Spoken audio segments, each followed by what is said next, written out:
This program deals with devil worship and satanic beliefs. It contains explicit scenes and descriptions of violent crimes and rituals. Americans are asking, who attacked our country? You have declared subliminal jihad against the United States. Can you tell us why? Everything pertaining to what's happening has never come to the surface. The world will never know the true facts of what occurred, my motives. And night fell on a different world. And Iblis is thinking, I should be getting this position, not Adam, and this guy is created from dirt. And how does the army feel about you being head of the Temple of Set? And the conspiracy theorists can say what they will, but I want you to give me power over Adam, and I want you to give me soldiers and minions and all of these things. The people have so much to gain and have such an ulterior motive for putting me in a position I'm in. We'll never let the true facts come above board to the world. And I want you to be able to give me the ability to whisper into the hearts of mankind. And who was the grotto leader? Don't remember his name. You don't remember the name of a person who involved you in murder? Now these people are in very high positions, Jack. Yes. Welcome back to Subliminal Jihad, episode 335. I'm your co-host, Dimitri. I'm Khaled. And today, we're gonna, take a little break from our SLA story. We're back on the public feed, but we are back in the same historical period we've been vibing with for the last month or two. And I feel like this is kind of like an appendix to that series. Like, it kind of is. Really much about the same kind of cultural climate, very rooted in SF. And very much so. And we hadn't done anything with movies for a while, and someone mentioned like the installment of the Dirty Harry series, The Enforcer, which is based on the SLA. Or like kind of, it's obviously like drawn on that, but it's not as satisfying like an SLA film as like one would hope. Like it's not the Dirty Harry meets the SLA movie that you would maybe have wished for, but that made me think like, oh yeah, why don't we do an episode about Dirty Harry? Because we have some history with this film. Oh, God, yeah. We should talk about it. Yeah, we have a strange... Dirty Harry was kind of played a strange role in our lives, and especially around the point of our lives where we met each other for the first time, almost 20 years ago. Yeah. Yes, actually, in a way, this is a special movie for the two of us. This is like our how couples have our song. This is our movie. our flick, you could say. Our flick. Exactly, our flick.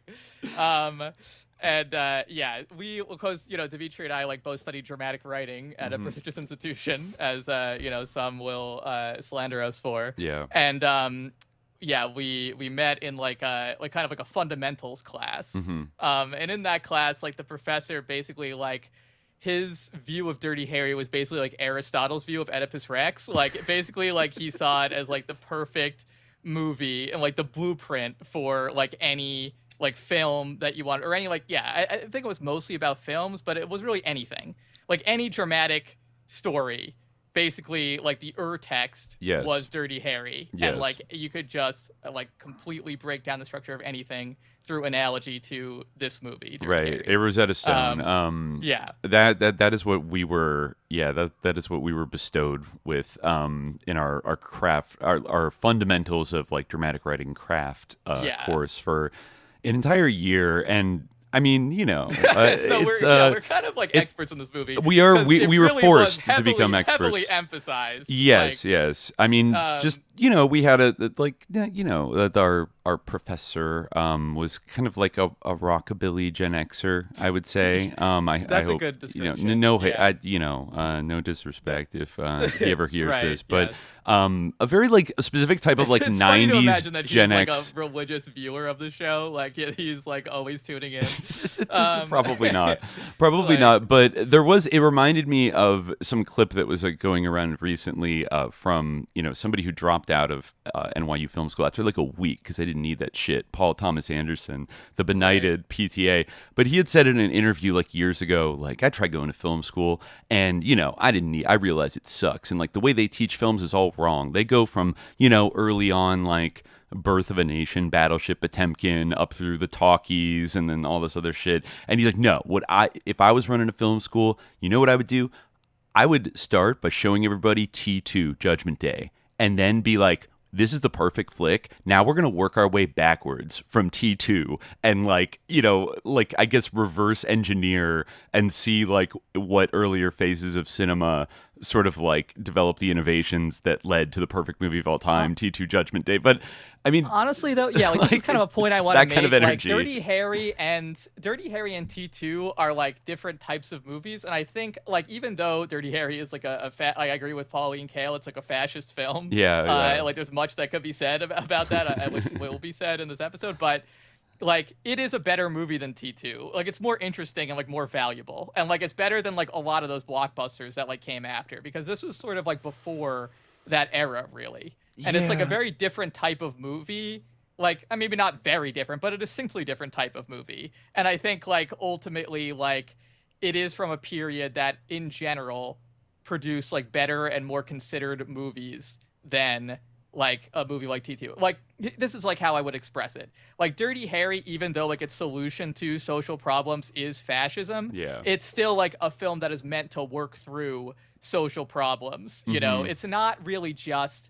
Like, it has an argument to be made, you know, and it's not just about... Maybe the later movies kind of did become that, I think, to an extent, but, like, it is kind of trying to, like, think about these issues, right? From, like, kind of a very simplistic fascist perspective, but a lot of, like, those, like, post-Jaws movies are kind of just, like, feel-good, like, movies that are meant to, like, anesthetize you and not to, like, make you, like, think about things, you know? Like, hit you with that political amnesia a little bit. And once you get to the 80s, where we get our Hollywood president, Ronald Reagan, like, this type of genre that, you're right, Dirty Harry spawns, like, an entire genre of, like, the cop thriller, like the cop thriller with the cop as hero of Law and Order, cop on the edge who like doesn't always play it by the book and his superiors are always mad at him, but he's got to do it because like this dynamic was totally created by Dirty Harry. But because it's an early 70s movie and it is kind of in that orbit of like new Hollywood, a slight like experimentation and dealing with like social issues and trying to be a little more like real and all these other things, like it actually is more sophisticated. Once you get to the 80s, it really gets like lobotomized, and then it gets down to one of the first films that we ever showed in the video of Elton Chang, SJ Cinema, Sylvester Stallone's Cobra from I think 1986. Cobra, because, you know, we were just talking about that movie in the Discord, I feel like, and people were like, you should do an episode about this. But I feel like, really, we should have done this first, because Cobra is just like a straight-up rip-off of Dirty Harry. Yeah. And I even had some of the same observations about Dirty Harry that I had about Cobra. I think that they're amplified in Cobra, but Dirty Harry... that is Harry Callahan, the character of Dirty Harry. He also comes off to me as being like kind of like neurodivergent on the spectrum, a little bit. Yeah, he does. like things right. Like, you know, how when, like, for instance, after he tortures Scorpio and like they're like he like they come up to him, like the superiors come up and they're like, that was a fine arrest, Harry. He's like, thanks, you know, I got lucky. It's like, they're obviously being sarcastic. Like, can't you, like, it really seems to to think that they're complimenting him. Almost every time a woman like throws herself at him, he just like completely goes way over his head, and he like does not like acknowledge it whatsoever. He's like a real Volcel for the most part. He's very much a Volcel, and like when they like talk to him about like, you know, like Miranda rights, like the Fourth Amendment, he's like, "What are you talking about?" It's like, what are you talking about? Like, you're like, how are you acting incredulous about? Yeah, he's like a 40-year-old detective. Like, it doesn't really make sense. They're like, I feel like the Constitution is a bit caricatured in the movie. However, like, his like obliviousness and like his very flat affect like throughout the film until like the very, very end, where he shows a little bit of emotion, just that like what punks everyone, you know, all these people are. Like it's just it kind of comes off like like on one hand, like kind of as we were discussing in our recent episode about Alex Clark's book, like on one hand, this kind of like valorization of like autism that sort of emerged from Silicon Valley, like kind of does seem to come out of nowhere in a way, but also weirdly, it almost has a certain continuity with like the valorization of the rogue cop, because he has some of those qualities too. You know, like he like does like, it's not just that like he doesn't care. He also like seems at times to not get it. You know, like he had like he's un PC in a way because he doesn't even understand. You know, so it's kind of something to this that connects them. Yeah, yeah, he has a little bit of a childlike understanding of like the entire social context in which he lives in San Francisco in the early 70s. Like literally every movie, there's either the police chief, the DA, or the mayor, or all three that are telling him like, "You're a dinosaur, Harry. Like you're wet. Things have changed, Harry. But like, why don't you open your eyes?" And blah blah blah. And they're basically living out and being like, you know, we're progressive now. You can't just shoot people for no reason anymore. Blah blah blah. Right. But I did think it as I watched. There's no such thing as self-defensive torture, etc. Et Yeah, cetera, yeah. But I did kind of think it got more and more ironic as, you know, I've seen the first one like dozens of times, but I went through and finally watched like all the other four.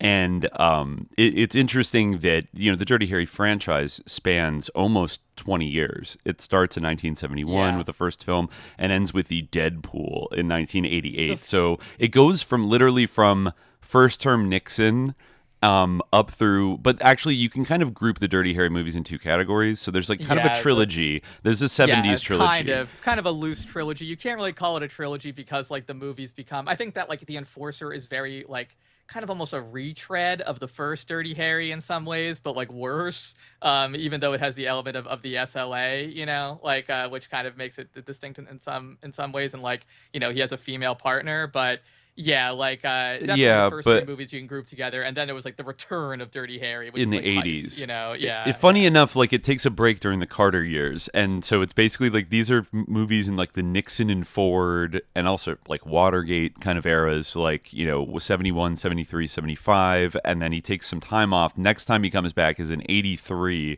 when Reagan's been in office with Sudden Impact, and then 88 right at the tail end of kind of at the messy you know, dirty end of the Reagan-Bush years, right? In 1988, after like Iran-Contra and all this, you know, crazy shit has popped off, which sadly is, wish there was more of that in the Deadpool. But I did think that it's a little bit, it gets a little, like there's a dark irony to what these liberals tell Dirty Harry in every movie, where he kind of does seem maybe like he is an anachronism in the first movie, you know, when they say things have changed, Harry, it's the 70s now, blah blah blah. But then by the late 80s, I feel like that's the movie where they say that to him the least.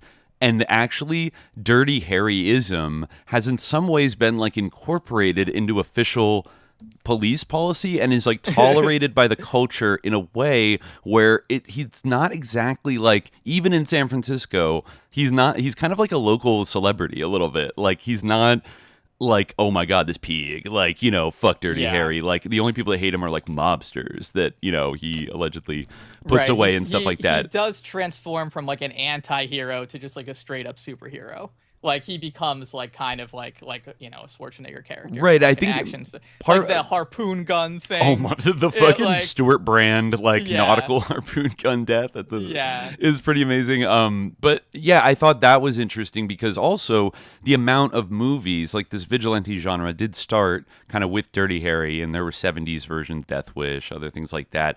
But then when you get like the hard body action films of the 80s, the largely Israeli produced, I'm just coincidentally, you know, kind of like Iran-Contra money funded, like ripped dudes like blowing people away with like machine guns, you know, Stallone, Schwarzenegger, Chuck Norris. Then it almost seems like Dirty Harry with his 6-shot revolver is like, he's an anachronism in another way where he's not like a swatted out fucking roided out operator that is like blowing away like hundreds of people. He's just like shooting one guy with his trusty 44. And so in a way it shows that like those lib characters were wrong in the early movies, that the way of Dirty Harry was on its way out. In fact, it was in a way like going to be here to stay, and it was going to be rejuvenated in the 80s, like maybe in a slightly, you know, cleaner package than old Dirty Harry, like, you know, but nonetheless, like it became, and now every cop show has kind of DNA of like Dirty Harry in it, you know, any kind of like detective show or police show kind of uses the kind of base moral dilemmas that and kind of dynamics that happen in like the first Dirty Harry movie. It's kind of true. Like, even honestly, like, I kind of think of like, police procedurals on TV as ripping off the X-Files, but in a way they kind of are ripping off Dirty Harry too, because Dirty Harry also has this element of like the kind of,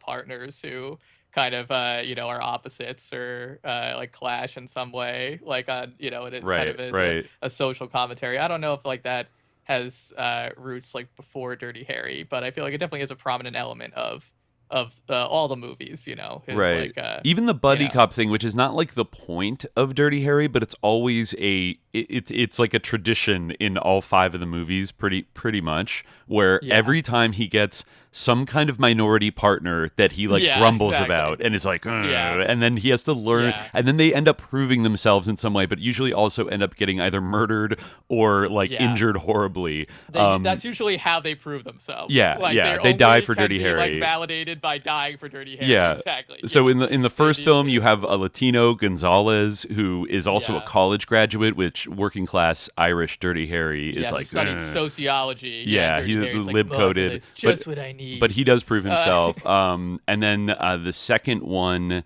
is the second one with the. And he decides to go be a teacher instead, which is more his speed. Leave the police work to people like Dirty Harry. Although I guess in Dirty Harry also leaves the police force, or like rejects it. But then of course there had to be sequels. But yes, and in the second one, he has that like it's kind of like a more minor aspect of the second one because of like the unique aspects of the second one, with like it being kind of like a sort of reversal of or inversion of the original, where like now Dirty Harry has to kind of like defend the system from he's forced to live out a little bit an SFPD death squad, but he has that a black partner in that one. Right. He has a black partner in that one, and then in the third one he has a female partner who he's very suspicious of, but then she proves herself. Where, like, Dirty Harry is like being subjected to DEI for the mayor's office, and it's like drives him crazy. Like the woman from the mayor's office, like a school marm, basically, like a Katie Porter is in there, like It's like, well, we were hoping to get some of the old-fashioned people out of the department. What is like the maybe he calls them the dinosaurs. I forget what the term is, but like she's basically trying to push people like Harry out so they can fill diversity quotas. And he's not kind to his female partner during her interview for detective rank. Not as first, but of course he's just trying to be hard because he wants them to be tough and make it on the streets. Yeah, they need to be safe because like you're gonna have a partner out there. Yeah, how fast can you run a 100? That kind of thing. And then the fourth one also kind of drops off. Well, in a way, like.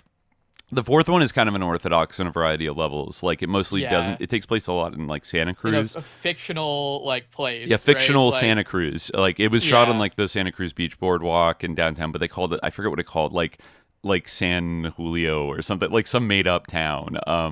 And then the fifth one, he has a Chinese American like young partner who has like protective spell tattoos to keep evil away because his grandfather found out he was working with Dirty Harry and thought he needed protection against like jinn or something. And so there's always like that dynamic going on, and so I think it spans the whole like evolution of this like cop genre, which then became so dominant in Hollywood and TV and in films, and like the buddy cop comedy, right? Like that. I guess that's what I was saying. Like it's not the most important thing, but you could argue that it kind of sets up that dynamic. And then there are movies like 48 Hours, Lethal Weapon that kind of really amped up like the buddy, like having two charismatic, but like different kind of. Often in the 80s, like a white guy and a black guy, like teaming up was like. The ultimate buddy cop thing. And then, the X-Files kind of took that with like a man and a woman partner, and then kind of like the noited UFO believer versus like the serious scientist, and that kind of thing. Right, yeah. They played with that. Another thing that the X-Files does constantly, probably for like budgetary reasons, but I think Dirty Harry might have been the first one to do this, is like the amount of X-Files episodes that end with them running into a creepy abandoned factory and then getting into like a showdown with like the bad person. Like that is how the first Dirty Harry ends. And they go to Marin County and there's this like rusty old seaside like factory thing that they run around it, and that's so many movies. You couldn't. Like, we could be here all day naming movies that end in like a creepy factory. Cobra ends that way. Cobra definitely ends in a creepy factory. To Live and Die in L.A. and every schlocky thing in between ends with like criminals love a creepy abandoned warehouse as their headquarters, and also as a place to have a showdown with their final enemy. And I did think about that just like tangentially, is that's something that starts in the early 70s with Dirty Harry, and then really proliferates to the 80s and everything. It really does track with obviously like deindustrialization in America, right? And I think there's something, I mean, not just that it aesthetically looks kind of creepy, but like there is something I don't know, maybe haunting or like subconscious about like the shuttered factory, where like bad things, this is where like villains dwell now, because like everything's been offshored or shut down, and we are kind of in the post like New Deal industrial era of the United States. We're moving into kind of the neoliberal era, and the cop is the one policing the fringes of society, where people have given themselves over, usually in these films in a kind of like almost mystical way, like not very well explained way. Like they've given themselves over to becoming sickos and criminals, and letting their worst kind of impulses, they're preying upon all the other innocent good people in society. Yeah. And they're, as Cobra said, they're a disease and I'm the cure. Right? Like it's almost epidemiological in the way they talk about it. Like it's well, it definitely is like I mean, you definitely could talk about it, and I think people do now talk about like in terms of public health and things like this, right? Like these theories are actually kind of applied like in a woke way to like social problems, that like all these things are like in some way connected, but like gun violence is a CDC like category kind of thing. Like it's an epidemic. Remember, people used to say epidemic of gun violence. I always thought that was a little like viruses and like people with guns are not like the same thing. I don't know. Like I always thought it was a little, maybe not. I feel like maybe it's fallen off a little bit. Well, definitely. But... like, I mean, in the first Dirty Harry, and there really is, like I was just saying to you before we started recording, there's like a huge drop off in quality between. There's interesting things about the others, but like, definitely is a huge drop off in quality between Dirty Harry and like the sequels. Like there's something like mesmerizing about Dirty Harry. It kind of in a way like ruins Dirty Harry, that like instead of like, I don't know, going to prison or something like after it, he like was, although in some ways it is kind of like realistic, and in fact like perhaps it's even more realistic that he would be like maybe like given a slap on the wrist as opposed to like facing this huge backlash from his superiors in the film. But yeah, certainly in that movie you get like the sense that like there really is like Don Siegel, who directed that, like definitely gives it like this kind of he makes sure that like he brings like the kind of urban character of SF like into the movie from the very beginning. Right. Like it's a bit like the beginning is great. Like sort of like you see this like huge, like there's this real sense of like scale and like height and vertigo, like from when he's going up to when Scorpio is first on top of the Bank of America building, because he's just that evil. Yeah, exactly. And like you can see like the whole like city below, and like you really like he runs all over the city chasing Scorpio and like goes to all these different landmarks and stuff. Including that giant cross, which is like the Jesus saves, and then there's a lot of Christian, Catholic and Christian iconography. I mean, this like I feel like became this is like in some of the other movies too. But like you get the sense this is like Sodom and Gomorrah. Like people are just like within their houses, like there's all these like orgies and like debauchery happening. Like at one point, Scorpio just like goes to again a creepy abandoned warehouse and like hires a man whose job I guess is to beat people up. He hires a heavy who's just like a professional heavy who's like I will beat you up so you can blame it on the pigs. Exactly. So you can blame it on the pigs. I want my money's worth. Like, you really want $200 worth? Yeah, exactly. And he, I think in one of the later movies, during one of the rooftop chases, I think it's The Enforcer, when Dirty Harry falls through a skylight and lands in a porn shoot. I think I just barely spotted a coyote flag like in the background. It's like partially cut off, but that's like Margot St. James's like sex worker rights group from the 70s. That we've talked.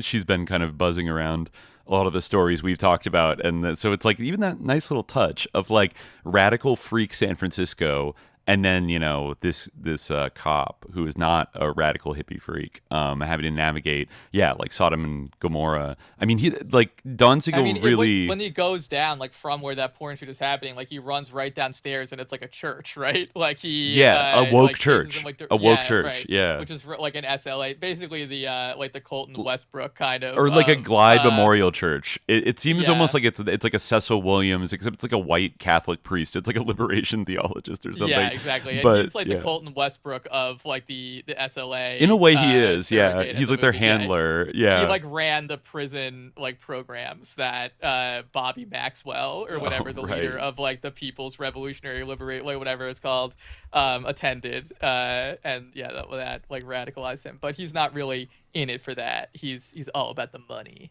That's right. That's the classic Die Hard would make a big splash with that kind of little twist. Whenever there's a left-wing terrorist, they're really just bank robbers. They put the mark of the outlaw on them. Yeah, I was going to say that the Enforcer really does distill like what I've been saying about kind of like the legacy of the SLA, where like their sort of ideology as leftists, or their self-presentation as being on the left, like kind of is memory hold in a way. And it is kind of like in the Enforcer, like if you were just kind of like watching that movie like for the excitement and like the shooting and stuff, you might like even forget about that angle to it, like, and right. What you would remember is that like like it's even like it almost like helps to kind of distill it better in a way, because like it's true, like they're not even really remembered as a crazy cult, which I feel like is more true than that they were like this is a leftist militant group, but they're just kind of remembered as like crazy criminals and like kidnappers, which like the Enforcer does an amazing job of like taking really like a lot of the facts of the actual SLA case. I mean, they don't kidnap a girl, they kidnap like the mayor, which honestly like it's kind of stupid. I don't know why like they felt like it will be more interesting if they kidnapped a girl as they did in the original. But anyway, we'll get into this later. But like the it does like have a lot of the same sort of facts and the same sort of broad strokes, but like the element that they are like leftist is almost like totally incidental and like even scoffed at by Dirty Harry as like not even a convincing lie. And his kind of more moderate, like the people that he interfaces with, like a kind of like Ron Karenga type figure that ends up like kind of who's like a black nationalist radical, but kind of doesn't dig the bag of like these crazy cats. Right, we're not in the business of violence; we're in the business of waiting. Or something like that. And then like they develop like a grudging respect for each other, like Dirty Harry and this guy, right? But they do.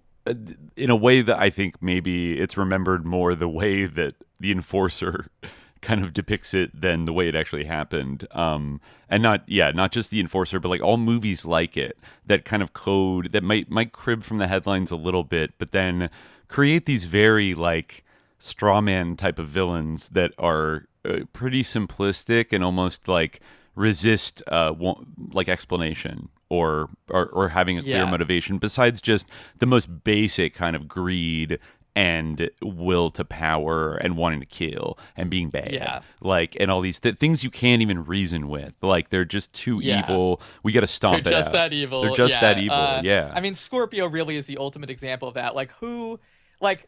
I mean, like let's like talk about the first one, because I do feel like the first one really, in a way, the first one like is a better like movie about the SLA than the Enforcer, even though the Enforcer actually is like very clearly based on the actual incident, like the actual events of, and the SLA. And the first one is like on the surface, I think usually more associated with the Zodiac Killer, right? Right. Yes. Which it does resemble in some ways.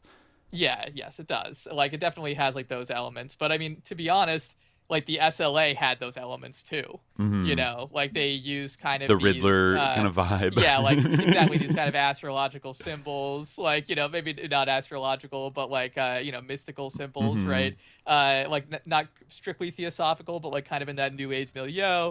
Like they drew on that for their symbology and like their like self-presentation in a big way. And they, there was like kind of an interesting parallel there between like the phenomenon of the Zodiac Killer and the SLA that definitely is there. So in a way, like I feel like Scorpio like yeah, he is. I mean, of course, he, like, as we were saying before we started, like he's is always calling Dirty Harry a pig and an oinker. And he almost has like this kind of like animalistic quality. There's even that part where like Dirty Harry wants to get like a big rifle or something, a big shotgun or something, some kind of big gun. I don't know. Dirty Harry himself would be like furious at me for not remembering what type of gun it is, but like. They like make a joke about like hunting an elephant, and it's like, well, he's not an elephant, he's not any kind of animal, remember that. But like he does kind of sound like he makes these like animalistic hoots and like yeah, like when yeah, he gets exactly, like stabbed. Yeah, he does. Yeah, he's such a the word freak really like kind of nails it. Like he's sort of a pan freak, like of every type of like he's both a racist, like fascist vigilante killer. He's also hippie coded, and he also libs out and like tries to like manipulate the liberal like media and stuff. Be like, I was beat up by the police. Like, oh my god. Like, but then it's all like insincere, and like he's just every bad thing rolled up into one kind of, and also just like a liar. Like even if you give him his money, he's still gonna let the girl die. Like he's just such a sick freak, that he likes it. He likes it. That's why Dirty Harry says he knows he'll kill again. Oh yeah. But he, I think, like kind of does like represent the like phenomenon, and like we've talked like so much about like all the different like factors that like produce the SLA, like the prison system, like the Vietnam, like the sort of the counterculture, like all these things, like, and Scorpio like seems almost like the evil, the skin of evil, the like the excrescence of like this like corrupt society, but like he is like completely inscrutable. Like you don't know like really like what is like like who is Scorpio? Like where did he learn to like be like a sniper? He has like, he seems to have like a Vietnam background. Well, I read somewhere that it was mentioned that like Scorpio is meant to be a Vietnam veteran, and I'm like, okay, well that's good, because there's actually a lot the status of like the troubled Vietnam veteran, along with every other type of disturbed freak, like it does loom over the first three movies, and it's like I would prefer it to be even like more front and center, but there are these little suggestions that like there are all these PTK'd psychos coming back that are, and like these white guys that are just like obsessed with they need to kill, like they just need to kill. It's not like explicitly mentioned, and like a lot, like that's like what's kind of good about the first Dirty Harry is that like it's a little bit subtler. And, like nothing is like really explicitly stated. Like some of that is like retained in some of the sequels to an extent, but like really in the first one, like you get it by implication that like there's all these things that like aren't stated aloud, but like we have all of these like social problems that are like directly tied to Vietnam that no one like acknowledges out loud. I mean, there's something good about the fact that it's like this is still like 1971. This is like the bombing of Laos and Cambodia, the protests, like things are getting heavy in the Bay Area, but like it's never explicitly talked about in the first Dirty Harry movie. But like if you read Scorpio as some kind of like Phoenix program vet that is like for whatever reason has been let loose on San Francisco, because he does have that like that very professional like sniper rifle case with like a silencer.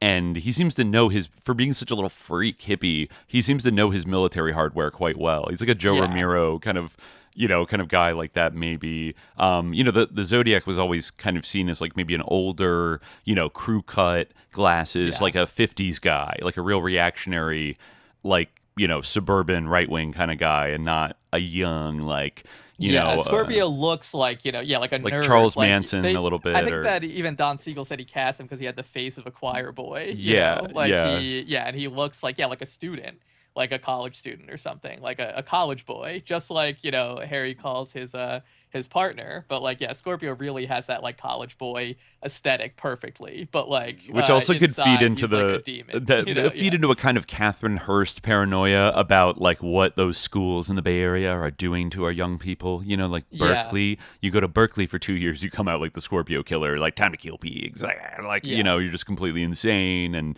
like, so even like education can lead to like it's a bad thing for society in a vague sense that even Gonzalez getting a sociology degree at San Jose State is going to get him killed or something, because he's trying to understand these freaks, and so you can't do that. You just got to shoot them. that's like kind of what is partially interesting about the first movie, because it's kind of like almost a tragedy that Dirty Harry like is the man for the job or whatever, you know, like, because that's why he's called Dirty Harry, even though initially it's like presented that like the reason why he's called Dirty Harry is because he's racist, or like equally racist to everybody, is like the first explanation that we receive, which doesn't really make any sense. He hates But everybody then, equally. it's slowly revealed that like the real reason for the name is that he gets every dirty job that comes along, and like it's kind of like Calling the there's, like, Cobra.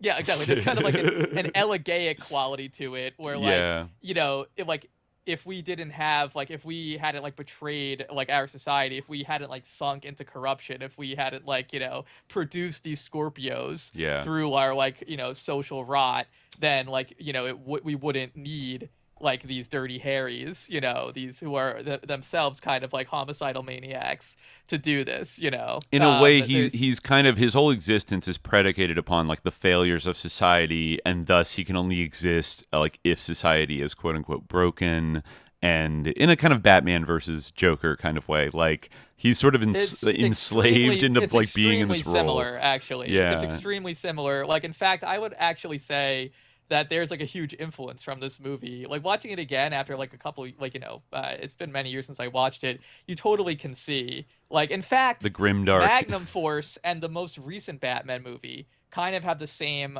like core idea, that like, spoiler alert for like a shitty movie that people tricked me into thinking like I should see. Whoa, because, like, you mean Magnum? Oh, the Batman movie.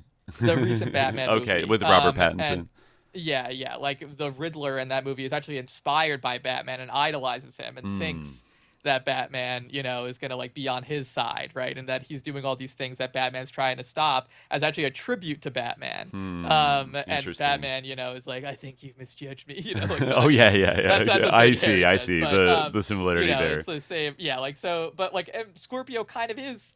He is kind of like the Joker, because like he has like he has no like backstory that anybody knows. His clothes are custom. He makes his own clothes. You know, but like that's like kind of like, yeah, the superheroized, like hypertrophies, like you know, exaggerated comic book version of like the same basic thing. And like, yeah, I think, you know, like no one really talks about like how this guy like Scorpio, like they almost kind of like, there's that part where they're like, oh, we got to give him the ransom, and Dirty Harry's like, you know she's dead, right? About like this girl, and like they all have to kind of go through the motions and pretend, and it's like this kind of sickness that like no one can name. Like what the hell is going on? Like, why is there this guy who just randomly PTK and like murdering people on the rooftops? Like, you know, we do have a guy with a sociology degree here, but like he seems totally powerless to explain it. And yeah, like and it's kind of like this, there's a sense that like, you know, we're on like a runaway train. And there's a certain type of like subtle Dracularity to the movie in a way,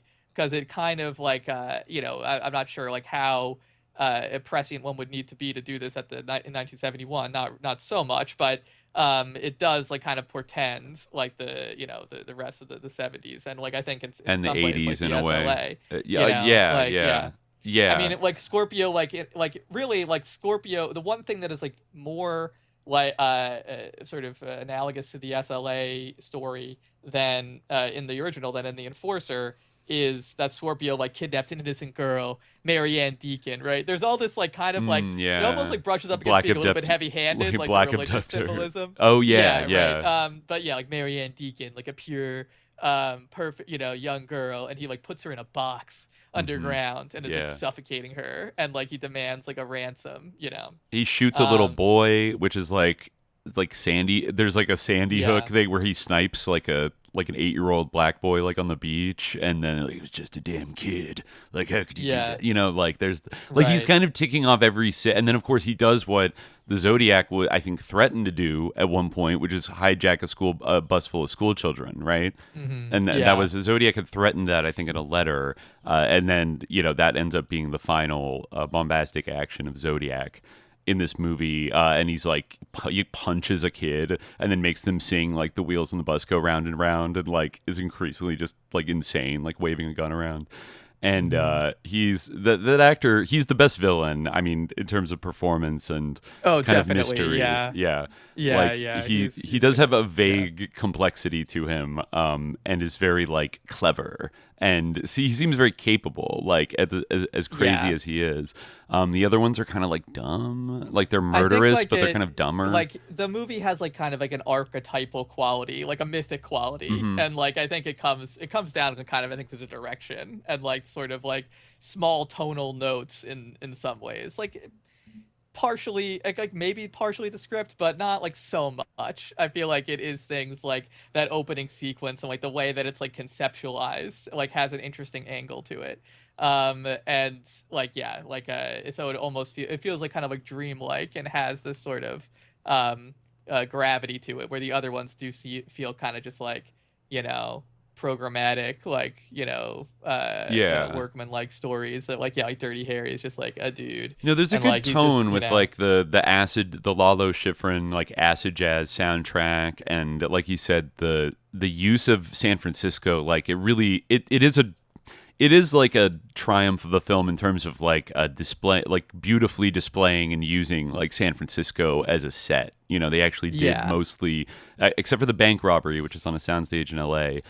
They shot the whole thing in like San Francisco and Marin County.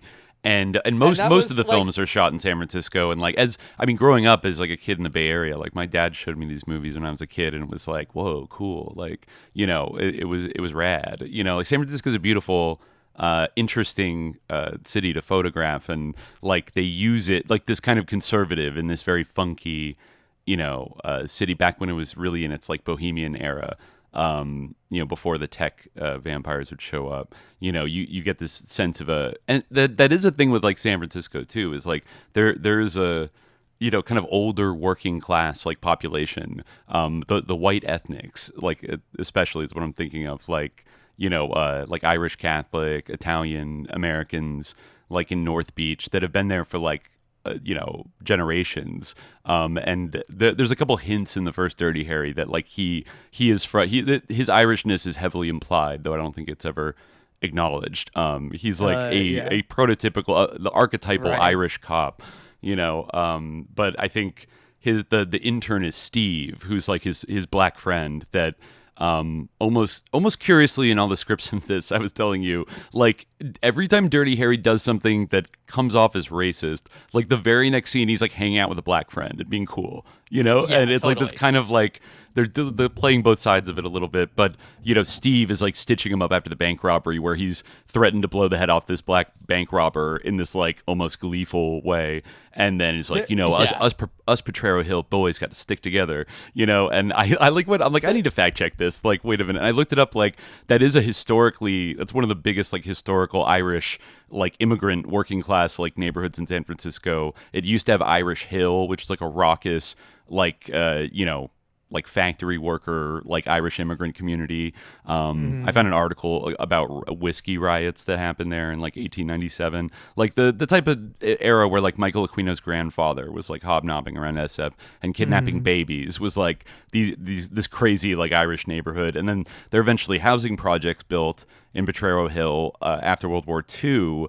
And so there was a black population there as well. O.J. Simpson and Danny Glover, of future cop movie fame and Lethal Weapon, both grew up in Potrero Hill. So, like, not impossible that Dirty Harry is, like, down with his friend Steve, and they both grew up in Potrero Hill, and they got to stick together, you know. But he's very much like this, you know, multi-generational working class San Franciscan that it's always been a little bit contrasted with, like, the transplant, like bohemian population and like the high bourgeois like silk toppers. Like they've always been, even Gavin Newsom I think comes out of like that like multi-generational Irish Catholic, like kind of worked their way up through the political machines, you know, like Vincent Hallinan and Terence Hallinan, the radical Irish lawyers that kind of represented Patty Hearst in the 70s.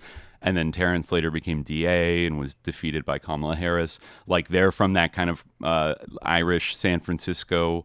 You know, sometimes like, you know, a lot of them became cops. And so there's also like a reactionary like aspect of that population as well. You know, and Harry Callahan is kind of like a perfect example of it, you know, despite not being much of a drinker and never talking about how Irish he is, which I feel like Irish cops tend to do. Not bragging about being Irish, but he kind of doesn't have to because it's implied. But yeah, he's said to hate Mix in the first movie, right? I think yes, that, like, yes, they're on the list of it's people we're not that going he to list hates, all the but- slurs that they list No, out, but yeah, he's like well, the that's, like, limeys, where- mix, Yeah, well, Italian yeah. slur, Yeah, yeah, yeah. the black people slur, yeah. etc. Like, and And, then well, and then he that asks him, was- "What about Mexicans?" Gonzalez asks, and he says, Yeah. "Especially S slur." Yeah, I was gonna. But with yeah, like exactly. a wink to like the That's other white cop first- there. Yeah, to show he doesn't really hate anybody. He's but, kind of he's doing a bit of a this is an Irish American tradition, a bit of a Mullinism where like he's really a good guy. Like he doesn't really mean it. He's being racist right now, but he doesn't really mean it. There's two like things that I want to say. Like one, he's like, yeah, like definitely there is like an element of like maybe this is like in the John Milius draft. Like I don't know where this came into the movie. Like, I Right. think that it kind of had like a right wing slant early on. Like certainly we shouldn't minimize that aspect of the movie where like it does. Some of it is like kind of just like right wing agitprop. Like like the sort of like race element is one of the most like prominent things, and not even like. It actually is like kind of remarkable in some ways. Like, I mean, I guess maybe not so much, but you would expect this thing kind of has been going on for a while. But you really can see like how closely like the sort of grievances that are being sort of played to like mirror ones that like still are very much like active. Like the very first thing in the movie where they get that note from Scorpio where he says it'll be my pleasure to kill a Catholic priest or an N-word, right? And like the police chief or whatever, like he won't say The lib mayor won't read it. The lib Yeah, mayor, yeah. he won't read it because he doesn't have what it takes to deal with this. And it's kind of like a symbol, the ultimate symbol of like his venality and like weakness. Yeah, he, won't he's say trying to it be where- PC. Exactly, he won't say the word, and like that is that same kind of thing where it's like, oh, these PC people are really like, and that type of stuff like runs through like the whole movie, that like kind of like 70s liberalism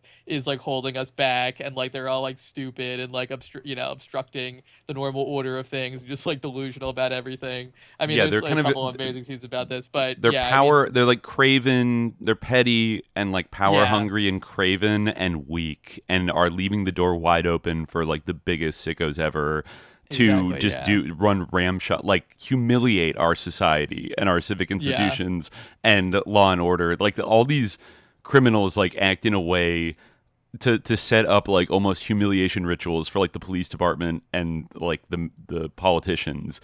And the libs in all of these movies almost invariably submit to the humiliation ritual. And Dirty Harry is the only one that is like, no, right? Yeah, the humiliation ritual, like giving Scorpio his money, like there's even in the Enforcer, like the very last thing that happens is like after Dirty Harry like massacres all of them and like calls the bad guy another slur for homosexual well after like just before blowing him up with a bazooka, and rescues the lib mayor who's always been like on his case, and like he rescues him.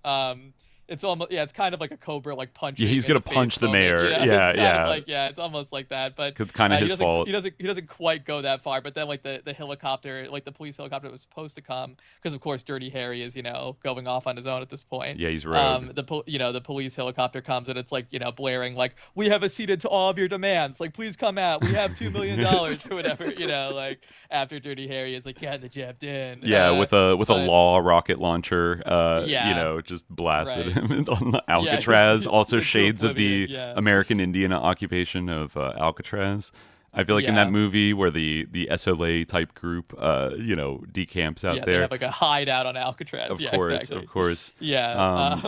Yes, it is. Yeah, and Don Siegel eventually did. He definitely did an Alcatraz movie too, right? He did like Escape from Alcatraz. Is that one of his movies? He might have done Escape from Alcatraz. Yeah. But another fashlord filmmaker, Michael Bay, would then use it to great effect in the 90s, making The Rock, which is really a movie about veterans' rights. But the other thing that I wanted to say, and this is kind of like the Dracularity of the film in a way, with that, like, it wasn't originally supposed to be like an SF movie. Like originally I think it was conceived like as a New York thing, right? It was like very early on, it was like actually a Frank Sinatra vehicle, right? And then like, it went through a bunch of people. I think like Burt Lancaster said that it was too right wing, and should take it to Clint Eastwood. Burt Lancaster was kind of based, wasn't he in Executive Action, the Don Freed movie? Or was he in Boys from Brazil? Like where he played Joseph Mangala. as if he was Joseph in Boys Mengele from was Brazil. alive and making clones of Hitler. Right, right. I feel like he was in 7 Days in May. Yeah, he was kind of. I think Burt was. I think Burt was kind of based. Brazil, I don't think. Oh, he wasn't. Maybe I'm seems thinking like of. no. I'm getting him mixed up with. No, that was Gregory Peck. I'm sorry, but I feel like I'd have to look at his. He film. was an executive action. Okay, yeah. So I think he was kind of like he was a little bit based in that way, as far as he was in Birdman of Alcatraz, but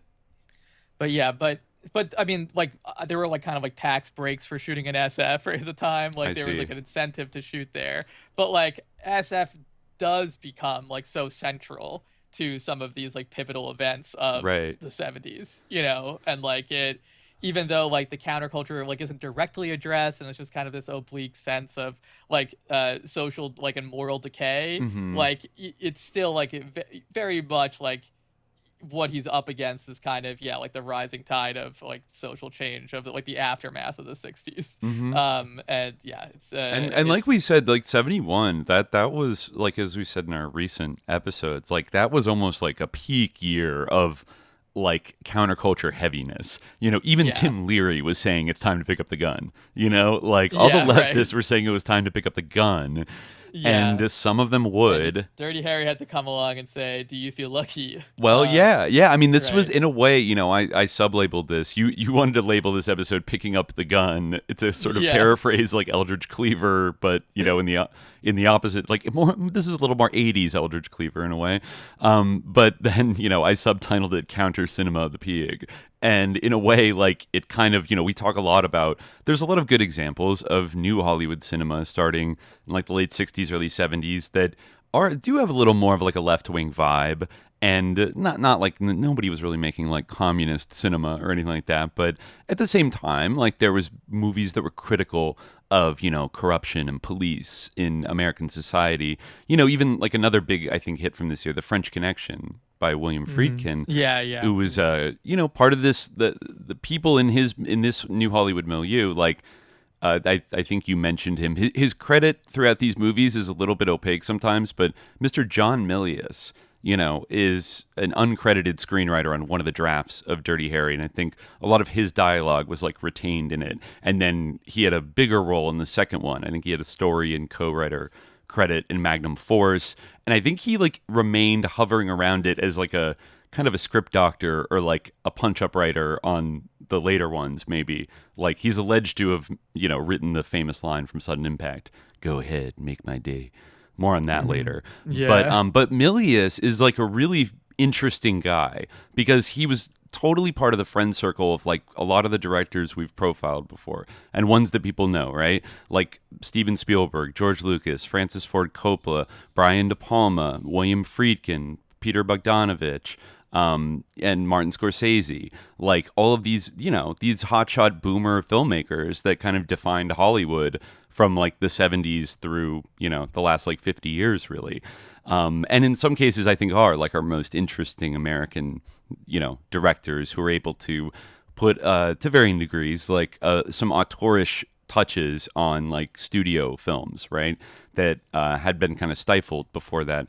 But Milius always stood out a little bit from the bunch because of his like politics, right?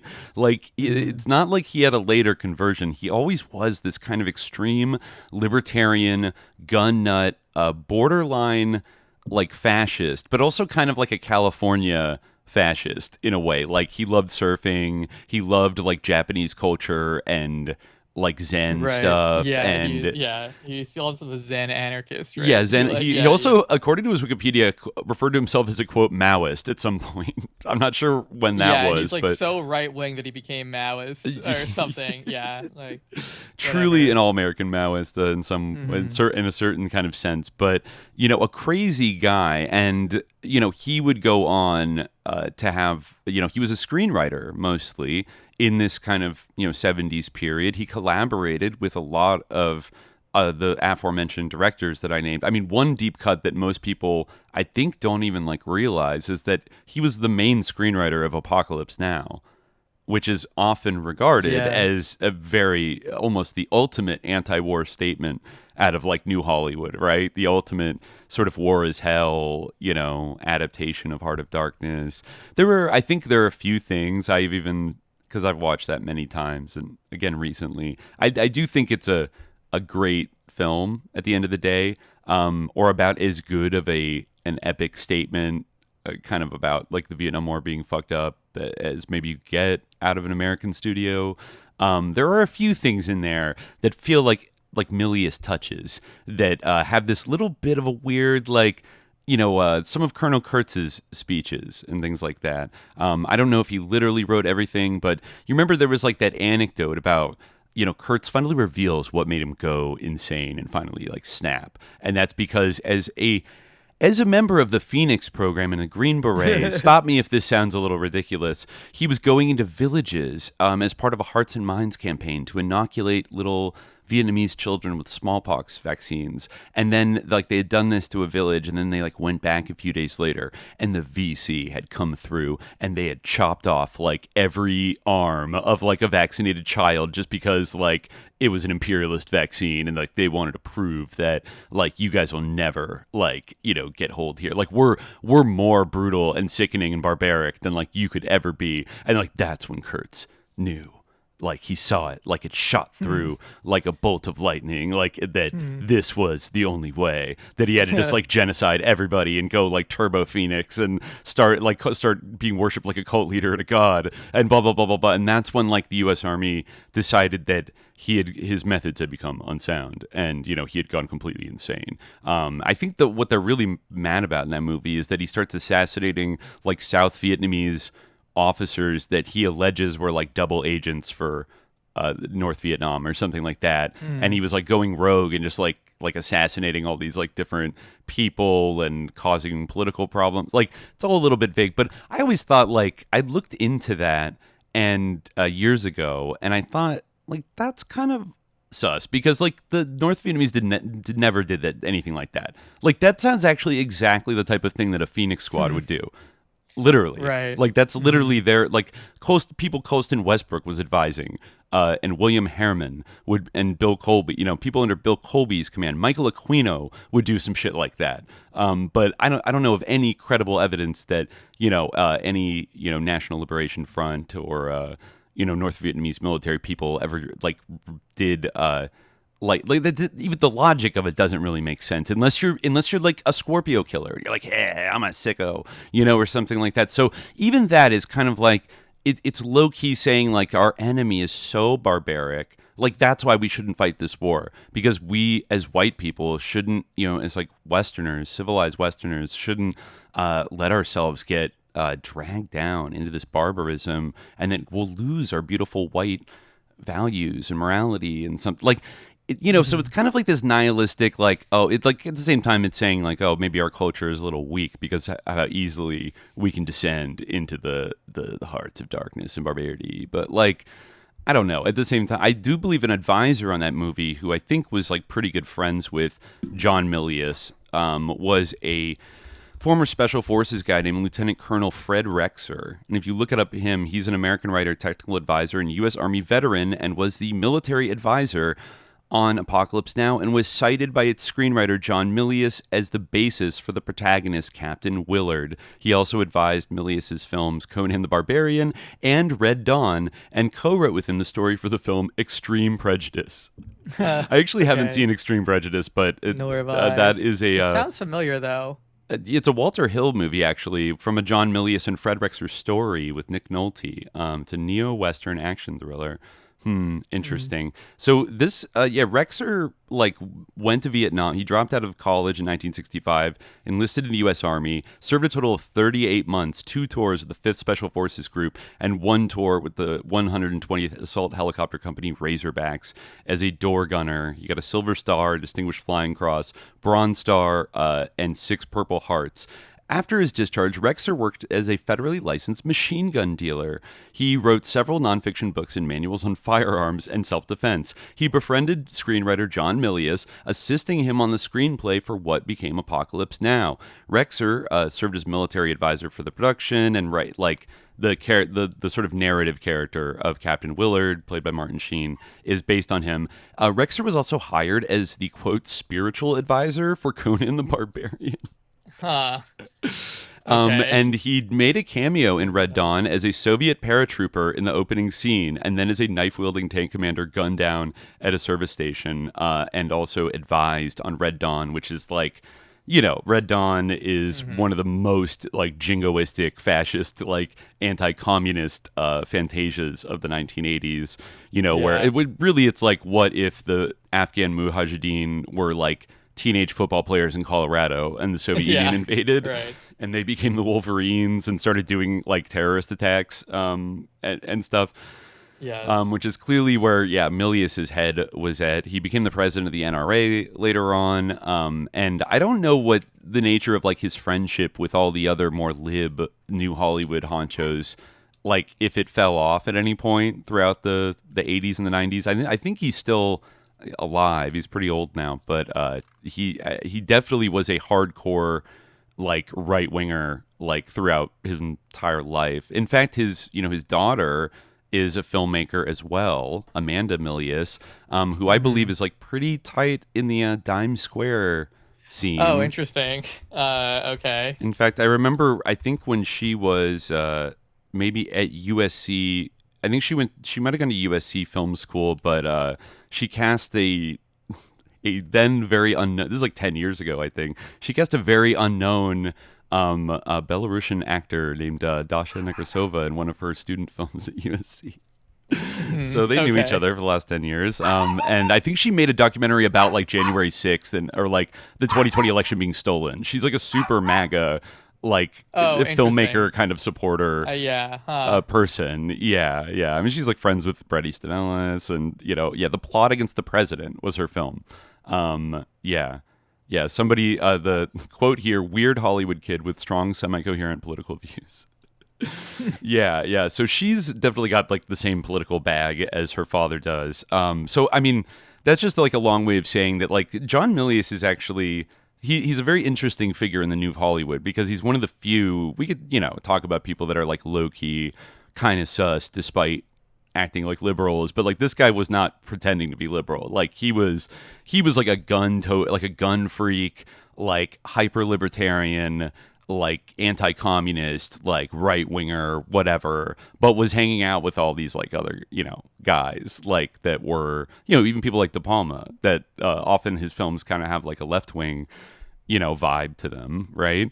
And or maybe Scorsese. Paul Schrader, of course, who did the movie about Patty Hearst, was another friend. They loved each other. Oh yeah, they both they got were, like, best friends. I think Milius got Paul Schrader into guns, and then like Paul Schrader started carrying a gun with him, like sleeping with a gun on his like nightstand, and like there's like a quote in like Easy Riders and Raging Bulls, right? Dirty Riders and Hairy Bulls. Let me see. Crazy book, by the way. I was flipping through it last night. I read it years ago, but like going back, and I'm like, it's not like a noited book, but like the stories described in it are just like, what the fuck? Like, what was Hollywood is so weird. Like, all these people are like assholes. I don't know. Like, what? They're all cheating on their wives. They're all coked out of their minds. Like, they're all like ego tripping, like crazy. Yeah. This is the quote I was thinking of. Schrader also attached himself to John Milius, who was the most successful of the regulars at the beach. After Apocalypse Now, he had written Jeremiah Johnson, The Life and Times of Judge Roy Bean, and a draft of Dirty Harry. He had also done a creditable job directing his first feature, Dillinger, although the picture had flopped. He valiantly flaunted his right-wing credentials and did what he could to épater les movie brats. Milius, like Schrader, was a guy's guy. Women found him hard to take. It was impossible to relate to John because he was this enormous blowhard, says Gloria Katz. So unless you were going to sit there and be enthralled by him for hours and hours on end, it was incredibly boring. says Rosenman, Schrader was attracted to that male energy, Hemingway-esque thing of Milius's, as well as that self-destructed, killing himself writer thing, adds Kit Carson. Schrader was in love with Milius, no two ways about it. He imitated Milius's behavior, the idea being if you acted crazy, it scared people and they would respect you. Mm-hmm. Yeah. Yeah. So, I mean, this is all... Yeah, there's some kind of like damning things about various people. If we're being hall monitor leftists and going by people's personal behavior, which of course is never relevant. No. Especially if you're running for Senate, Not at all. It's never relevant. Yeah. But yeah, like I mean, some of the thing about like Dennis Hopper being like going to his daughter's like prep school, high school graduation at some like waspy academy in Connecticut, and then like trying to like go to bed with her like best friend who was like 17 or something. And somebody's like, yeah, Dennis always had that thing with young girls, like 14, 15-year-olds. Yeah, it was like, it's like, it's like what? Like, okay, Dennis Hopper is just the OTO, like coked out OTO pedophile. But that was kind of like a almost par for the course back in this day. Like, I don't know. But yeah, there's definitely, I think there's a few references to Dirty Harry across this book. Maybe we'll yeah, just a couple. Like, it's not really like about Dirty Harry itself. Like, they just like kind of mention it in passing. Just like that quote did. Yeah. This is a good this is a good thing where Schrader and Milius both talking about like what happened right before Dirty Harry came out that opened up this door for all these like guys to make different kinds of movies. They write, let me see, it was Biskind writes, adds Paul Schrader, who was then the film critic for the major underground newspaper in LA, the Free Press. He said, because of the catastrophic studio crisis of 69, 70, and 71, when the industry imploded, the door was wide open and you could just waltz in and have these meetings and propose whatever. There was nothing that was too outrageous. Says Goober, if you were young or you came out of film school or you made a little experimental film up in San Francisco, that was the ticket into the system. It was like a petri dish with an enormous amount of agar so that anything you dropped in there grew. When the hippies finally did come knocking, in other words, the gates swung wide open, creating the illusion, as John Milius puts it, that the Citadel was empty. But this was only an illusion, and a dangerous one at that. The Citadel was filled with landmines and booby traps. Although the decade of the 70s contains shining monuments to its great directors, the cultural revolution of that decade, like the political revolution of the 60s, ultimately failed. As writer-director Leonard Schrader, Paul's older brother, puts it, this group of people started to make really interesting films and then just took a toboggan ride into the gutter. How the hell did that ever happen? How indeed. So, yeah, it is interesting. Like, these guys, a lot of whom, had gone to USC Film School, others that had worked a little bit in the studio system, all kind of got together. Francis Ford Coppola at this time, this is before The Godfather, but had this, like, radical vision of building, like, an alternative studio in the BayArea, a Hellowood, if you will, to compete with the LA studios who he thought were, like, too stifling and, lowercase c conservative, whatever, and put out a little more edgy kind of work. And, you know, he opened up offices in North Beach, or actually not North Beach initially, but like opened up this big like studio space and brought up George Lucas and I think his wife at the time and Walter Murch, who would go on to be a big editor and work on Apocalypse Now. And they didn't really, like, they tried for a couple years, but like financially it didn't go very well. The one thing I think they did put out was George Lucas's debut, THX 1138, which was shot in the Bay Area, shot in some of the then unopened BART tunnels, and used extras, shaved head extras from the Synanon cult, in its dark sci-fi vision, whatever.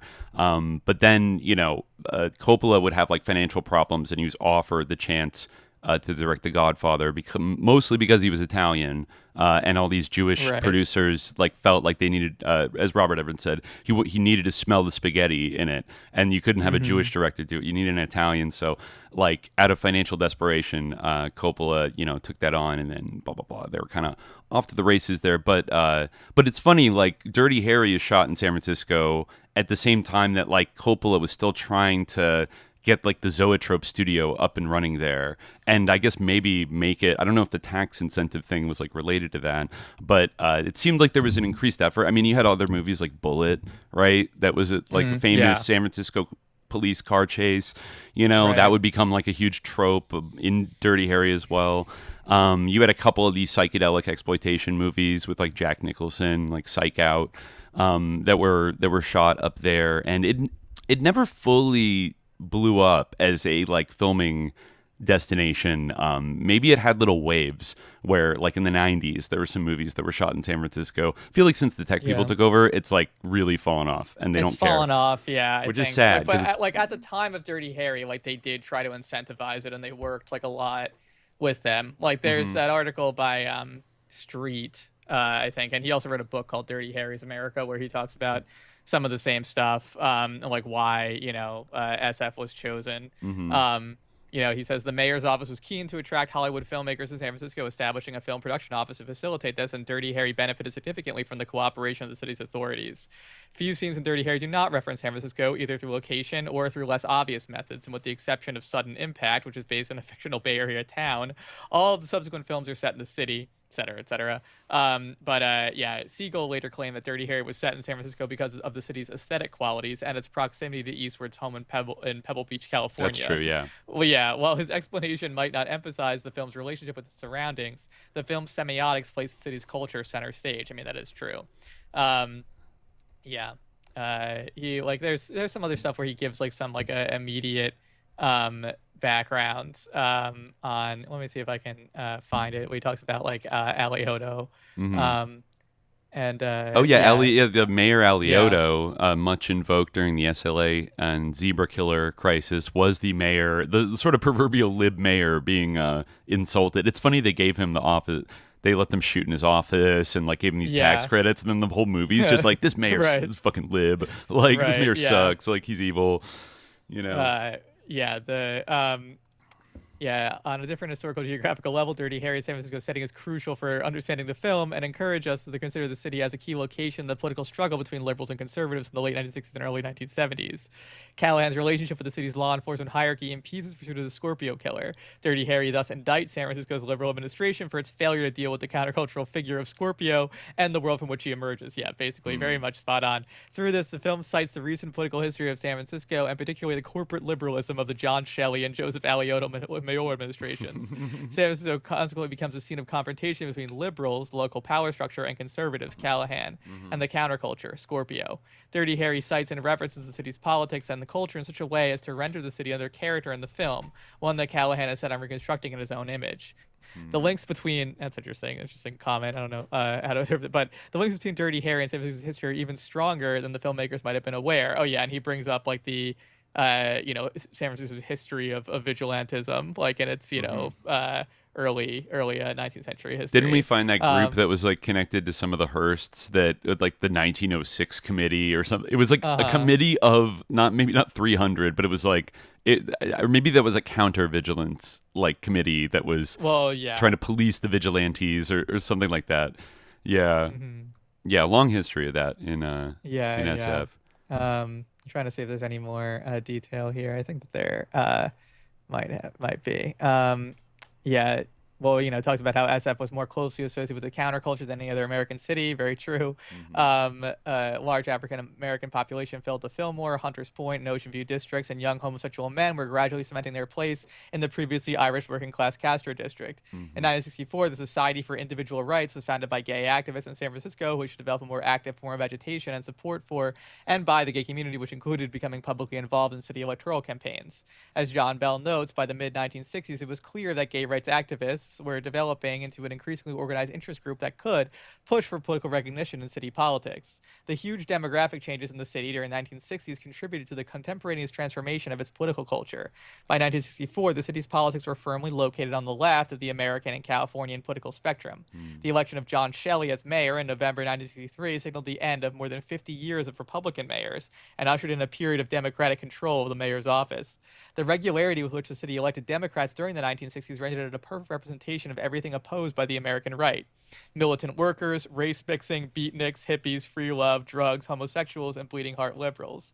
Areas such as Hunters Point, Chinatown, the Western Addition, the Mission District attracted great society programs, in part because of the assumed link between poverty and race in American cities. Meanwhile, activists were pushing for Great Society funds to be awarded to the Tenderloin, which had a large gay population. Shelley's successor, the nonpartisan Democrat Joseph Alioto, was able to work alongside moderate Republicans in the city, although he maintained policies that were friendly to San Francisco's African-American population. San Francisco historian David Talbot identifies April 5th, 1968 as one of Alioto's greatest moments, talking about the assassination of Martin Luther King, the memorial service that he held.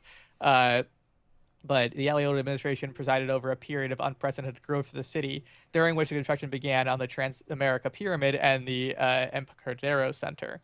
During the 1950s, Alioto had been chair of the San Francisco Redevelopment Agency, which planned to regenerate downtown San Francisco through land acquisition and other deals that would allow developers to expand the city's corporate and commercial zone. He made his backing for further regeneration clear during his election campaign and found support among numerous local business people who stood to benefit from the removal of downtown's poorer residents and the rebuilding of key areas in the city center, including the Market District, Chinatown, the Tenderloin. That kind of comes up in The Enforcer too, right? Where Dirty Harry has like a scene with the mayor where he's like, "You said to get rid of all these hoodlums." And he's like, "Well, yeah, but I didn't mean to use violence." And Dirty Harry has a line, it's like, "Well, what did you expect me to do? Say trick or treat?" He's like, "What? What?" Like, but yeah, like I don't know if that's supposed to represent the. I mean, it's the same type of liberal mayor. I guess, liberal mayor just wanted to use like land deals to push out all the poor people, not just kill them all. Yeah. John H. Mollenkopf highlights 1960s were characterized by a class-based struggle over the nature of urban development. The quest of modernizing mayors, such as Alioto, had a near paradoxical outcome. By doing its part to reinforce the command and control functions of the central city, Mollenkopf argues, the pro-growth coalition imposed tremendous costs on central city residents. Growth generally, and state interventions specifically, displaced stable communities, exacerbated racial tensions, imposed heavy tax on those least able to pay, and proliferated burdens like commuting time, congestion, and pollution. Consequently, even regeneration contributed to the sense that an urban crisis was in process. By 1970, San Francisco's urban population was over 20% African American, which rose to 25% in the subsequent decade. Although white flight was not as widespread as in many other American cities, some 13,000 white students were removed from urban schools in San Francisco between 1968 and 1972, illustrating that the fears exploited by Reagan in the 1966 election and the increasing tax burden exerted an influence in the city's demography. So even though San Francisco, as Richard Walker notes, had an idiosyncratic class identity with a large middle class and average wages higher than the national norm, it was not wholly insulated from the problems that many American cities face as their white populations fled to the suburbs and took their tax dollars with them. You can definitely see that, like, you know, in the movie. Even in that line you mentioned. I even remember his black doctor, who I guess is his friend. Oh, right. Yeah, Steve. I remember when I did that episode with Recluse a couple years ago, where he went to the Pacifica Archives in Wisconsin and found like info about Betty Ford Aquino, you know, and on KPFA there was a kind of it wasn't totally clear, but he found a lot of documents like around 1960 that almost looked like she left the board of like Pacifica to go join some other board around like land use or like civil renewal or something, and then he looked into what that was, and it seemed like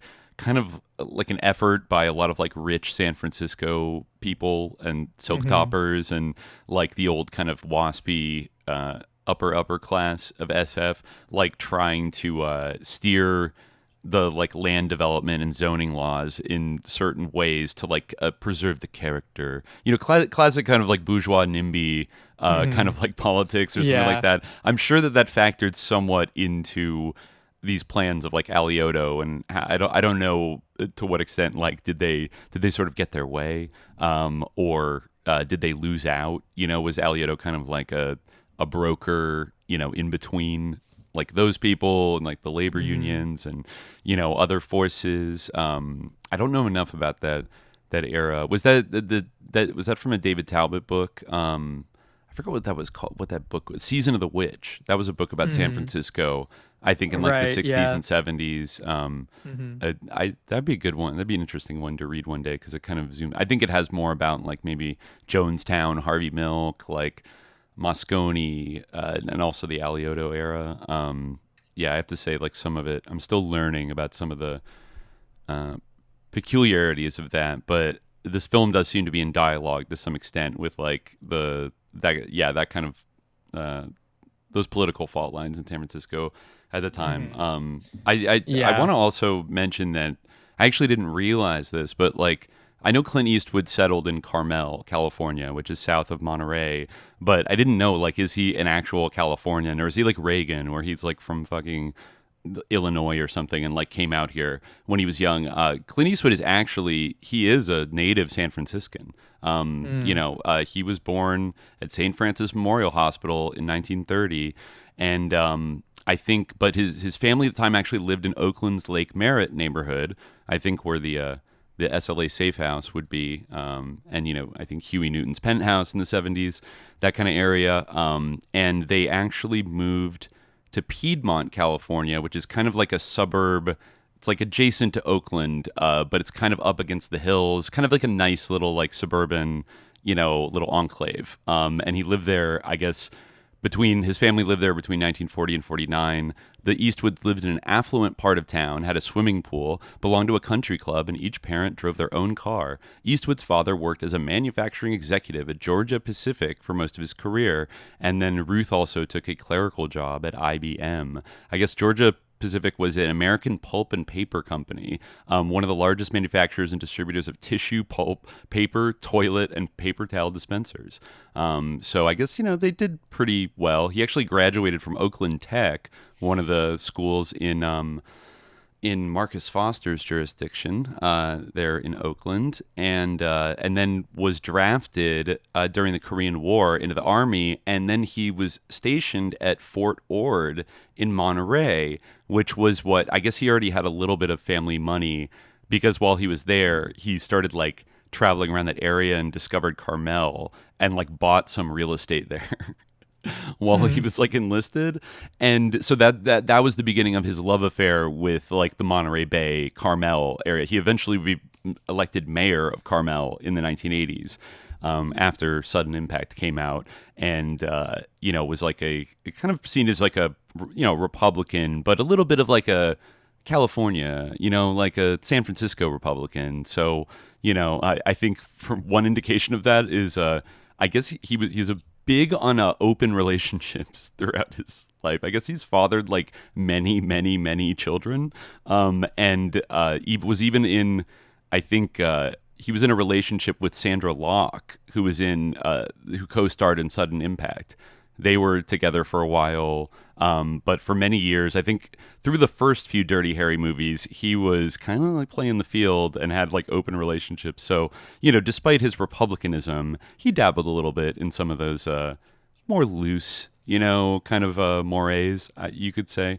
But then again, that is Hollywood, right? I feel like everybody's like that in Hollywood. So he is part Irish, actually. I didn't know this. Irish, Scottish, English, and Dutch, but he is descended from Mayflower passenger William Bradford, making him the 12th generation of his family born in North America. Wow. Wasn't he the governor of the Plymouth yes, colony? He was. Yeah, Yes, William Bradford. So that's the same guy. We get a Mayflower, well, not Maoist in this case, a Mayflower San Franciscan right here. So yeah. I wonder if maybe it might be good to go through like the first movie. I found. Hold on, let me get a little bit of coffee first. Okay. Yeah. All right.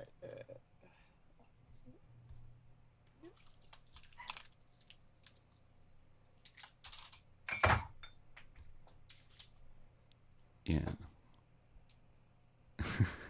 Dmitry Poshlost, ethnicity watch. Well, I'm just, we just got to keep an eye on these things. When somebody descends from the Mayflower, you just want to clock it.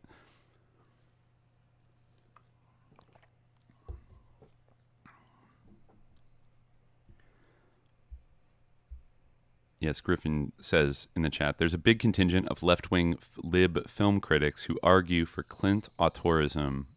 Yeah, Clint Eastwood has directed a lot of movies. He's directed some, he's directed, I think, some decent ones as far as that goes. I believe that he directed Sudden Impact.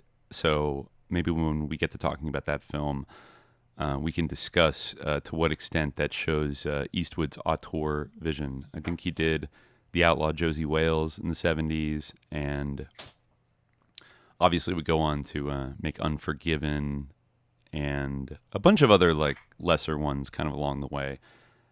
I think Gran Torino, was that his last one? His sort of old racist guy in Detroit kind of movie.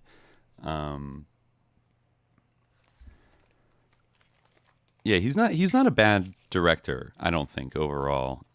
Is he an auteur? I don't know. Maybe we can get into it later. I think that sometimes, especially in the American film system, I do find myself questioning a little more lately whether auteur theory like really applies, given the highly collaborative and industrialized, like vast scale of filmmaking. Anyways, all right, you're back. Yeah. Yeah. I was thinking of this like Berkeley Barb quote, like as an example of like what like the October 1968 issue of the Berkeley Barb. I guess this is a little bit too early for us to have come across in our series. Let me see if I can bring it up. Okay. But it's like this thing like We Are Outlaws. Have you ever seen this? No. Yeah, hold on. Let me like see if I can find it on the actual Barb.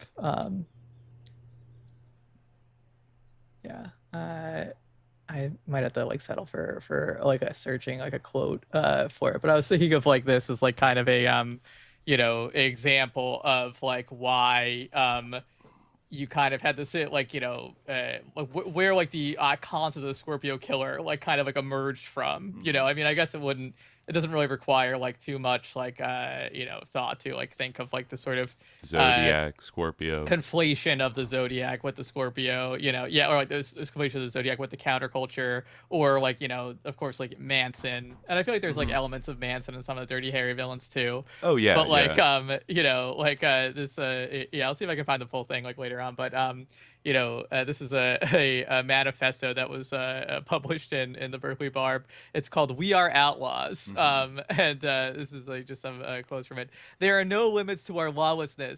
We defy law and order with our bricks, bottles, garbage, long hair, filth, obscenity, drugs, games, guns, bikes, fire, fun, and fucking. The future of our struggle is the future of crime in the streets. We are all criminals.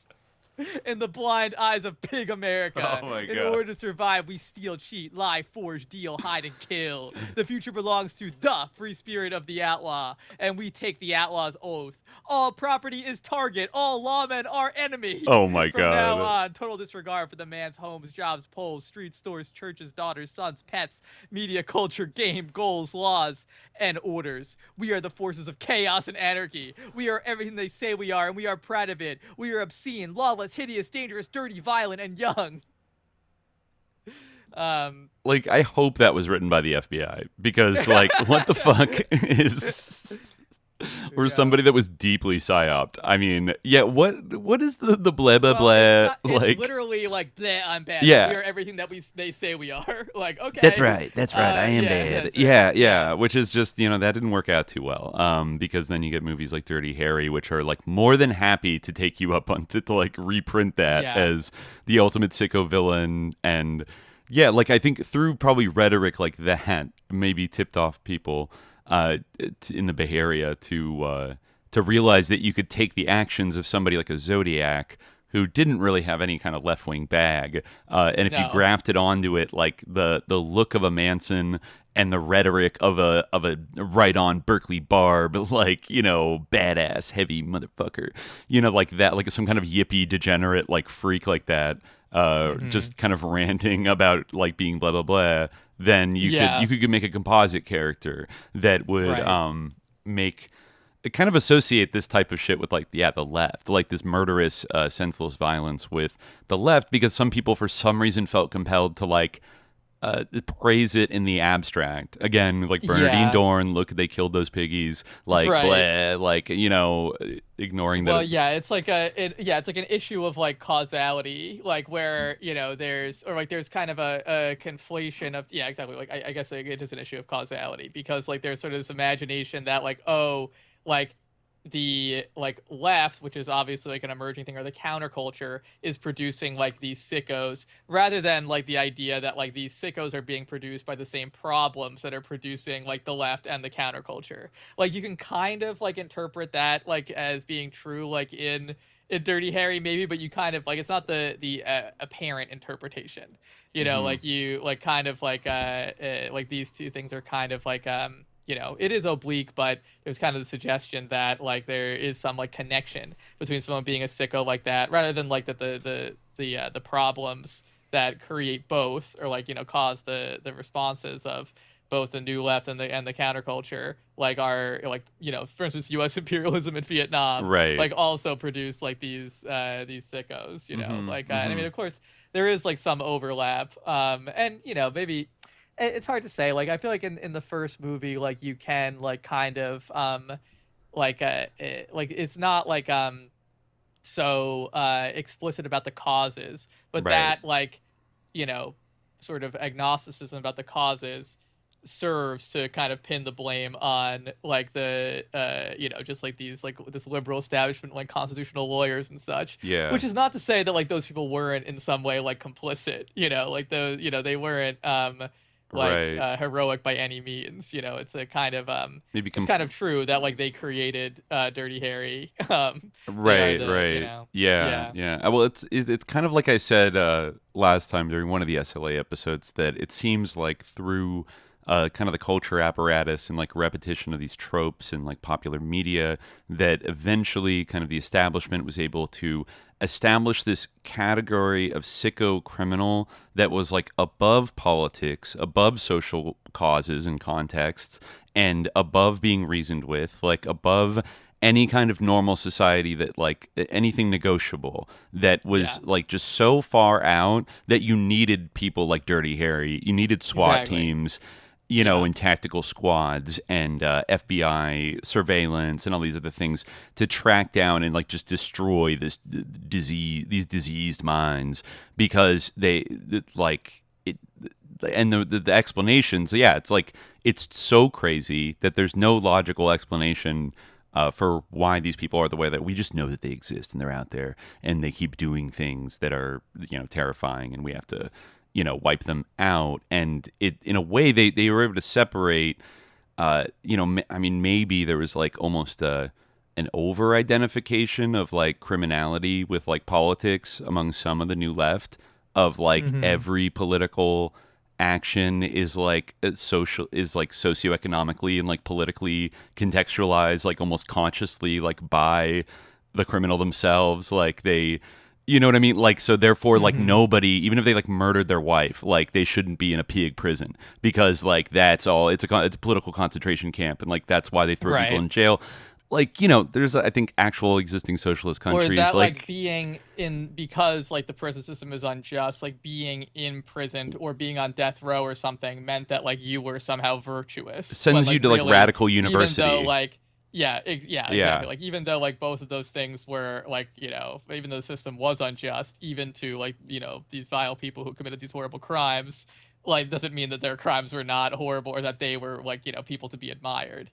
You know, it's like, yeah, it does, and also doesn't mean that like there aren't innocent people, which is one of the great injustices of the, like, you know, who are you know, caught up in the prison system, or people who like, you know, committed a trivial crime, who then you know are sentenced to like, you know, years and years in prison. No, for sure. I mean, like, I think, you know, horribly. I think then and now, you know, we can almost put that in a separate category of people wrongly convicted for crimes, or like on trumped up, you know, like possession charges, and you get 20 years, like something like a non-violent crime that's like not. But yeah, I guess I mean more specifically like people that did, you know, commit like violent crimes, or like, you know, rape or murder or like armed robbery or something. I think there was, you know, in these kind of like these SLA white kids that were like going up to Vacaville and stuff like that. I think very influenced by like the writings of George Jackson and the political aid to like politicized prisoners. Like there's so it seemed like there was kind of a face game to be like every single person is not guilty of doing anything bad because like of the larger context of, you know.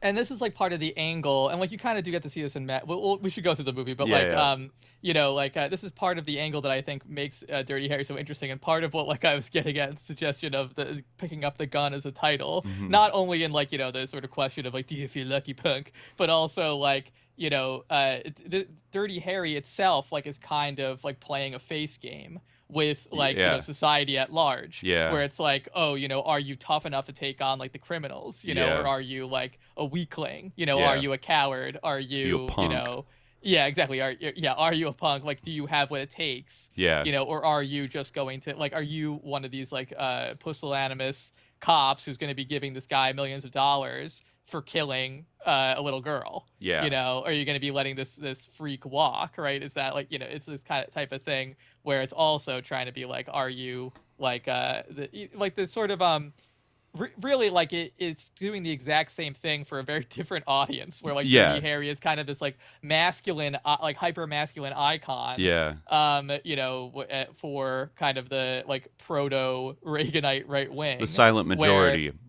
Exactly, where on the other hand you have someone like Donald DeFreeze, you know, you have like kind of the idea of like the, you know, the and that was like that sort of masculine image was even a consideration for DeFreeze himself, as we were just talking about, right? Standing in the mirror, like pointing at himself. Exactly. Or having to appoint Tico to be a successor, even though he's like the least qualified. You got to be hard, like out on these streets. He needs a partner that he knows can go hard. Like, what about Frank DiGiorgio? What about No, it's very much true. This is a kind of a face game for the moral majority, for the people who voted for Nixon, and like facing off the challenge, like you could almost say, like the way that the SLA conceives of like the pigs as you know, this kind of like massive monolithic death squad that is like roaming and wants to kill everybody at all times and stuff. Like it's a little bit not discounting the reality of like a lot of the SLA critiques of the police are like actually like correct. Like they're not, you know, like it's not like they were like totally off base, but you know, in some of the rhetoric, like we had talked about that Berkeley Barb example, or I forget it was the Barb or the Tribe, where you know, somebody was shot in the Tenderloin. It was like a black guy shot like a white guy and a Latino guy. And then they wrote like, it's hard to be unemployed. Like, you know, like they treated it like a politicized thing when this is probably like a mentally ill guy that just conjured these, political like militant actions. It's like, you know, incipient revolution. Right. Or, you know, I don't think many people made this argument by 1974, but like saying somehow that like the zebra killings were like good, you know, or something like that, where they're just like randomly shooting white people. And it's kind of like, well, you know, but there's a thing of want to be like hardcore, and like because the pigs are out there.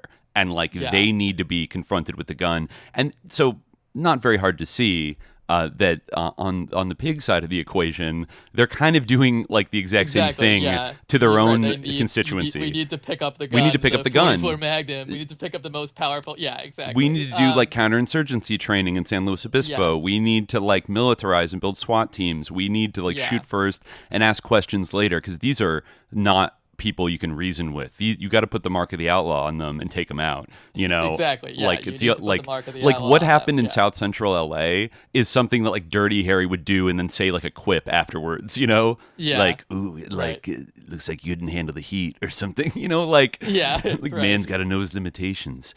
You know, or some shit like that. Like that would be something that would be celebrated in a Dirty Harry movie and presented as badass. Like, and those people deserved it. Which, you know, in a way, like he extrajudicially kind of executes people almost by accident. Like there's a kind of trope in the Dirty Harry movies where he stumbles into crimes in progress and blasts like 4 people and then just like goes about his day like eating a hot dog. Like the amount of body count he racks up gets almost, you know, which of course like the genre would adopt that, like, you know, later on as like almost every cop movie would kind of have something like that. But maybe I found on filmsite.org a summary of the first Dirty Harry movie with like some decent like asides that, you know, flesh out some stuff about it. Maybe I won't read all of it, but I'll read some of it so we can get the sense of how it unfurls. I think the other movies we can just kind of talk about a little more loosely. I do want to talk about the second and third one, especially because I think they're, in some ways, the second one I found most interesting of the sequels. Yeah, but the second one anyways, is interesting. Yeah. So they write here, I don't know, Film Site Movie Review. I don't know who wrote this, but anyways, so here we go. Starting at the beginning, I forgot about the very beginning. With bells tolling, the film opens with a zoom into a marble wall memorial in tribute to the police officers of San Francisco who gave their lives in the line of duty, presented by a citizens committee. I keep forgetting to mention this. This is like an important scene, like, and it's very crazy Back that the movie Blue. like opens this way, you know, because it's like kind of like it's kind of saying basically that like, you know, these are the real people like who have been trampled underfoot in order to like create this like real world paradise. These are like the dirty Harrys, you know, who have gotten all the dirty jobs that came along to make it so that you have the luxury beliefs of being able to think that like, you know, you don't have to massacre people and torture them. You know, and the names I did examine close, and the names were like 3/4 Irish. You hate to see it, but it was that with like the bells going off. It's really coming out with a Back the Blue like tone setting moment in the beginning of like this movie backs the blue. All right, like this is, you know, despite maybe a couple little ambiguities throughout, you know kind of where you stand. And I forgot, I was going to say earlier before we dive into this synopsis, in terms of present day, you know, issues, you know, we just had a primary election in California, and a lot of the rhetoric that you hear from both the governor's race and the LA mayor's race, you know, you can totally tie it back to like the Dirty Harry dynamic of like the early 70s. Like in some ways, this is a Spencer Pratt movie, you know, like this presents a Spencer Pratt perspective on California cities. And like this nowadays, it's a little more focused on drug addicts and homeless people. You know, in terms of the like these sickos are just, they're shitting in the streets and it's a total free fire zone and you just can't blah, blah, blah. Even though violent crime has gone down steadily in California, you know, I think the whole nation for like a while now, it's not nearly as violent as it was like, say, in like the 90s. But nonetheless, there's this feeling of, and the feeling of the liberal mayor and like George Gascon, Chesa Boudin, the Weather Underground Nepo baby in San Francisco, got voted out on a recall for being too woke, for being too much of a Dirty Harry antagonist, you know, and then George Gascon got voted out for in a similar way. He also was a Bay Area DA, you know, before he came down here. And then Karen Bass is presented as kind of like the lib, kind of Alioto mayor that's just sitting on her hands and not doing anything because the woke special interests are paying her off, and you know, blah blah blah. And like these cops have they have a hand tied behind their back, and like they can't go out. You know, I mean, Spencer Pratt was campaigning on moving. Talk about May Brussels, like moving homeless people in LA to like desert rehab camps. By like forcibly, you know, like just removing them from the city into like mandatory rehab. Like, well, what do you want them to do? Say trick or treat? You know what I mean? Exactly. That's one solution to it.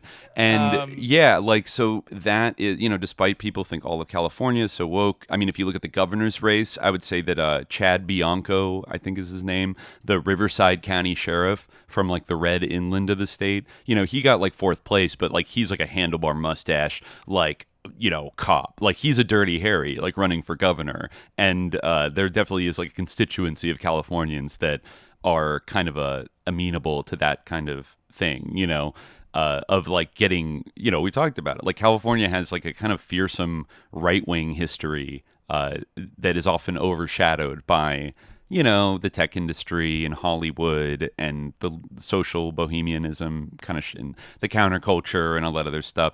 Like there's always been a scary Western, you know, vibe out here. And that's the last thing I'll say. That's obviously, this is almost like you don't even need to mention it, but it's worth noting that this is literally taking a big movie star who got famous doing what? Doing spaghetti westerns, like violent, right. Like he always plays like a nihilistic cowboy outlaw in westerns.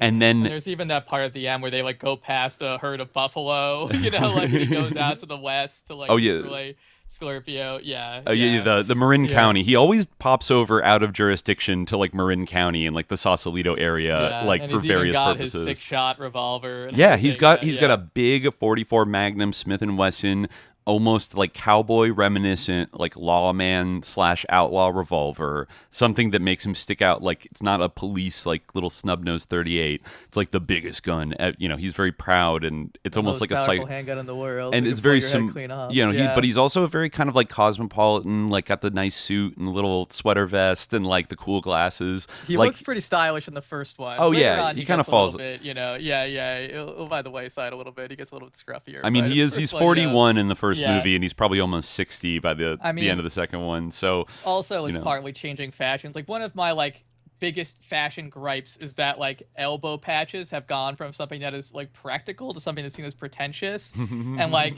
I constantly am literally opening up like elbow holes, like my favorite garments, and it's just like But most of them don't have elbow patches because they're seen as being like pretentious. Now. You're a professor. You should feel.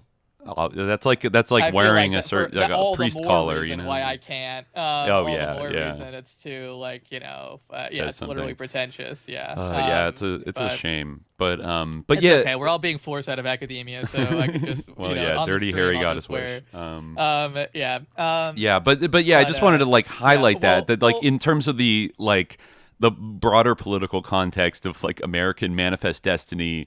And like vision, like the importance of the Western in the history of Hollywood and like American cinema, and often it's like this allegorical space where certain like social realities can be like commented upon. There's both. There's a lot of right-wing Westerns. There's like a smaller number of kind of like a little more critical Westerns that have to do with Westerns. like I mean, the big railroad man's coming to town and is Unforgiven, right, which is like about the commenting on the violence of the Westerns, right, or High Plains Drifter, another that's one of my favorite Eastwood ones, that has almost like a supernatural cosmic kind of dimension to it. Yes And like I mean I think but then taking San Francisco, California, the capital of the gold rush in the 19th century, this is very much a Wild West city. That for sure. Like like one of the most like striking parts of the movie, I think, is like when to do the handoff to Scorpio, he goes out to that huge like old like Mission Cross. I don't know if it actually was built during like maybe at the very very tail end of it, but it's like a giant cross. Like that it was once like the highest like point. I guess it is like the natural highest point in the Bay Area, right? It's probably either in Golden Gate Park or in the Presidio, where that would be. And Kezar Stadium, the demolished 49ers Stadium too. Right. And I think is it St. Peter and Paul Cathedral, the big Italian Catholic cathedral in North Beach also gets a nice cameo. But speaking of like contemporary politics, obviously California is more directly relevant to the context. But I couldn't help but think about Dirty Harry since we were preparing this episode while I was reading the latest expose about a favorite topic of the show in recent days. A rising liberal star from the Northeast. The Obergruppenführer himself. Yes, he apparently, according to an ex-girlfriend, he kept an AR-15 lying around his apartment on Capitol Hill and would sharpen an axe, a relic from his time working on the Appalachian Trail before he enlisted in the Marines, while watching television. He had what she described as a, quote, warrior ethos and would fantasize about killing people he deemed a threat, she said. He said he told her that rape was about power. It was something that stuck with her through the years, Miss Fifield said. Mm-hmm. He said this a lot. If anybody ever broke in here, I would rape them, she recalled, saying that he added it would not be in a sexual way, not in a gay way. He was like, I would rape them to show that I'm dominant, she said. Asked about those remarks, a Blattner campaign official did not dispute them. Oh! What? A friend who knew them said the comment sounded out of character. All right, I don't know. Out of character, yeah. Blattner, who had overlapping relations with other women while he and Miss Fifield dated, also referred to women as hatchet wounds. a crude term for female anatomy. All right, that's insane. I've never even heard Ew, of that. what the fuck? Okay, yeah. It's that Especially marine like humor. if you're sitting on your couch sharpening an axe, and you're like, you're a hatchet wound. Like living in like Georgetown, working as a bartender, Look, befriending all right. Ryan Grimm. Yeah, it's like dating a Republican operative. I think like that woman is a Republican. He dated Democratic women later, but you know, certainly wasn't a deal breaker for him in the 2010s. You know, yes. which yeah, and yes, that's really wild. she also said that he told her that he and other members of the unit selected his Nazi tattoo because they were like a death unit. They were killers, and saw a parallel between their unit and the Nazi Schutzstaffel. Or well, SS you know, unit. on occasion, I do agree with him on that. Yeah, I do agree exactly. with it. Yeah, There is true. a similarity. Well, I think he also told maybe that same woman that he definitely knew what the tattoo was, and he called it, quote, "my Totenkopf." Yeah. Which, yeah, like there's no universe where he does not know like the specificity of that symbol, and it would make sense that Marines in Croatia would avail themselves after a bloody tour in Ramallah, in Fallujah or wherever he was, Ramadi. Hell of a time. Yeah. Oh wow. Well, all the Graham Pallander supporters can have a lot of fun with that one. I gotta say, sometimes it feels good to be on SJ, where we don't fall for supporting like a Nazi mercenary freak for some reason. To like knock off a moderate Republican who sucks. Like, who cares? I mean, look, man, infidelity is funny, okay? And we're all just fun in here. We're just funny. Yeah. So, Okay. anyways, yeah. So you can see Dirty Harry played a number on our culture in terms of the love of guns. Yes. Picking up the gun is just something you have to do. To be a badass, even when you're on the couch, just relaxing your home, just cradle your fantasizing AR-15. about someone making your day. Go ahead, make my day. Yeah. One of the darkest lines ever written. But all right, so we opened with the obviously the tribute to the fallen heroes, the police officers, with the badge superimposed of the names of dead cops. The camera scrolls down the list of officers killed, stretching from 1878 to 1970. The policeman's badge, symbol of law and order, dissolves into the muzzle barrel end of a high-powered rifle of a criminal sniper, linking the two combatants. The baby-faced, hippie-looking killer on a rooftop. This is an important beat. This is the face-to-face confrontation. Oh, right. In our screenwriting class. The antagonist and the protagonist, that's key. It's really key. You got to have that face-to-face confrontation early on between the protagonist and the antagonist. Yeah, even though they're kind of stretching it with like dissolve from police badge to whatever. So he's aiming, he's on a roof. He aims at a woman swimming in a rooftop pool. He shoots her. She gets hit and she sinks and dies. Actually, I think in the schema, it might be when he finds the letter and the bullet. That is the true face-to-face confrontation. All right, fair enough. Yeah, the media aspect, of course. So, so let's see. So, during the playing of the credits with jazzy, upbeat music from Lalo Schifrin, who also did the Mission Impossible theme. The music is good. No, he does like 4 out of 5 of the movies. I think the scores for them, like I think he does like 1, like maybe like 1, 2, 4, and 5. I think. But it's good. It's like acid jazzy. It's funky. It's got that new Hollywood like broad aesthetic. It's not stuffy, like, even though it is kind of reactionary. So, then we get to meet sunglasses wearing Inspector Harry Callahan. He investigates the rooftop, and as the credits play, and he discovers the spent shell casing of a rifle, and then finds the ransom note. And then, a man of few words throughout the entire film, he reacts with a simple expletive, his first line of dialogue, Jesus. Dirty Harry is called upon to be an avenging angel. This is like a side note. An outcast cop to seek and exterminate the evil, satanic, conscienceless killer destructively set loose in an urban environment. In semi-religious settings, a church near a revolving Jesus Saves sign and a giant cross atop Mount Davidson Park, Callahan confronts the murderer. There you go. Yeah, so that's Mount Davidson Park has the cross. Yeah, I saw that in a bunch of different articles making, a point about how the first line of the movie was Jesus. No, it is interesting. It the is Catholic it cop, almost, Yeah, there's a whole thing of the priest, he Later. does think he owes himself a padre. Yeah. Oh, yeah, he owes himself a padre. Yeah. Yeah. So yeah, the handwritten notice projected on a screen read by the mayor, filmed in the actual offices of the SF mayor. The deranged, Alioto, I think, the deranged sniper, a quote, madman calling himself Scorpio, demands cash or he will resume the killing of random targets among the city's innocent citizens. So this is the Scorpio letter.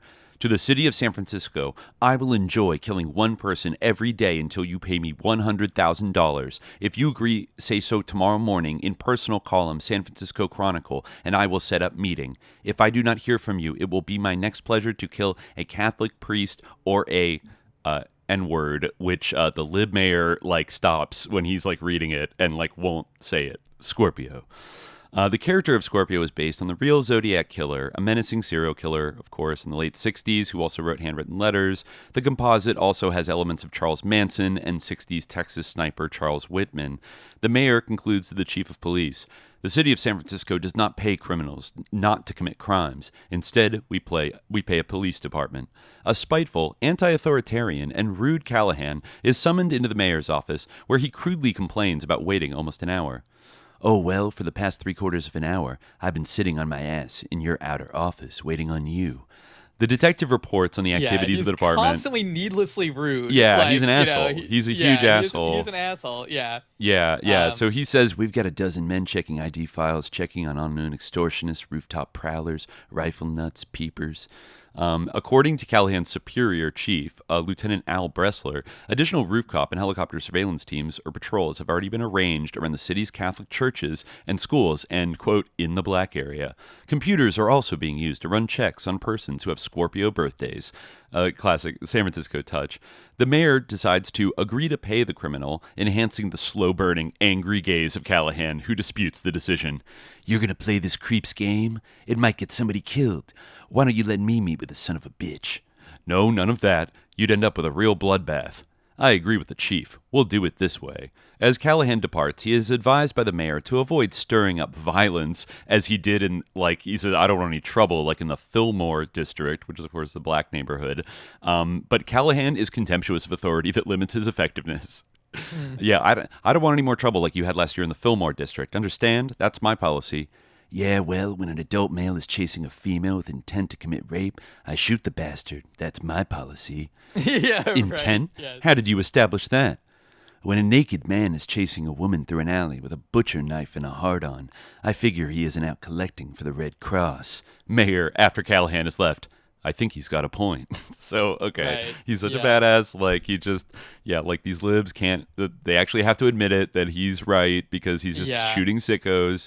It wasn't a racist shooting. He had his reasons, basically. Right. Is what the movie is telling us. This guy was maniac chasing this woman with a butcher knife. And they hard on. With his pants down. Yeah. In, public. The most obvious, of course. Yeah. Yeah. So then, here comes one of the most iconic scenes where Dirty Harry goes to pick himself up a hot dog at his favorite place at the Burger Den. And he notices somebody idling outside of a bank.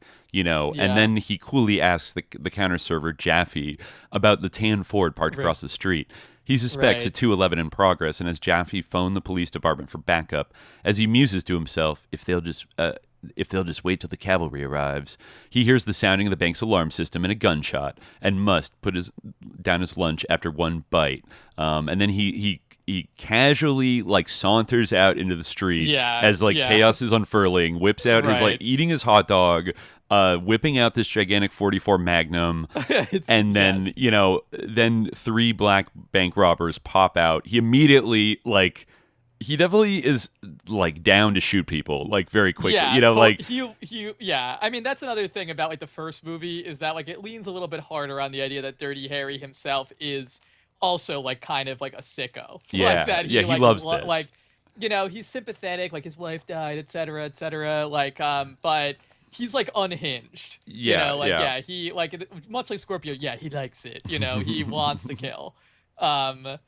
So, I think he basically make my day, Yeah, he says police like freeze very quickly, and a guy whips like, around. As he's blasting him. Yeah. Yeah, Exactly. blast one guy, wounds him, and then the other guy jumps in a car. They drive away. He just immediately starts like plugging the driver with bullets. Like, it's like, I don't know if that's like actually justified, but like he does it and the car crashes. I think you're not allowed to actually shoot a fleeing suspect. Like, right. I think that's not. They're like trying to basically run away from him. But then, of course, the other guy jumps out of the crash car, pulls out a gun, and tries to shoot at Dirty Harry, giving the justification to blast him and shoot him through a window. And then the guy in the car is dead. And then he walks up to the guy he was wounded initially, who's got like a shotgun lying next to him. And this is like the first, the famous, iconic Dirty Harry monologue where he's pointing this 44 Magnum. This is not Make My Day. Make My Day is actually from Sudden Impact much later. Yes. Like, there's no Make My Day in like the first three movies at all. Like this is, yeah. Well, yeah, we're going to discuss that. That's an interesting dynamic, is that people forget. They have this like Mandela effect, like forgetting when he said Make My Day. But yeah, this one, he says, and I remember this because our teacher used to act it out like very emphatically, where he's fired some shots. He walks over to this guy and like he's looking at his gun, and Dirty Harry says, "I know what you're thinking.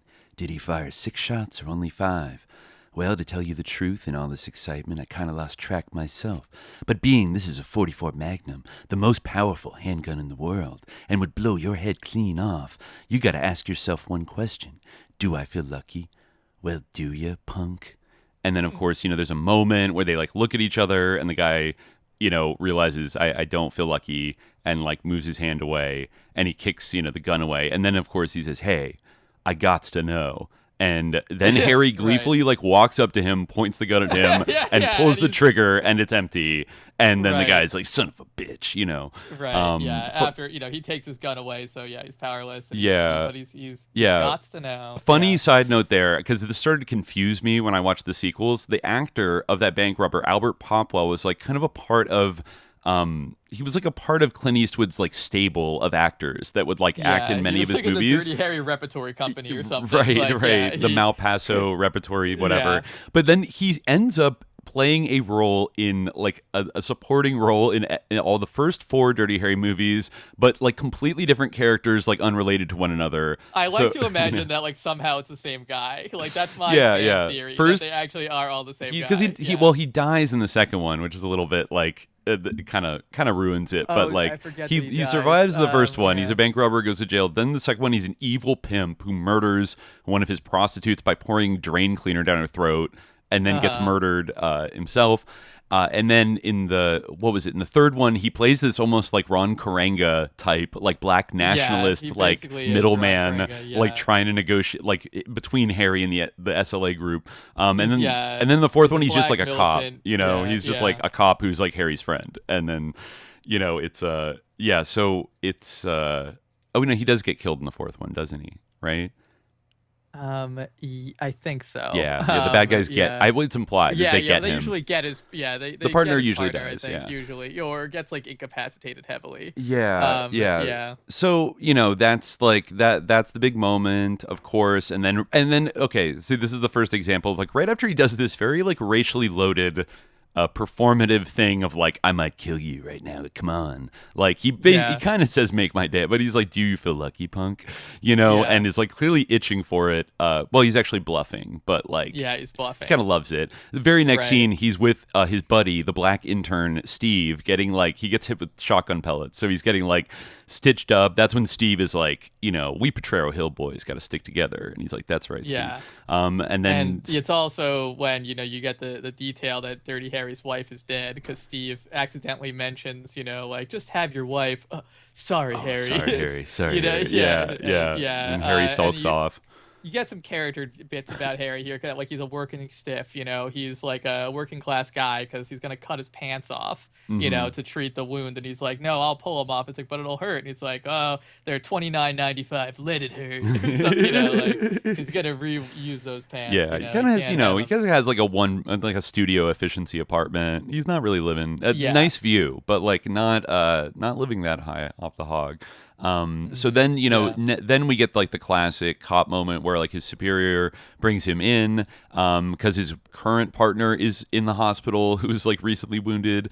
And he is forced to take on the rookie college-educated Mexican-American cop Chico Gonzalez. Who is a San Jose State, and sociology Dirty Harry's major. Like, you gotta be kidding me. It's like, I don't have time to break any newcomers. Why don't you do this boy a favor? If I need a partner, I'll get me someone who knows what the hell he's doing. Later, then he says, sociology, oh, you'll go far. That's if you live. Just don't let your college degree get you killed, because I'm liable to get killed along with you. And then, I guess the reasoning is that, because he's college educated, he'll be, an ineffective, he'll be too soft on crime. He's not a real killer or something. Yeah, exactly. Yeah. So then, he asks, why do they call you Dirty Harry? The Giorgio, the cop, says, that's one thing about our Harry. He doesn't play any favorites. He hates everybody. Limeys, beatniks. He says Nicks, actually. Here, we thought it said Mick with an M. What is Nicks? It says parentheses beat Nicks. Oh, I guess that was sure about that? Well, yeah, I feel like it's mix, and the I don't know. Yeah, maybe might not know about mix as a slur for. It Irish would be people. more consistent if he hated beatniks mix. rather than Irish, because he is Irish, So yeah, but it's all racist slurs, and you can hate other Irish people if you're Irish, or something. I don't know. Yeah, I guess so.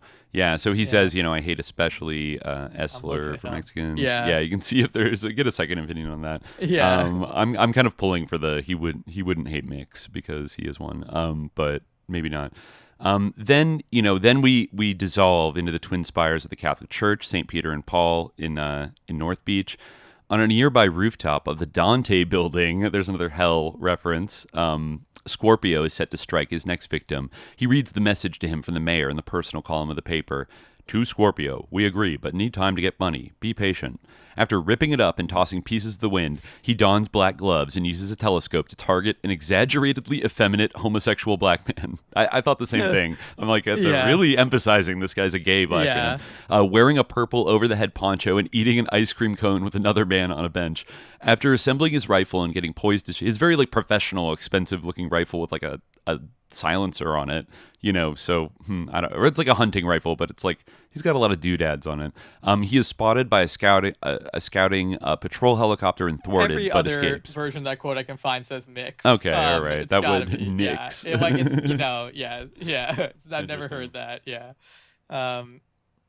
So during night control, Callahan and Gonzalez cruise by the Columbus Street, North Beach area, populated by peep shows and strip joints, the Roaring Twenties, Big Al's, Condor, El Cid, with a show titled Naked. Their police radio describes the suspect, adult male, Caucasian, last seen wearing a pair of chinos, a pale blue shirt, brown coat sweater, dark gloves, carrying a tan suitcase, which probably contains a .30-06 rifle. He's got that Charlie Kirk rifle. Allegedly, this man is wanted on suspicion of homicide. Callahan comments on the weirdos that are in the streets. He says, these loonies, they ought to throw a net over the whole bunch of them. Gonzalez, I know what you mean. All right. Gonzalez spots an individual with a tan suitcase. On the tip, they pursue a possible suspect, but Harry narrowly misses hitting pedestrians in his path.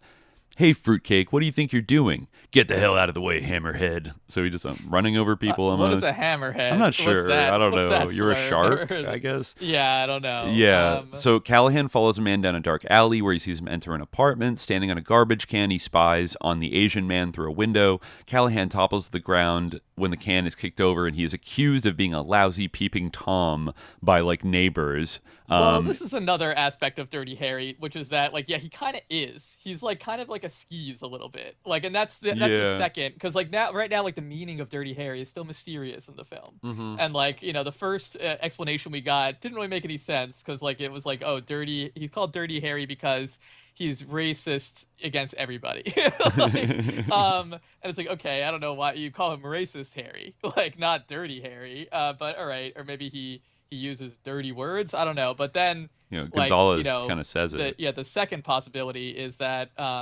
he is, Gonzalez does say it I got another idea about why they might call you Dirty Harry, because he's kind of weird with sex. In this case, at least he is tailing a suspect, when he gets descended upon by vigilantes, ironically. Yeah, these who like then, goofy start beating him old up. guy neighbors that are like, "Oh, you're looking at a hot Mary's window," like Yeah, exactly. Hot Mary is very indignant and like looms out the window like half naked. Seems to be one of those like Berkeley Barb ad type of situations going on in Hot Mary's apartment. Gonzalez jokes with him that I just had another thought about why they call you Dirty Harry. And he gristles.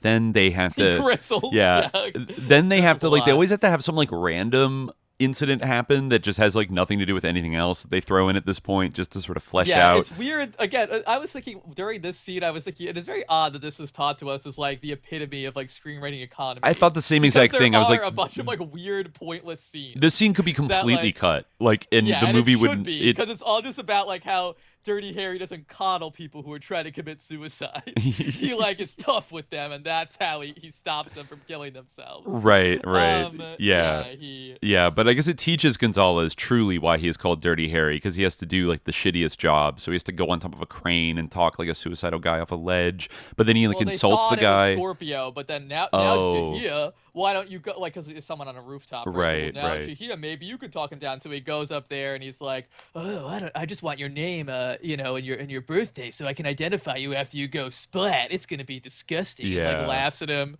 and like for whatever reason, this causes a suicidal guy to like become outraged. Yeah. Try to attack Dirty Harry. Yeah, it's very odd, and then Dirty Harry punches him and grabs onto him and like brings him down. It's very weird. Then on the street, Dirty Harry tells his partner how he truly earned his nickname. He won't flinch or shrink from the difficult, most demanding and dirty jobs that he's called upon to perform. Jobs that often require dirty methods, unethical operations, pain, and fanatical violence outside normal conventional limits in order to disease. Yeah, he gets every dirty job that comes along. He says that verbatim. It's like, well, you see. Right. Then they discover that like in the Potrero district, they go to a lot and found that a young black boy has been shot in the face by a sniper rifle, or he's 10 years old, and so there's another one. The Scorpio strikes again. Then they set up like a trap for Scorpio, where they they leave one rooftop unlocked in North Beach to think like, oh, we're gonna save that for him. Right across from a church. Right. So Jesus saves a neon sign is spinning, and they're looking across. Because he said in his note he was gonna kill maybe a Catholic priest. So this is what a black person. Yeah. And so he did that, and then he's gonna go after. I think this is where he says he owes. Yeah, he may just figure he owes himself a padre. Right. People asked if I'm doing a Ronald Reagan impression, but note how similar they sound, honestly. Well, they are similar. Yeah, they are extremely similar. They have that, like the Eastwood's got a little more of a grit, kind of thing, but like they have that deep in the back of the throat. They both have like a rictus where they don't really open their mouths fully to articulate sounds. They just like kind of scowl. Yeah, like it's the same thing. Yeah, the California reactionary accent. So, I mean, it's. I wonder if like Ronald Reagan. I mean, it might be like a movie thing because they were both like kind of in westerns, and like they were both like kind of were that type, like they both did that kind of the same kind of part. Mm-hmm. So I wonder if like it was this kind of like this affect that like was, I don't know, castable at a certain time or that people gravitated to, and that's why they both have that voice. Because like I don't know if Ronald Reagan would I mean, certainly he quoted him, right? But I don't know in the if 80s, he would would imitate Clint Eastwood. I think that's just how he sounded, I think it might be a Hollywood cowboy actor thing to some extent, and I mean, I think it's interesting. At this time, Ronald Reagan, of course, was the notorious governor of California during at least the first two Dirty Harry movies. Like he was the governor, and then 75 kind of he was out by then. It's right before he would kind of make his pivot to like wanting to run for president. Like, didn't he primary challenge Gerald Ford in 1976? But it's like just preceding Ronald Reagan truly like moving up to the national political stage. And he's never like mentioned in the Dirty Harry movies at all. Like he's, they never really mentioned like the state government. No, that's all or fine, FBI. The FBI doesn't exist, like pretty much in the Dirty Harry movies. Not. Yeah, weirdly, because that's a common thing in like these like cop movies or films where it's like the feds, but no, they don't seem to exist. Yeah. So then, they do trap Scorpio, like, he comes up on that roof and they try to ambush him, but then Scorpio, like, inexplicably has a machine gun and, like a submachine gun and just, like, brrr, like, kind of SLA vibes. Like, how did he get that? That's weird. But it doesn't even look like a modified carbine. It looks like literally like a gun that would be illegal. So, like, how the fuck did he... Whatever. Anyways, he shoots out the Jesus sign and, blah, blah, blah, and he escapes. And actually on the way out, he kills a street cop who like tries to confront him. Yeah. So they're devastated by that. Then the next day, they find out. Well, we forgot to mention an important detail where like when Scorpio they're laying this trap for Scorpio. Like Dirty Harry like is looking for binoculars for this like murderer who's apparently obsessed with catching. But he literally says, Harry, you owe it to yourself to live a little. And starts like literally being a peeping Tom. You're right. Spying. There's like a hot naked hippie girl that's kind of like dancing around her apartment, and then she opens the door and like two like a hippie couple, a guy and a girl, like she opens the door naked for them, and they're like about to have a threesome, and he's like, why? He becomes distracted. He literally says like, you owe it to yourself to live a little, and he is looking at it. And like meanwhile, like he gets distracted and like he doesn't notice that Scorpio has like gone onto the rooftop. If that hadn't happened, like they might have gotten him. But no, that sucks. Was, So he kind of fucks up and is dirty in that way. Yeah, and gets a cop killed, kind of low-key. Then the next day, like, the Scorpio, there's no rest for him. He apparently grabs a 14-year-old girl, Anne Mary Deacon, and left another demand letter in Golden Gate Park. She went to the movies last night and never came home. She was buried alive with just a small amount of oxygen left to sustain her. I wonder if this is before or after that like famous case in Florida that like Patty Hearst even talked about, where a girl was kidnapped and left with like a tube, like for air, and she managed to like somehow escape. That I feel like that was around, maybe that was like 1970. There was a movie. There was a guy, Gary Stephen Christ, who I think like did something like this. He kidnapped an heiress, Barbara Jane Mackle, and buried her alive in a ventilated box. Yeah, that was, I guess, maybe what Patty was talking about. That happened pretty early. That happened in 1968. Oh, okay. So, Barbara I think Mackle. That was part of the inspiration for this scheme of Scorpios. Yeah. Right. I forgot that girl was an heiress.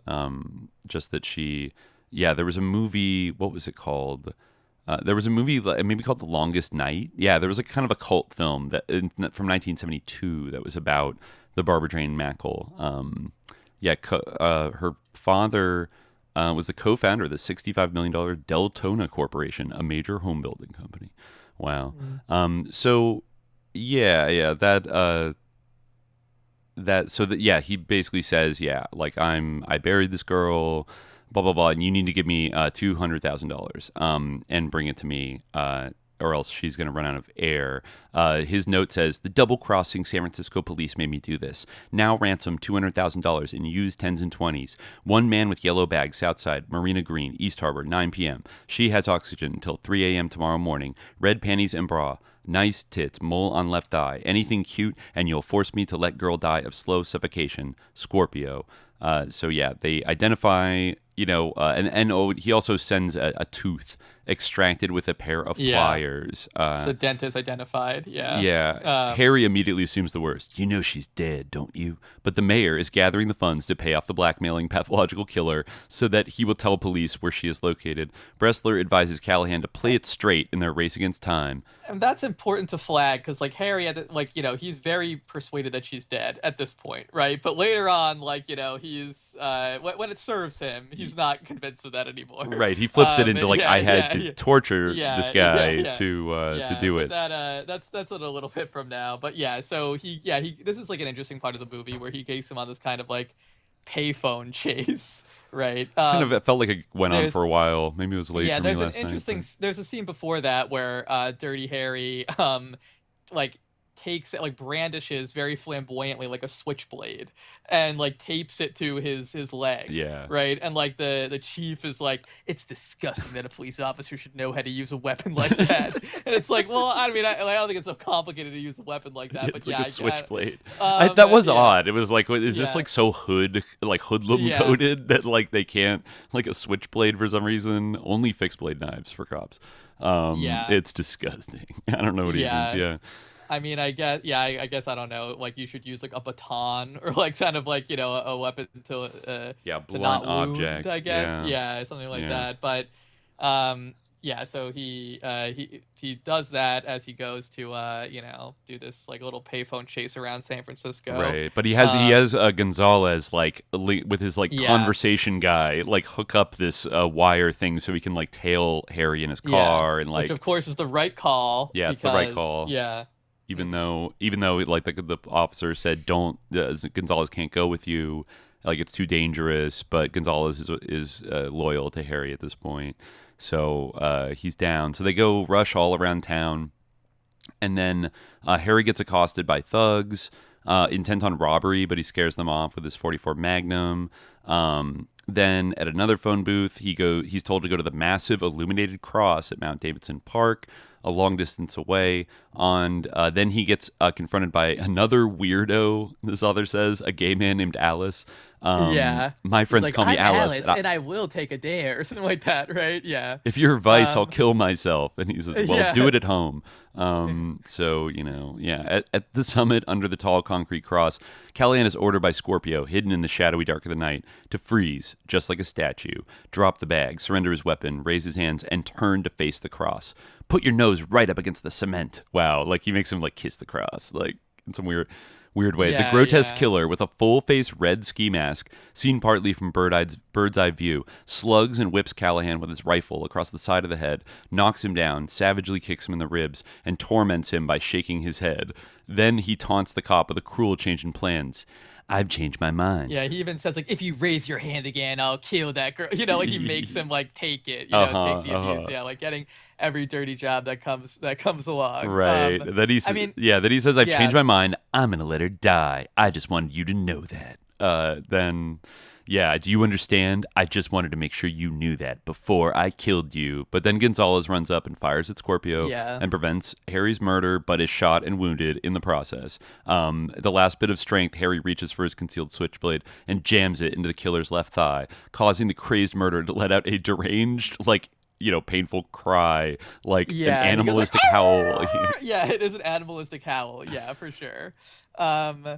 Yeah, I actually found like an interesting article about like that cross. Like apparently there's actually been some controversy over the cross. I mean, Dirty Harry would have a field day with this. He'd be like, this is a kind of like the epitome of what the movie is talking about. Like there was like actually a debate over like whether this cross should be allowed to like remain on Mount Davidson. In the 90s. In 1992, Judge John P. Bukassin Jr. ruled the cross was not only a religious symbol but also a secular landmark of historical values of the city that serves as a reminder of the past. The San Francisco Attorney's Office hailed the decision as a landmark in itself, the first of its kind to acknowledge the importance of a disputed object's historical heritage. The plaintiffs appealed Bukassin's decision. Who are these plaintiffs who are like, get that cross off our mountain? I mean, I guess sure. Quino. I mean, I Quino's guess mom. it's kind of like a symbol of colonialism and shirk, but it's like, I don't know. When was this? It was in the 90s. Okay. The plaintiffs appealed the decision. Judge Diarmuid O'Scanlan, very Irish name, wow, wrote that the Mount Davidson cross carries the great religious significance, indeed suggests otherwise would demean this powerful religious symbol. Thus, we conclude that its presence on public land violates the California Constitution. Following this ruling, the city requested a Supreme Court review of the case, which was denied. Civil liberties groups have paid increasing attention to hilltop crosses in recent years. A federal court decision in 1996 declared a large cross in a San Diego hilltop unconstitutional. In 1997, the city of Eugene, Oregon, removed the large lighted cross from a hilltop city park where a local businessman had planted it in 1964.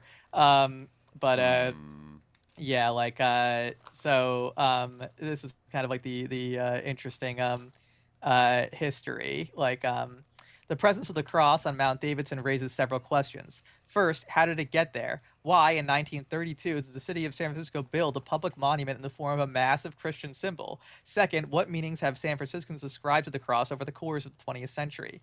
Does the cross today have value as a historic object, or is it an anachronistic reminder of the insensitivity toward minority religions? The answers to these questions lead to a consideration of the tensions between historical developments and present necessities. Civil proprieties in a pluralistic society. So an interesting kind of a fact about this is that this cross was they lobbied for this because let me go to the relevant part. This is kind of a weird thing. In 1920, James Decatur, a Western Union official, took his first climb up Mount Davidson and was immediately inspired by its natural surroundings and the view from its summit. Hardly a member of San Francisco's elite, Decatur was nevertheless well known in certain Protestant circles as a director of the YMCA, an active member of the Episcopal Church, and a Salvation Army volunteer. Decatur played an important role in erecting the first Easter cross on Mount Davidson, establishing a tradition of sunrise services, and he worked to see a permanent cross built there. Decatur himself provided the clearest explanation of his dedication to his cause. In an article written in 1933 for the Salvation Army newspaper The War Cry, he gave a moving description of the natural beauty of Mount Davidson and its importance in providing a wilderness haven in the crowded city. The view on clear days was impressive. Mount Diablo, the Coast Range, and Mount Hamilton, the headlands of Port Reyes to the north and Point San Pedro to the south, and the Farallone Islands. Birds and small animals lived among the trees and flowery undergrowth. Rock formations told the geologic story of the mountain. On Mount Davidson, city dwellers could find relief from the stresses of urban life, for peace and quiet was so profound that it seemed almost unbelievable that the noise and roar of a great city was only a few moments behind. Decatur reminisced about when people had made more use of Mount Davidson. He blamed hiking clubs, whose general, this is like the jogging, and whose general purpose was more distance and greater effort, and weekend auto trips to the mountains further away, for leaving the trails on Mount Davidson a matter of delightful memories, all too soon forgotten. Decatur saw no reason to travel in search of wilderness when Mount Davidson was so close at hand, but his memories may have been colored with blissful nostalgia. He described the solitude of the forest on Mount Davidson as conveying a sense of vastness quite as real as one would experience among the age-old monarchs of the high Sierras, and reminding the visitor of the natural surroundings through which California pioneers had traveled. In florid prose, Decatur revealed to his War Cry readers the impact of natural beauty upon his own religious sentiments. Many have viewed with uncontrollable emotion the picture unrolled from Mount Davidson's top that was painted by the great artist of eternity in ages gone by. Theistic appreciation for the beauty of nature, common among early 20th century preservationists, gave way in Decatur to fervent worship. So he imagined a cross, magnificent in its proportions, placed high above the strife of life and its daily turmoil, in order to draw those oppressed by the nerve tension of life's intense struggle to a spot where thought became so profound and the vision partook of such a wonderful feast. City dwellers would be purified not only through nature, purified not only through nature, but through Christianity as well, since every human heart knows best how to convince itself of a rightful purpose, and no vision will willfully turn from the sacred symbol. Decatur further linked his vision to the early California settlers. Our pioneer forefathers carried the burden of a heavy cross. Why not raise a sacred monument to their memory? It is possible that Decatur was also influenced by a widespread movement whose slogan was, "Restore the cross of the skyline." Its supporters deplored the ascendancy of the profane skyscraper, which by the 1920s towered over the more spiritual urban landmarks, such as church spires and crosses. Books, pamphlets, and at least one record album publicized the architectural plight of city churches, now hidden by buildings that Henry James called mere masses of brute ugliness. It is kind of interesting, and it gets in kind of the deep lore of Dirty Harry's kind of commentary on urbanism. You do see these very evocative shots of the San Francisco skyline and its whole urban profile and everything. It's very loaded that the Scorpio killer kills his first victim in the film from the top of the tallest building in downtown San Francisco, the Bank of America building, which is very much like a secularized, sort of brutal mega skyscraper. Yeah, the Bank of America building. Yeah, and it's exactly. It's looming over Coit Tower and all these cute little old things that are there. Yeah. It's because you wouldn't imagine that Don Siegel or the script writers would be aware of this controversy and tension, except maybe in a subliminal, subconscious way. But it's very much it's so trenchantly there. At the sort of the turning point of the movie, right? You come to this kind of like this other a form of verticality, this other landmark, this sort of the icon of San Francisco of years gone by, right? Exactly everything that has been kind of lost in this new, like Sodom and Gomorrah-esque landscape that Dirty Harry kind of moves past, right? And it really is kind of like this almost like Stations of the Cross thing where he has to like move through these different payphones, right? Like each point taking a call from Scorpio, right? And there's this one part where like an old man just like randomly answers the payphone and is like, hello, and Scorpio's like, Harry pushes him out of the way and is like taking the call, and Scorpio's like, who was that? And is like upset that like this, and it's like just some old guy, like there's kind of like a weird moments of suspense, but yeah, and then like this sort of encounter with like that a prostitute in the dark, where it's like the male hustler. It's a very like a mystical like kind of scene where he goes to this lonely cross like by himself, and then he basically is he has to be, he's flagellated, he has his passion, mortified. Passion of the pig moment. Passion of the pig, yeah. Definitely. Yeah. So then I also think about the symbolism in terms of like a little bit after that, he like Scorpio gets away, but obviously he gets stabbed. So he goes to some hospital to get like, to get treatment. And then there's a tip that like somebody matching Scorpio came into this hospital, and that they were recognized as like a groundskeeper at Kezar Stadium in Golden Gate Park, which is where the 49ers used to play up until 1971 when they moved to Candlestick. And this was demolished by the time, like shortly after this movie, Kezar Stadium was like demolished. So it is it's a weird monument of that stadium that was, not long for this world. But I also do think about it in the height of like Nixon's first term. Nixon was always very heavily associated with like being a football fan, and like football being kind of this the sport of the silent majority. And so it happens that Dirty Harry finds Scorpio. He finds his little apartment lair, that has all this like creepy shit in it, and then chases down Scorpio and like shoots him at the 50-yard line, like in the middle of the football field, and then like just after the lights get like flipped on by DiGiorgio. And then then it's like kind of the big moment where, I guess they're still looking for this girl, right? And he goes out there and is like, where is she? Blah, blah, blah. And this is where we see another like very politically loaded moment where Scorpio, sneaky little Scorpio, as soon as he like hits him and he's like trapped, he says, no, don't do anything more. You tried to kill me. Please, no more. I'm hurt. Can't you see I'm hurt? You shot me. Please don't. Let me have a doctor. Please give me a doctor. Don't kill me. And, Harry says, the girl, where is she? You tried to kill me. If I tried that, your head'd be splattered all over the field. Where's the girl? I want a lawyer. I said, where's the girl? I have the right for a lawyer. Where's the girl? I have the right to a lawyer. I need to go to the doctor. Please, I have rights. I want a lawyer. And then, of course, Harry starts stomping on his leg wound and basically starts torturing him to get him to say where the girl is. And then there's this kind of crazy helicopter shot that flies out of the stadium as Harry is just stomping on his leg and torturing him, that flies off into the night where the illuminated football field is this temple that's been lit up in the darkness of Golden Gate Park, and it fades away into a little dot. It's a very crazy kind of moment where that pan always stuck with me from this movie. Yeah, he's torture him at the 50-yard line, stomping on his leg. It is some Nixon, deep psychology of Nixon America. And of the pig in these days where they're playing the old pigskin. The pigskin, exactly. Yeah. So of course, and Scorpio also he lives there. Yeah, at, some kind of why I don't know why he lives in this abandoned stadium. I guess why? How could he? He just is holed up there. Is he have some kind of job? I don't get it. What he. Was it still in operation right before it was shut down, or was still it seems like it was abandoned in the movie? I think they moved. Homeless? or like it's kind of it's undefined, like if it's like now abandoned but he still lives there, or if he always lived there at some on-site like unit, or if like it's his little groundskeeper office that he sleeps in or something. It's a little unclear.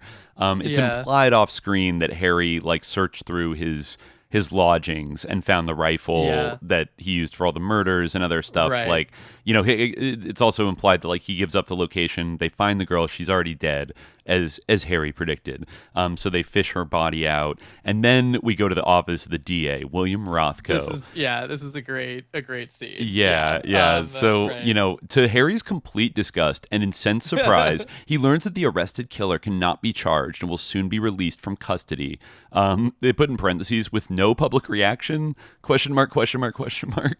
It is true. Like, the idea that the people of San Francisco, like the public, wouldn't be completely outraged by like letting the Scorpio killer go on a technicality, as if like the whole population is like so like libbed out that they don't care about like a psychopathic serial killer. Yeah, it's absurd. Like, honestly, it is like totally absurd. Yeah, there's like this he brings with this like blustering like constitutional law professor at Berkeley of all places, who's like, well, I couldn't convict him of spitting on the sidewalk. Like, all this evidence must be inadmissible under the 14th, the 4th, and the 6th, and all these, like going through all these different constitutional amendments that Harry violated. I mean, it is literally like a scenario that is like devised in order to justify torture. Yes. However, like there was a situation that is almost like eerily similar to this that did happen, and not just in the Chris case that it was based on, but years later in Germany, there was a situation. The 7-year-old Dennis Mook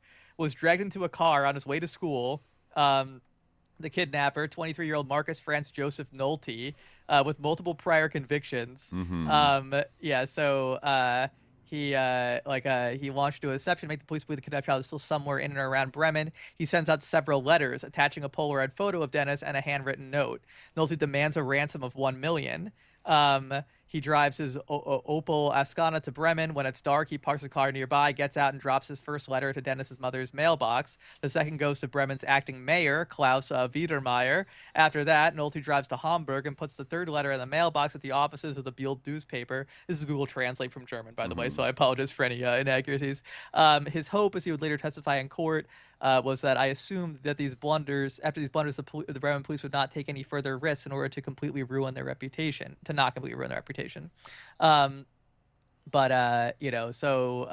eventually like got him. The police officers basically he broke through two hastily erected roadblocks when he tries to escape on a dirt track. His car breaks down. He was trapped and arrested. The officers, taking advantage of the shock and attempting to obtain information about Dennis's whereabouts through a vigorous, immediate interrogation. He refused. One of the officers steals himself. He throws aside regulations and he hits Nolte hard. Nolte reacts and says where Dennis is. Nearly 2 hours later, in the middle of the night, at 2:32 a.m., literally, exactly right under the wire of Scorpio's time, right? Dennis is found alive, bound and gagged in a wooden box. The Bremen police flew the mother to the Eiffel, blah, blah, blah. But the MEK officer who beat Nolte and thus obtained the disclosure of the hiding place turned himself in. The public prosecutor's office discontinued the investigation. It invoked Section 34 of the Criminal Code, justifying necessity. And this is, anyone who commits an act in a present and unavoidable danger to life, limb, and liberty, honor, property, and other legally protected interest in order to avert the danger from themselves or another does not act unlawfully if, upon weighing the conflicting interests, in particular the legally protected interests affected and the degree of danger threatening them, the protected interest substantially outweighs the impaired interest. However, this only applies insofar as the act is an appropriate means of averting the danger. So I guess that is up to speculation, but I do think that in the U.S. you probably could find a way. So in a way, the fact that Dirty Harry comes back after doing this as a homicide cop, after a little bit of time out as a stakeout man, kind of is realistic. Because, it is realistic. It's just it's less realistic that the DA and the mayor would be like, oh yeah. It would be. No, it's more realistic than the way the movie sets it up. Right. They're like completely appalled that Harry would do this and like torture him. Yeah. Which like again, you have to separate like the meta angle of it, which is like basically that this is like a scenario meant to provide like the ultimate justification for like an Abu Ghraib mentality. Yeah. But A Phoenix within mentality.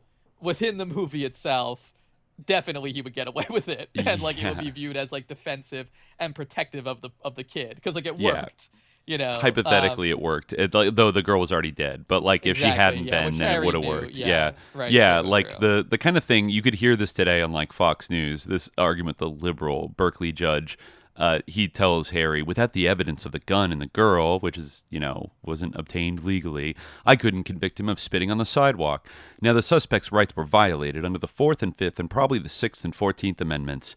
And Harry says, and Anne Mary Deacon, what about her rights? I mean, she's raped and left in a hole to die. Who speaks for her? The district attorney's office, if you let us. A professor saying that line so clearly. Yeah, they're like, what about her rights? Yeah. You hear that all the time, like with the Trump, with all the stuff about like, illegal immigrants killing some teenage girl, and what about her rights, and... All right. And then he says, he knows he's going to kill it. We're going to hear from him again, and he's going to kill again because he likes it. So then, then Scorpio, he gets out of jail. He's just like let go. And then he goes near a barrier near a playground painted with black graffiti, down with pigs. A close-up of his waist reveals, ironically, that he wears a misshapen and twisted, literally and figuratively, peace symbol belt buckle. I noticed that. An ubiquitous symbol of the peace-loving hippies and anti-war movement. Obsessed to catch Scorpio stubbing his toe, Callahan shadows the released killer. And ventures into the red light district. Right. He selflessly follows him into strip clubs. He does. He's dedicated. Then Scorpio contacts a black man in a rundown factory and hires him for $200 worth, every penny's worth, to beat his face and body to a nasty-looking bloody pulp, and even uses racial epithets to make the beating even more vicious, as a way to get even with the city's police for denying him the ransom money he demanded. Specifically, he wants to retaliate against Callahan and charge him with police brutality. As he's wheeled down a corridor in a hospital, the heavily bandaged Scorpio tells reporters for the local news that he is being harassed for no apparent reason by the San Francisco police. He specifically identifies and frames Callahan as the perpetrator, and to have him suspended. He says, they tried to frame me with a Deacon Girl murder, and now they're trying to murder me. And look at me, just look at me. I'm supposed to be innocent until proven guilty, and look at what they did to me. Everywhere I go, cops follow me, and just look at me. He keeps going, just look at me. And, he's a bit of a media freak. That's kind of a... He is, common and line. I mean, it is like designed to like set something off at like the amygdala of like the kind of like Fox News brain, right? Because like this piece of shit, smarmy little liberal who's like, oh my face, oh my rights, my rights. What about my rights? Meanwhile, he's like a freak who like kills little girl, like it's like so. Yeah, like it's perfect basically. He's like the ultimate like fascist enemy. Like he is like the stab in the back myth. Even though Dirty Harry is the one who stabs him in the back, it was justified in that case. And he figuratively betrayed him. He does. Times. So he gets a restraining order put on him, so he can't follow Scorpio anymore as a result of this. Like the idea that like the press is like siding with this guy who's obviously the Scorpio killer. Right. Like, and is like, oh, that mean man, like who beat up the precious Scorpio killer. Yeah. Like, that's not how, like, even in the heavy year of 1971, I don't think that's how it would have shaken out. It's not like, for by and large, like the Manson murders, for example, were not like, it's not like somebody was afraid to prosecute them. Like, Bugliosi didn't want to prosecute them because they would be popular or something like that. Like, people hated them, by and large. Yeah, or the SLA, like, they were burned alive. Mm-hmm. Like, that obviously wasn't just, but it was only, like, the bleeding heart libs who even thought to complain about that. Right, like, everyone else is like, good. They right. even wanted Patty Hearst to die. Yeah, exactly.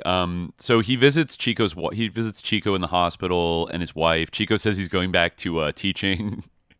He's quitting being a cop, and then here's another time. Norma, the wife, says she's worried about her husband's safety amidst the scum of the city, and blames herself for causing her husband to leave the force. She says, "It's my fault, his leaving. I thought I could take it. Whatever it takes to be a cop's wife, I'm just not sure I'm making it. He really tries, and these bastards, pig this, pig that. Yeah, that's a great line. Yeah. Oh, but maybe it's when I catch him walk out that door, when I watch him walk out that door at night, and I think, what if this is the last time I ever see him again? No, and then Harry, I think he reveals his central trauma that his wife was killed by a drunk driver. Yeah, drunk across the center line. There was no reason for it. No reason for it. Also, lines that I just have remember they were drilled into me for no reason. Just like yeah. And that's like where why he wants to impose order on a senseless world. Right. Even though he also says right after that he confesses that he has he doesn't know why he still remains to be a cop. That's also a great line and a great testament to his autism. Yeah, I don't know. I really don't. He truly does seem to not know. Mm-hmm. He is just I don't know. Yeah. And yeah, I mean, well, that kind of is a through line to the end. But anyway, we'll get to Anyways, that. Yeah. But yeah, we'll wrap up here because I want to talk a little bit about the second and third movie. Basically, this just the final denouement here is he robs a liquor store guy.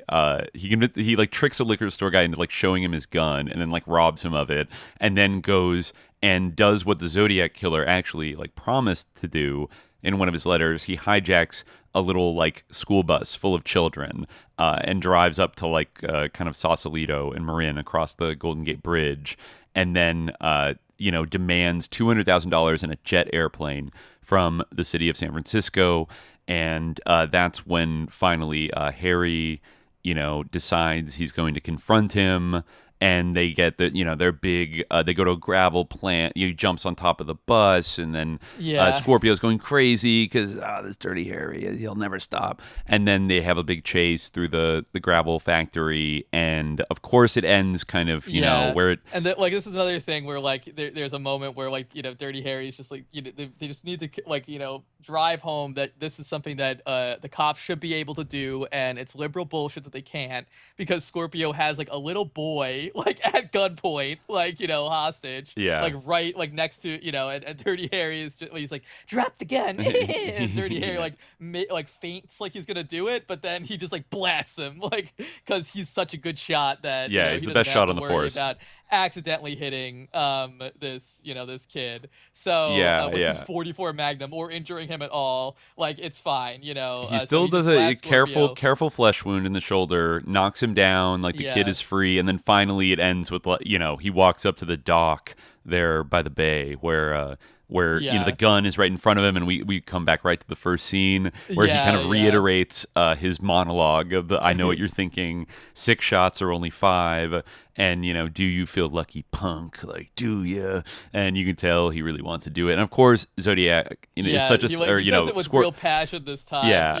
He's not, it's not a joke anymore. He really is going, and of course Scorpio is such a sicko that he goes for the gun, and there's one bullet left, and he blows him away into the bay. This time he does have bullets. He has that one bullet left. Yeah, Scorpio starts laughing maniacally. He's he does kind of a Tara Carlson laugh. Yeah, he does. And then of course in the final kind of melancholy 70s shot, we get Harry casually taking out his badge, looking at it and throwing it into the San Francisco Bay. And then the helicopter camera kind of floats away over somber acid jazz music. And that's kind of it. Though of course then he's back. Exactly, he does the point break thing of throwing his badge away, but it's more just an in the moment frustration at the bureaucracy not letting him do his thing. I mean, honestly, it's interesting. The approach they took with Magnum Force is kind of interesting because it's sort of they're almost I read that Clint Eastwood actually was a religious reader of Pauline Kael's reviews. Oh, she was at I think she was at KPFA originally in Berkeley. She was based in the Bay Area. Yeah, I'm not sure if she was. She might have moved to the New Yorker eventually, but yeah, she famously called the movie fascist and just excoriated it on those grounds, and that's one of the most enduring kind of takes on the movie, that kind of set in stone, which largely is on point, the sort of analysis of it and the appraisal of it,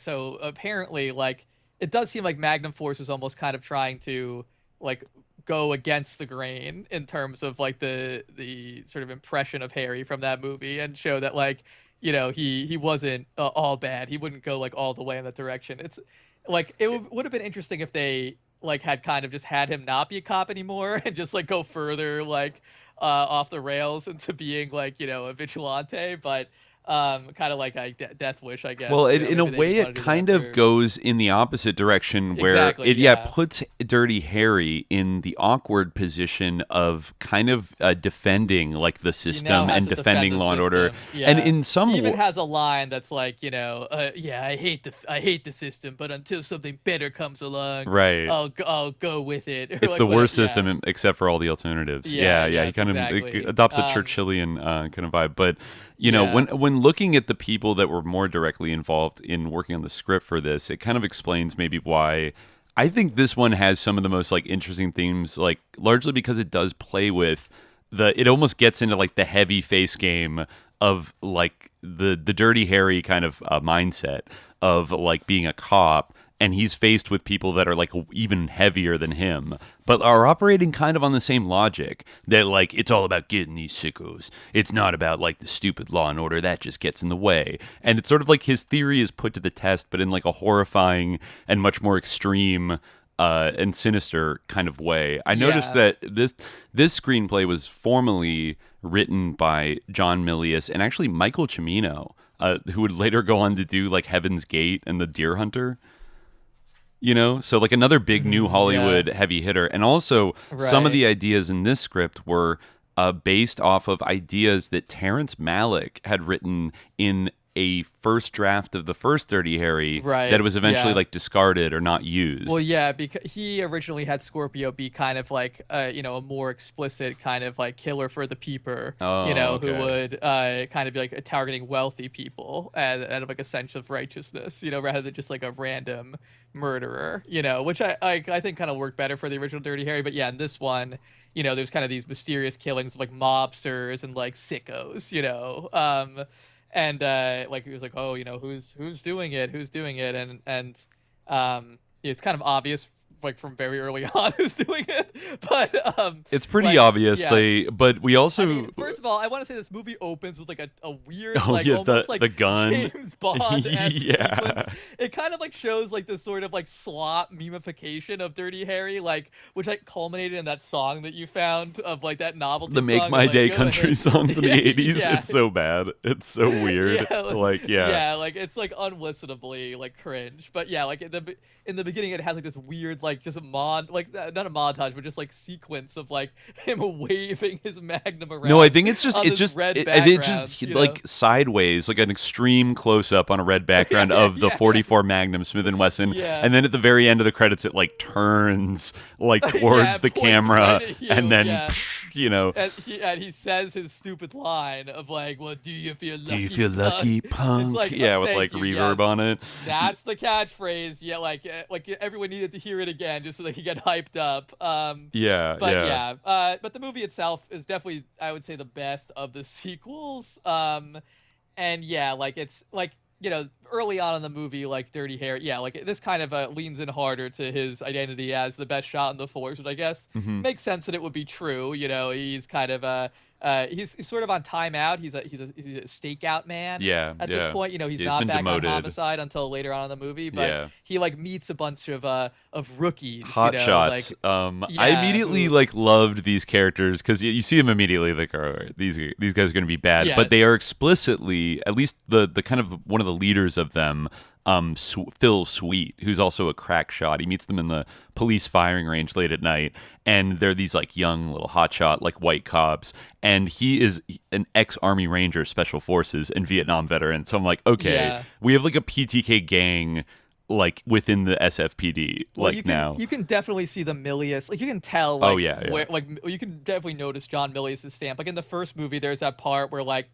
Dirty Harry starts going off about the 30-06 and like a stupid liberal interrupts him when he was about to describe in like in meticulous detail like every aspect of the gun. Yeah. Like kind of point, like, you know, and it's like, oh, these dumb liberals don't want to hear me like spurg out about the 30-06. Like it's like in this movie there's a lot of stuff like the that. gun where Dirty Harry eroticism. has these, like, yeah, Also- and also these very kind of out of context like political factoids, like that like in that case it kind of makes sense because like the character like it's just a character detail, but there's also that part where like spoiler alert, like these rookies are like basically like a death squad like operating within the SFPD. They are kind of like a CCS, like a goon squad, like PTK, like CIA Phoenix like faction or something. Like it's never fully fleshed out, but they have like certain levels of like institutional backing for what they're doing, and like they're going around like serial killing like certain targeted criminals,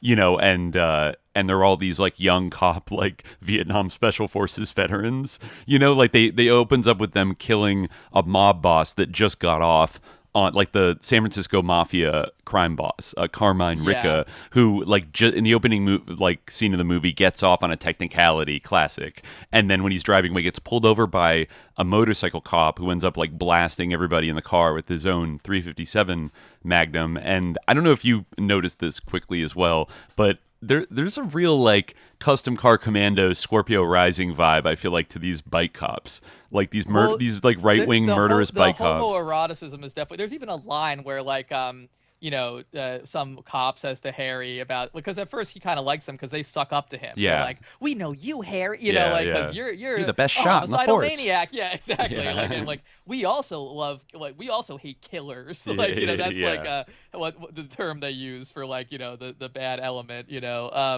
And why it's important to like constantly do like your shooting practice and everything, and like they have a little bit of like gun discussion, like dirty, like he gets his chance to talk at length about his 44 Magnum and why he values it over the 375 or like what. Yeah, what kind of grain in the bullets does he use? Does he use hollow point? Does he use Full Metal Jacket? Yeah. Like they really, they could really go hard. Yeah, so he obviously like he's kind of sucked in by that and he likes it. Like there's some cop who says like, yeah, those boys have been really tight ever since like the academy or whatever. People even thought they were queer for each other, and Harry has this line. It's like, listen, if the rest of you were as good a shot as they are, I'd be okay if the whole force were queer or something like that. They definitely like they have like this. There's this.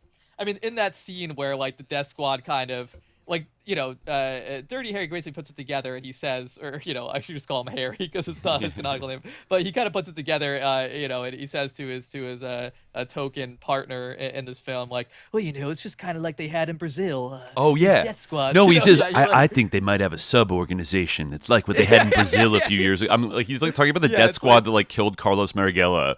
And he's talking about like CIA-backed death squads and shit. He's like, I think something's happening here, and I'm like, I didn't expect Harry to be like the one saying this. Yeah, it's like the first time he's ever mentioned like any kind of like international politics or like historical event. Right. He'd never seen to read newspapers or know anything about anything. Exactly. He didn't even know what the Fourth Amendment was. Yeah. Maybe maybe John Milius was an expert on the subject and thought, interesting. I'm sure he was. But actually, like when I was reading this, I also thought about like the Compton executioners. Have you heard this story?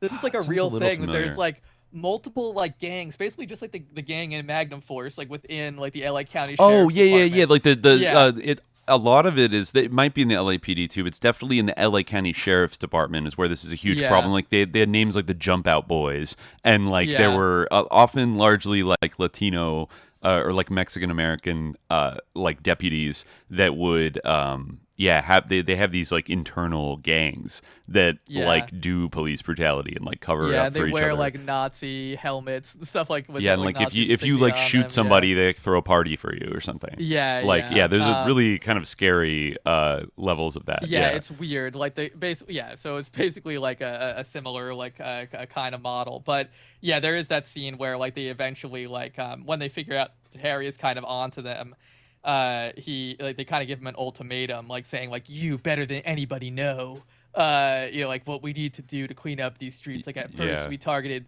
killers who the people who the people know, so that they would understand like and stuff like that. But Harry's like, I think you misjudged me, which it does raise the question of like, why did they misjudge him? Like why? Right.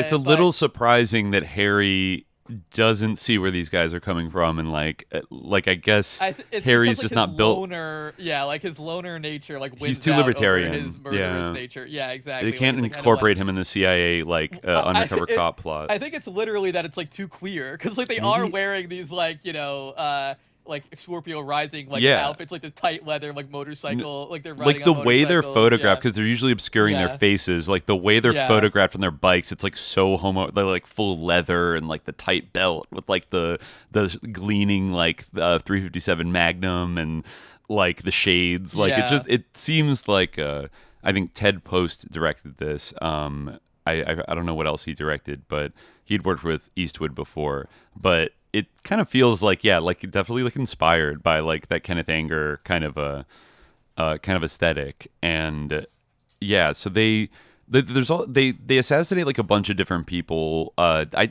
never really found out what was the context of them shooting like a pool party in Marin, like full of like rich people. Like it was like some God, I actually honestly forget like what the crime that person had committed, but I think that like they let me see if I can find it.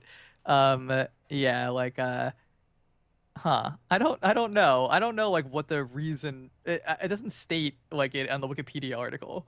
What like it just says a motorcycle cop shoots up a pool party, leaving no usable evidence of his crime. I thought maybe it potentially has a little bit of like an Epstein energy, because it's like all these older men and like maybe, attractive yeah. young women are like frolicking in a pool party, and he just climbs up on the hill overlooking it and like blasts them with a machine gun. Left on the cutting room floor. They're like, oh, this is a great scene of carnage, but we don't explain why it's happening.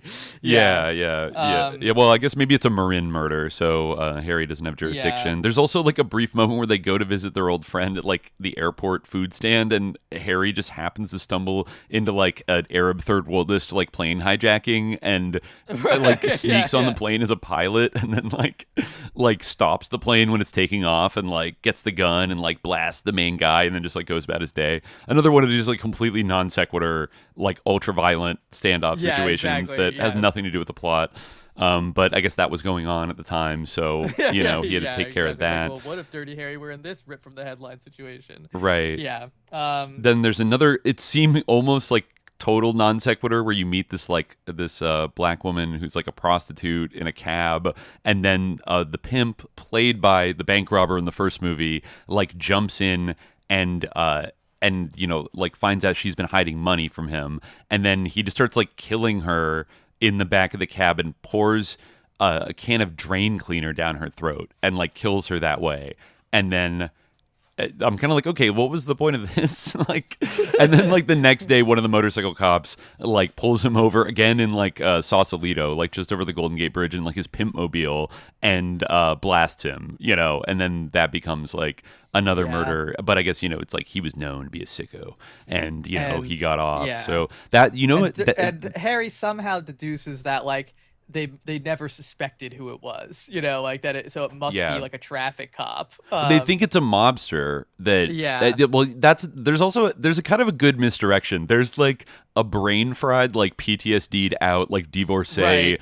This is like a cop. whole thing, yeah. Like his wife left him, and like because he tried to kill himself and everything, and like he waves guns around. He's dating a stripper in North Beach. Like and that's originally who Harry kind of thinks is behind. Yeah, him. And also like his wife has this weird scene where she comes on to him. Yeah, and she's got all the kids, and then like just to like prove that Harry is not like totally Well, I guess he is Volsub, just to prove he's not an incel. Right. She's like, Harry, why haven't you ever made a pass at me? And he doesn't respond. Like he's where like this young girl like in his apartment building like says like, what's a girl got to do to get out of bed with you? And he goes, have you tried knocking on the door? Oh yeah, the young Japanese like American girl like is just like immediately like, you're so hot, like I want to make it with you. Like I feel like the opening sequence is like kind of like James Bond. I feel like they're kind of like trying to do like a James Bond thing in this one almost, where like he's gonna return time and again. He has this stylized opening sequence where the gun points at you, and like also he's now like I guess a sex symbol, even though he was just like a grieving widower who didn't want anything to do with anybody, and like just a racist towards everybody in the first movie. I don't know, it's weird. He does have his black partner Early Smith. He seems to be cool with in this movie. Yeah, totally. So he's cooling it a little bit on the racist asides, I guess. Did you also know that I just saw this, that whole scene where the pimp pours the drain cleaner down their throat and everything, that allegedly inspired a real like murder hostage situation in 1974 in Ogden, Utah, called the Hi-Fi Murders, which were the torture of 5 people resulting in 3 deaths during a robbery at the Hi-Fi Shop, a home audio store in Ogden, Utah. Several men entered the hi-fi shop shortly before closing time and took hostages.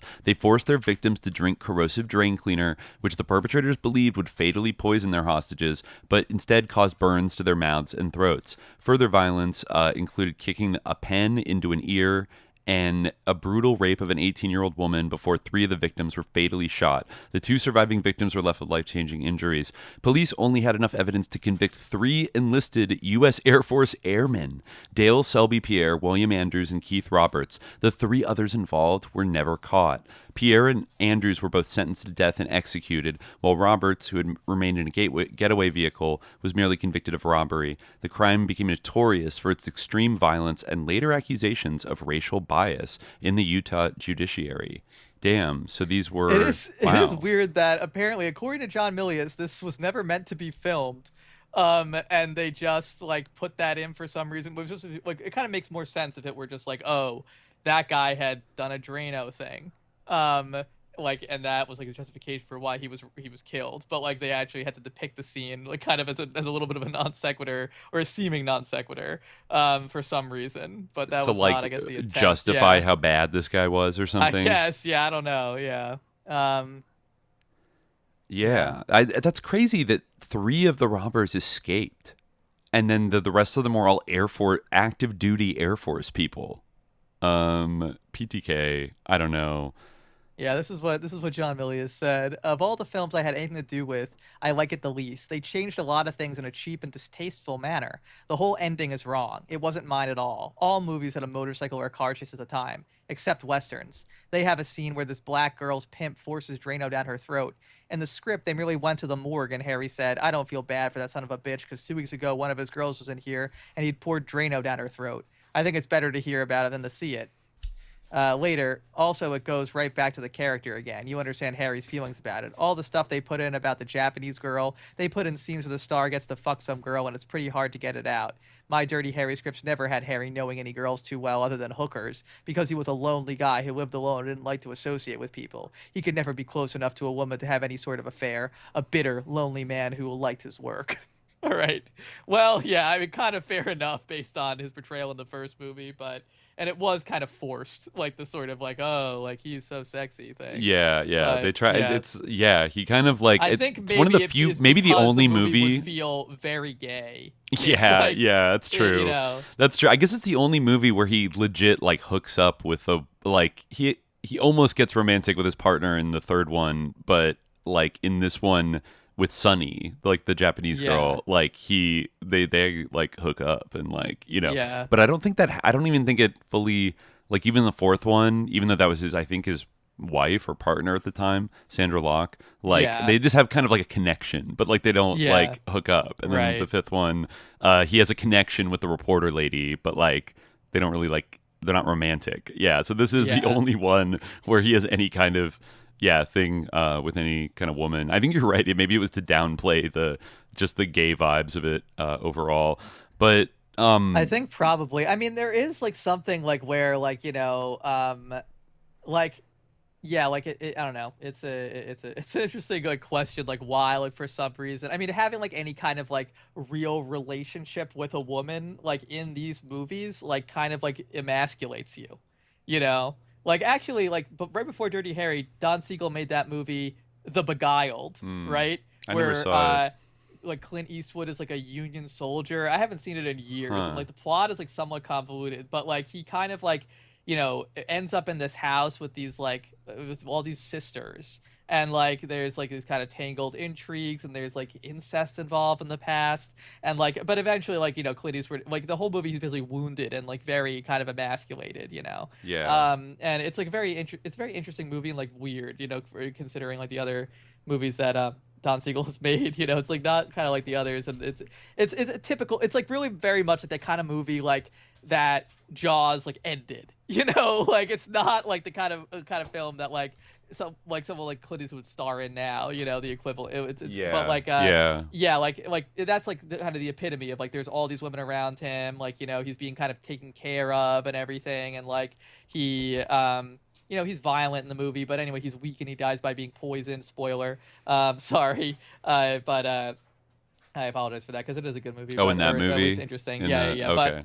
So like I feel like that's part of this whole like kind of ethos where like you can't you can be like a James Bond where you like pump and dump girls or something, but well, sorry for the I vulgar think turn of phrase, I but, do like, see yeah. I do see here that the apparently the addition of the character Sonny was done at the suggestion of Clint Eastwood, who reportedly received letters from women asking for, quote, a female to hit on Harry, not the other way around. Milius later said he didn't like the film.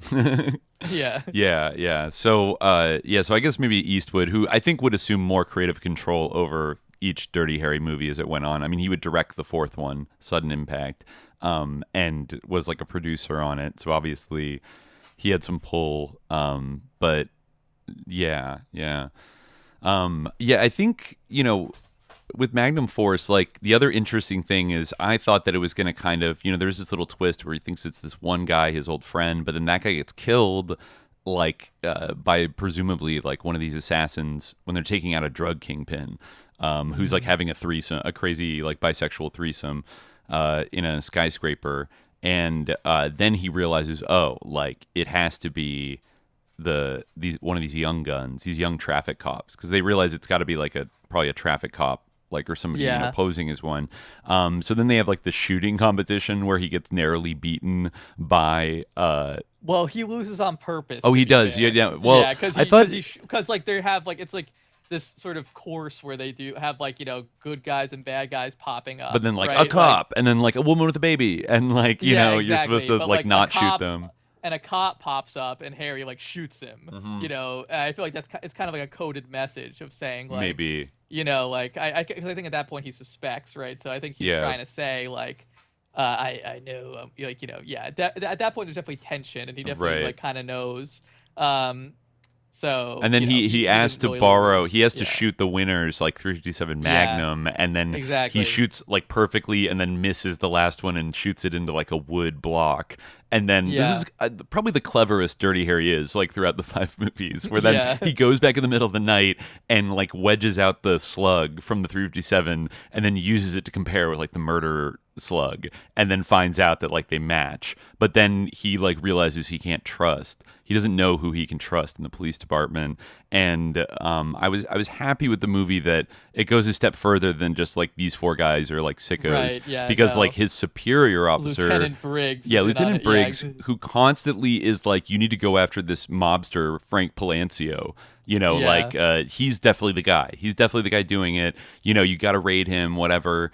And like he ends up being revealed as being like in on the whole thing, and like these 4 like PTK'd Vietnam vet guys are like working for him, and there's like a secret sub-organization like within the SFPD that is taking out like high profile criminals for various reasons, and even kind of making it look like a serial killer, like, or something like that. Like, I am curious what John Milius's original ending was, because like in the ending as it is, Dirty Harry first like defeats all of the sort of stormtroopers of this guy, who like, and he has a line of like because at first like he wants to partner with one of them because they're good shots, and Briggs says like, oh, he has an excuse, like, because really he's like in on it. He's like, oh, they don't have enough experience. And then Harry has that line when he finally kills them. It's like, Briggs was right, you guys don't have enough experience, because he like brutally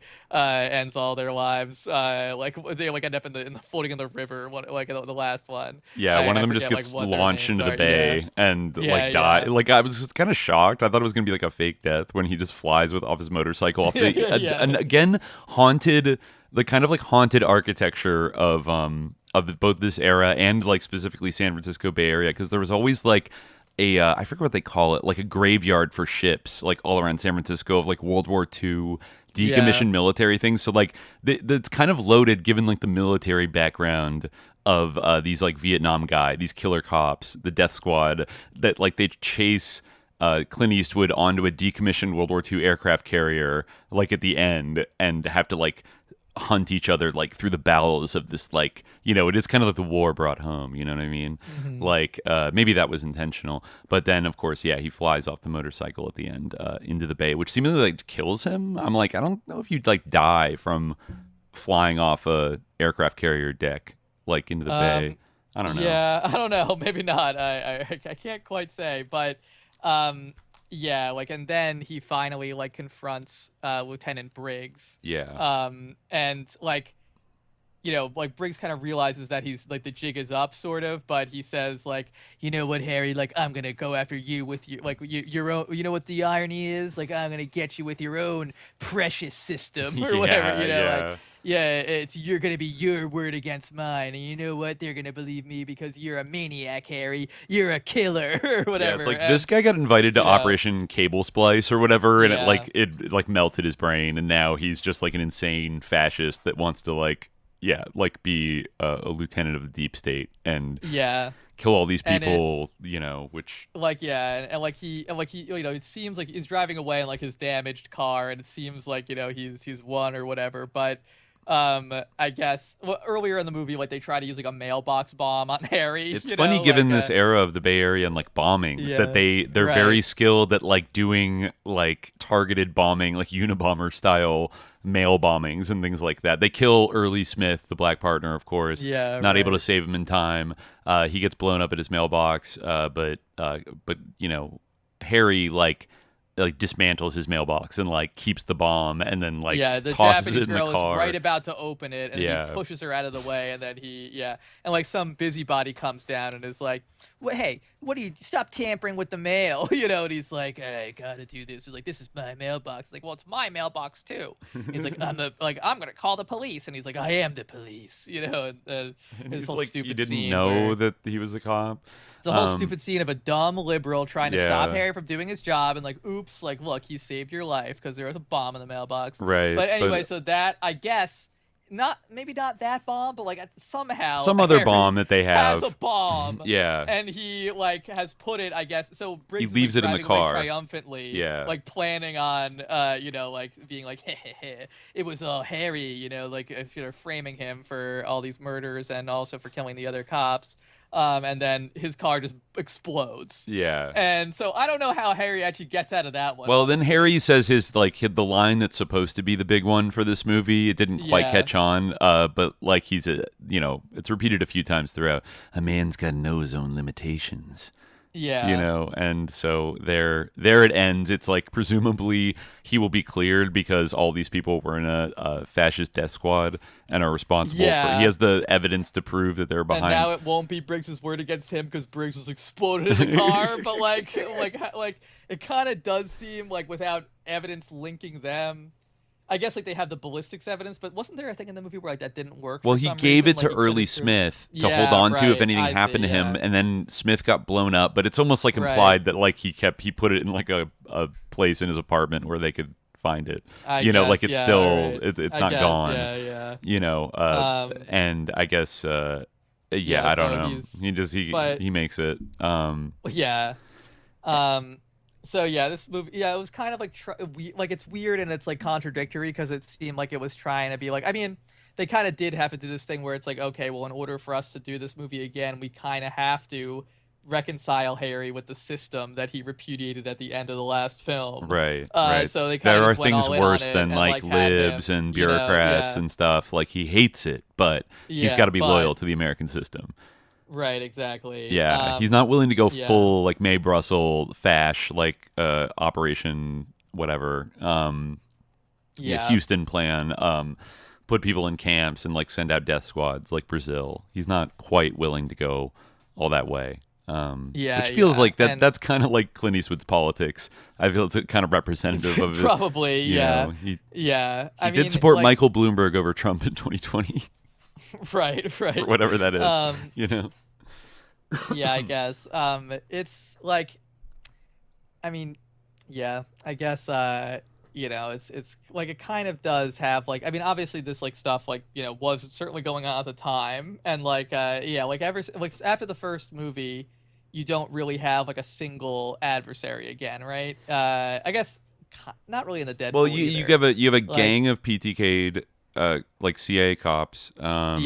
In 2, then you have the pseudo Symbionese Liberation Army in 3.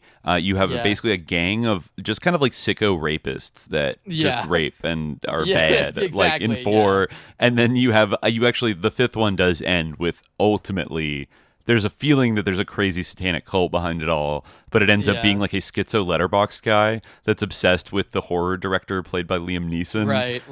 And who has a Deadpool, like that just Right.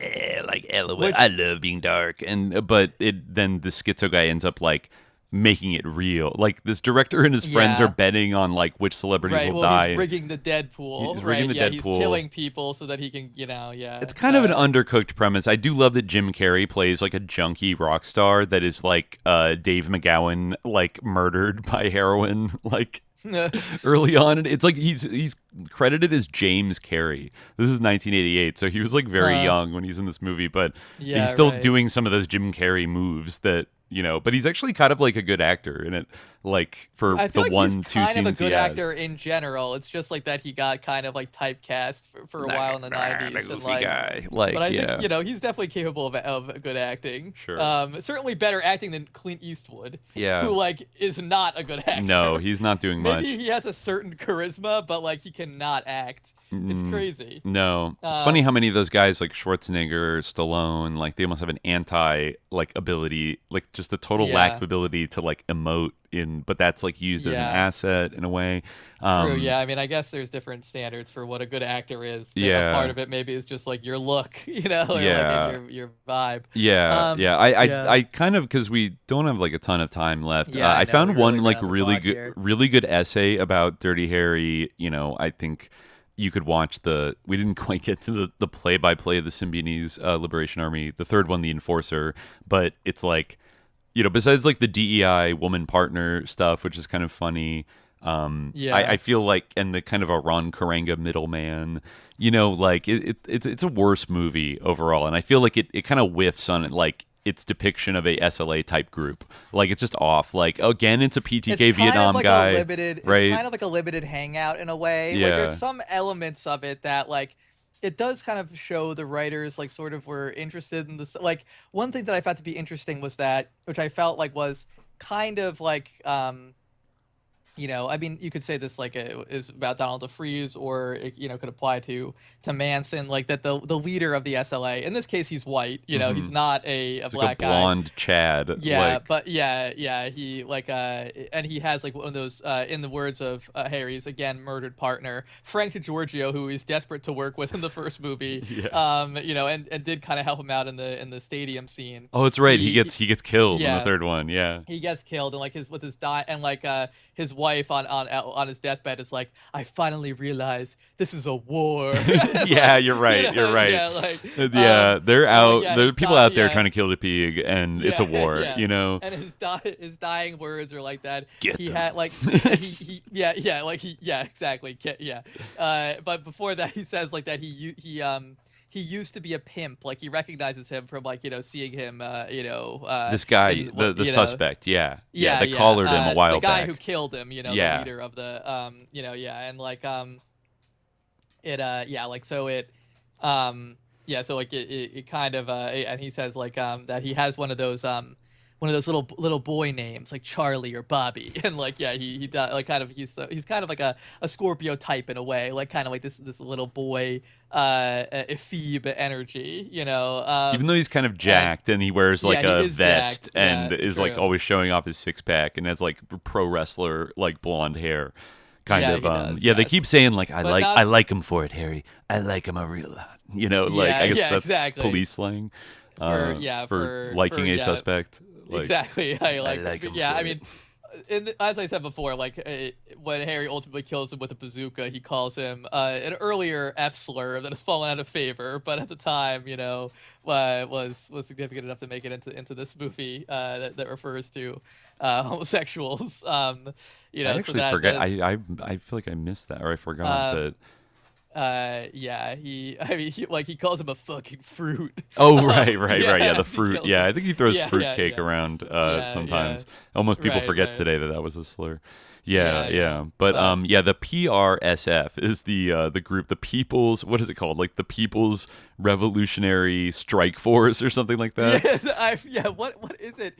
I had to look it up because I continually forget. I had to look up the Enforcer, but. And it's clear kind of from the beginning that like they don't actually care about that, even though it is weird. Like what, like the gang. It's unclear. One thing that was unclear to me about the enforcer is like, is the whole gang aware that this is all just like about like getting ransom money, or do like the sort of foot soldiers, like the lesser gang members, like believe that it really is like a leftist militant organization? They don't deny, they don't like define that very well. Like it's not clear. Like sometimes all of them seem like like they're just there to get like money. But then they also, I think there's also indications sometimes that some of them are the ones that are like, right on, brothers and sisters. Like we need to do, like they have a few lines that they sound like. Yeah, the People's Revolutionary Strike Force. Yeah, the lower level people kind of do believe in it, but like Bobby Maxwell is this. Just like PTK'd. Yeah, he's PTK'd Vietnam vet. Again, I think they do say that he's like an Army Special Forces Vietnam veteran, who's just come home. But it was also like a pimp and has cobbled together this radical group. I guess you get the kind of through the character of Big Ed Mustafa, the leader of the group called Uhuru, which is like kind of like a Ron Karenga. Uhuru is how it's pronounced. Uhuru, I'm sorry. Okay. Uhuru is how it's pronounced in real life. Okay. Uhuru. Yeah. So they have like an interesting. They have like a tenuous like relationship with one another, and like Big Ed Mustafa basically takes a line of like, these cats they're not really about the revolution. They're just out to get money. They're like fake revolutionaries. Right. He says that we're not like his group he says we're not in the business of violence. We're in the business of waiting for you honkies to finish each other up so like then we can swoop in. Yeah, kind of weird race war cosmology going on. He is a militant, but like he's a non-violent militant. Right. And like there actually is a little bit of like I feel like it's like Clint Eastwood politics sort of, because it's like, still like very extremely right wing, like fascistic, like kill all criminals, like forget about the sort of rule of law, etc. Just like frontier justice, but also like black militants like get a bad rap because like in the movie like basically like the corrupt like cops who just want to get someone for it. Yeah.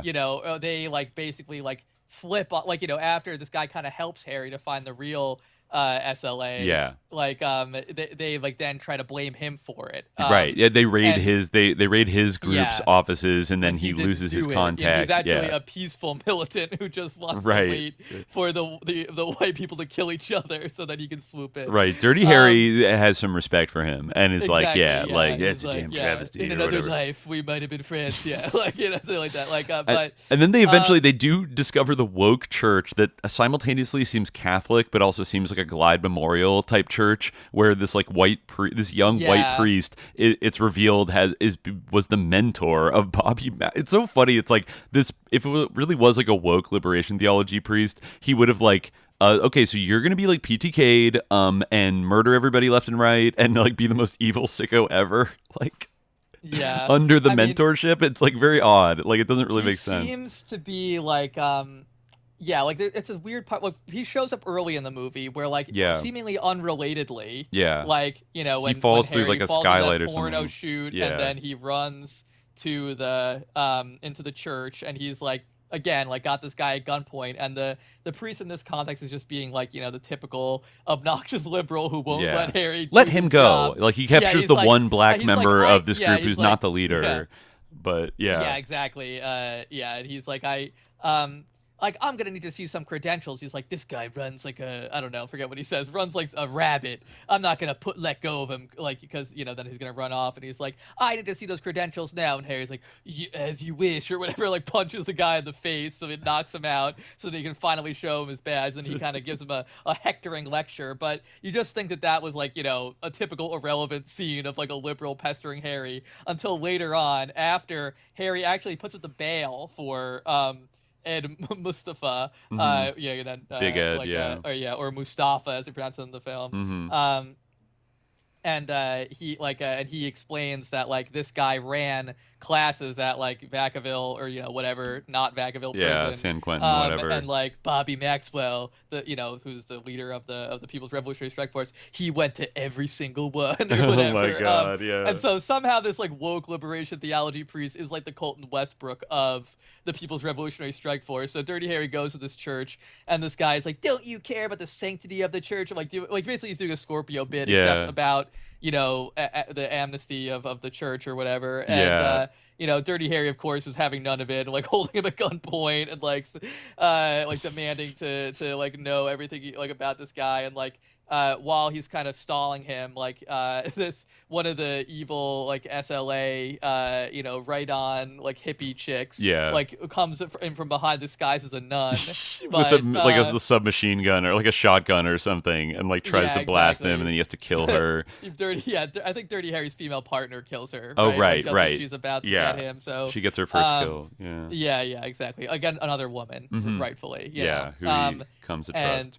Yes, exactly. Yeah, and then I think the priest kind of gives in after that. It's like, I'm sorry. Exactly. But he's still adamant that like he does seem to like believe that like the People's Revolutionary Strike Force, he's like, these people are in a war. Like he also like echoes that this is like a people's war or something. Interesting.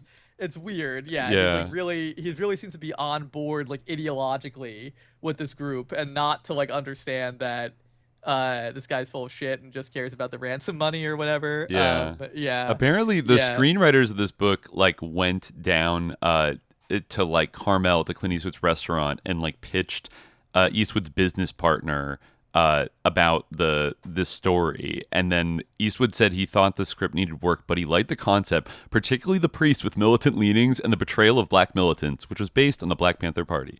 So he liked specifically the like Big Ed Mustafa character and like the liberation theology white like woke priest that helps them, or that helps like the SLA group.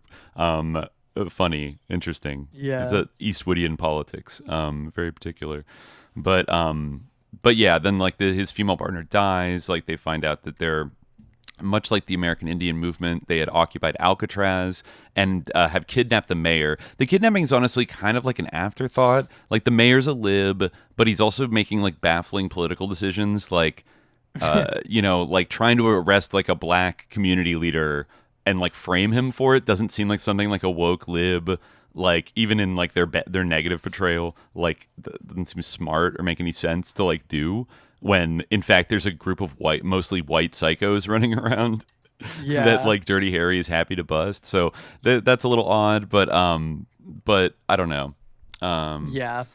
It is like on weird. Like it like this is the scene where he goes to this priest.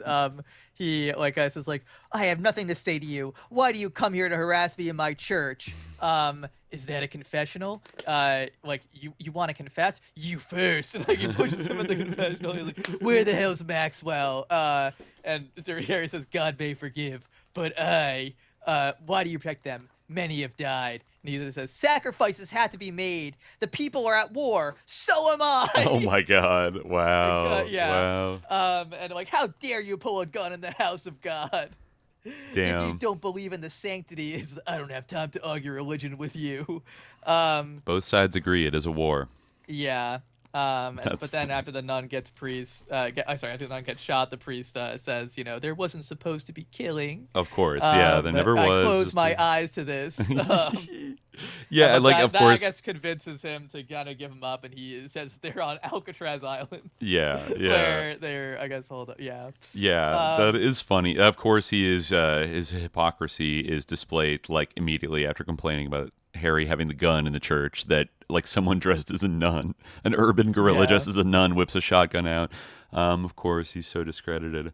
But it is kind of a clumsy, like mishmash attempt to kind of like riff on the SLA story without it but also making it like a cool Dirty Harry sequel, and it doesn't quite flesh out almost deliberately paradoxical in a way. Like they have to be. Yeah, it doesn't make sense. They're just sickos. Kind of like the importance of like the strip club like thing in the narrative of 9/11.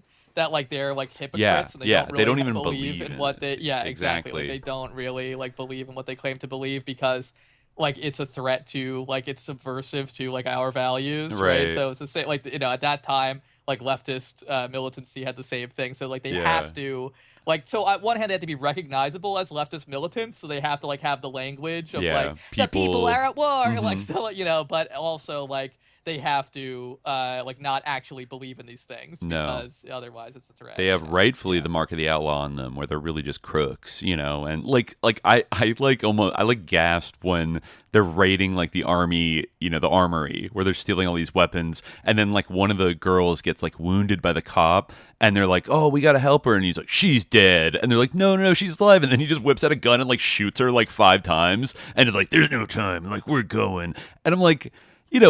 All the critiques you could say about the SLA, like I don't think that's something that they love their comrades. You know what I mean? Like they at least like they care about what kind of group operates that way, where the leader is just like, I'm gonna like blast somebody 7 times if they're like wounded but not dead and like could probably be saved. I'm just gonna like blast them because I don't care. Like, well, that actually is what people said that Sin-Q did. After, like, they tried to kind of create this narrative that he had done that. Remember? Oh, right, right. There was speculation that he had, like, clubbed. Oh, right. That he, at the very end. Whatever, But it's like, even that didn't really, like... It's not that's true, been, exactly. Discredited. But, like, again, but then, like, their willingness to kill people that are, like, slightly in their way, like, agreed with a big, like, hunting knife. Like, it's just so over the top. They're so over the top murderous against, like, civilians that happen to, like, get in their way.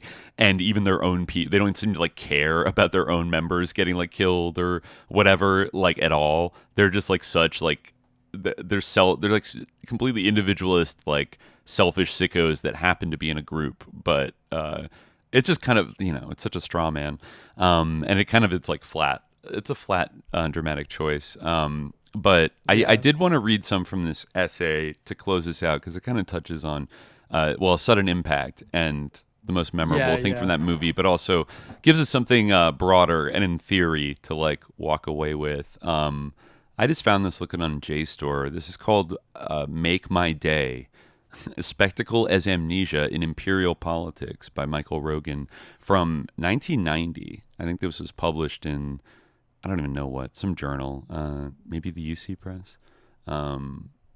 But I found it to be quite good, and it's like a broader view of like what the Dirty Harry franchise kind of like what its imperial function has been in the last like 50 years.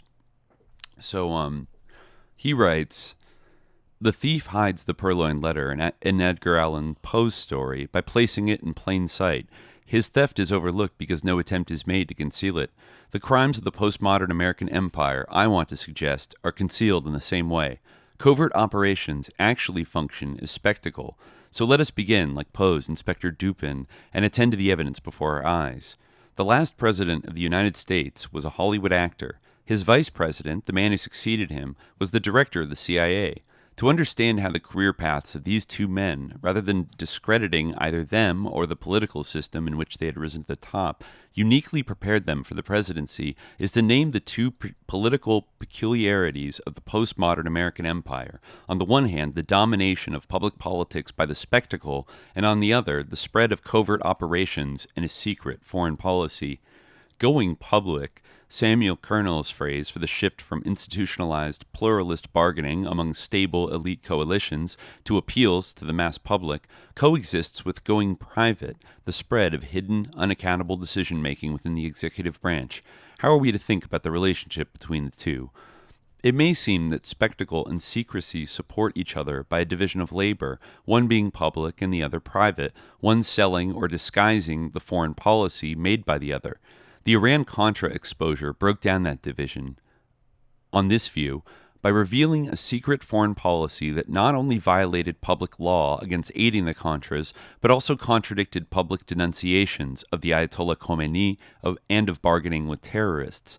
The privatization of American foreign policy that characterized Iran-Contra signified, in this interpretation, the takeover of policy by private, unaccountable arms merchants and state terrorists by means of private, secret operations. Although the executive junta owed its power to officials in high public positions, the argument continues, it was not a public body. Such an interpretation, which divides public image from secret operations, ignores secrecy's role beyond covert operational borders, producing signals for elite and mass audiences. To begin with, the, quote, neat ideas that produced Iran-Contra, to recall Oliver North's apt phrase, were acted out as a film scenario in the heads of the junta, who, along with the right-wing ideologues, let in on parts of the story, formed the audience for their own movie. Ollie was a patriot, remarked former Reagan press spokesman Larry Speaks, but sometimes I felt he thought he was playing some kind of role, that he was watching a movie on the screen with himself the star in it. And just as Iran-Contra was acted out as a spectacle within the junta, other covert ops have been intended to function as spectacle for relevant audiences, enemies and allies abroad, mass public, and opinion makers at home. Political spectacle in the postmodern empire, in other words, is itself a form of power, and not simply window dressing that diverts attention from the secret substance of American foreign policy. To introduce the entanglement between the two apparent opposites, spectacle and secrecy, let us consider their conjunction in the modus vivendi of the two presidential figures, the Ronald Reagan of spectacle and the George Bush of covert operations. Plausible deniability, as the phrase used to exculpate Reagan inadvertently admitted, points to a president whose operations in front of the camera were meant to render plausible the denial that he also operated behind it.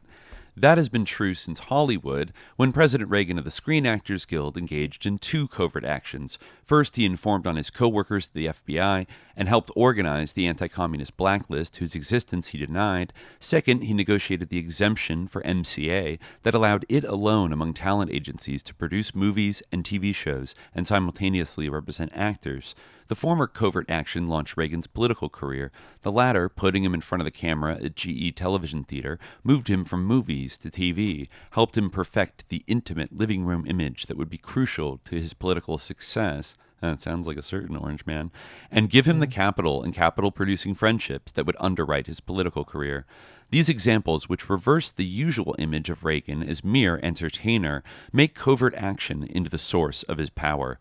Reagan's domination of American politics has come, however, not from his compartmentalized mastery of either covert action or spectacle, but from his confusion of the two. Just as it facilitated his rise from Hollywood acting to Washington power, that confusion also protected the president from the worst consequences of the Iran-Contra exposure. When Reagan took responsibility for Iran-Contra with the words, "It happened on my watch," he placed himself on the permeable border between public display and covert operation. My Watch identified him as commander-in-chief, standing on the bridge as he did in the role of submarine commander in his last Hollywood movie, Hellcats of the Navy. Just as the script of that movie freed the fictional commander from responsibility for the loss of his ship, so It Happened on My Watch allows the real president to evade responsibility by assuming it. The line first separates the visible commander-in-chief from the guilty parties in charge of operations down in what one former presidential chief of staff has called the engine room. Second, the line identifies the president not simply as the object at whom we look, but as one of the watchers as well. My Watch makes the president just another ordinary American spectator, as much or as little responsible as the rest of us, there and not there at the same time, as in the head and upper body shot of Reagan at the 1984 Republican Convention. This is a funny paragraph. At once on camera and part of the TV audience, the president lounged in shirt sleeves and watched his wife, a tiny image much smaller than he, raise her arms saying, "Win one for the Gipper," turned toward the giant image of presidential head and torso lounging and watching his wife, an infinite regression that drew the convention and television audience into the picture, identifying that audience as one of and as subject to the one of itself it was watching. Reagan's managers planned every detail of that scene, including the special podium built without a single edge or straight line. Curves everywhere, as its creator described it, brown, beige, nothing jarring. The eye comes to rest there. Earth tones and rounded shapes are peaceful. The podium was a giant womb, comments Gary Wills, into which the country would retreat, along with Reagan. Jesus. The Reagan spectacle points then neither to the insignificance nor to the autonomy of the sign, but rather to its role in producing power. By the same token, the former CIA director was no more a powerful, invisible presence before he became chief of state than the former actor was a powerless, visible one. That is not because, as Robert Dole charged, Bush is the perennial good boy marionette who doesn't pull his own strings. Bush has had, after all, a substantial relationship to the CIA. He was first, blah, blah, blah, Bush sucks. He was connected to Iran-Contra drug smuggling through his advisor, Donald Gregg, who's connected to Felix Rodriguez, supplying the Contras, blah, blah, blah. Moreover, Bush has falsely denied his substantial involvement in trading arms for hostages. Bush's claims of ignorance and privileged communication, like Reagan's assumption of responsibility, evidence plausible deniability rather than the absence of either president or vice president from the scene of the crime. So just going down here, because we're going to get to Dirty Harry. In a recent interview, I agree that this author is on fire. This is a great article. It's good. In a recent review, Ian Baruma agrees that Ronald Reagan's jokes, Rambo, and Jerry Falwell tell us something about popular culture in America, but it would be simplistic to say that they directly account for United States foreign policy, even though the link might exist somewhere in the president's own mind.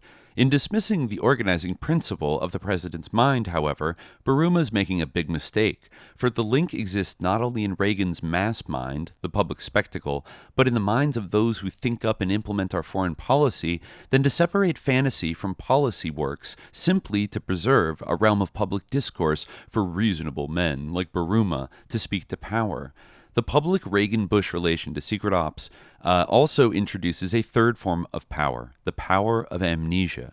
The secret retroactive finding that President Reagan forgot he signed, like the incessant I don't recalls of John Poindexter and Edwin Meese, may seem merely to disconnect high public officials from secret illegal activities.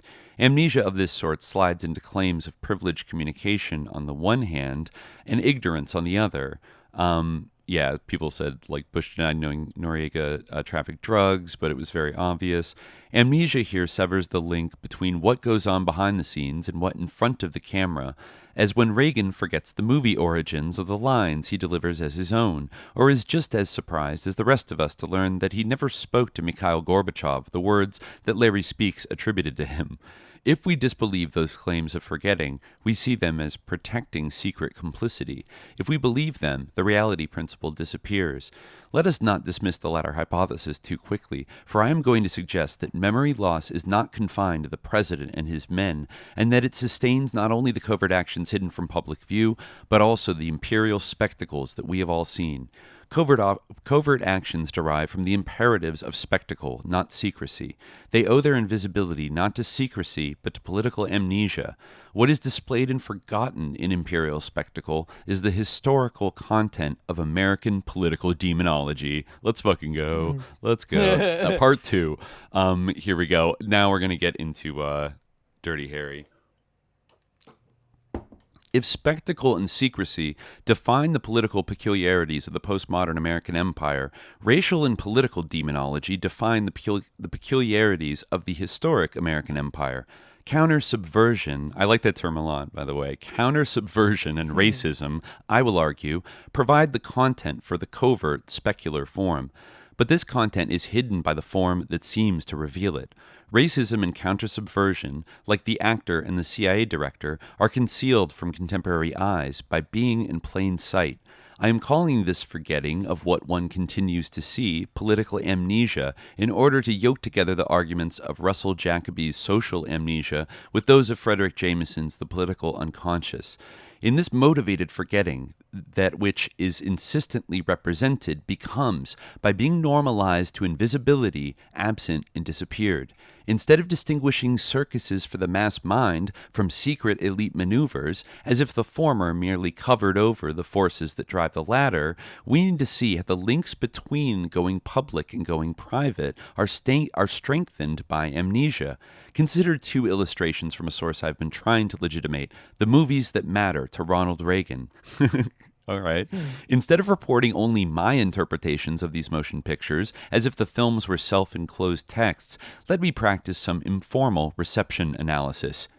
Go ahead, make my day, President Reagan invited Congress, promising to veto a threatened tax increase.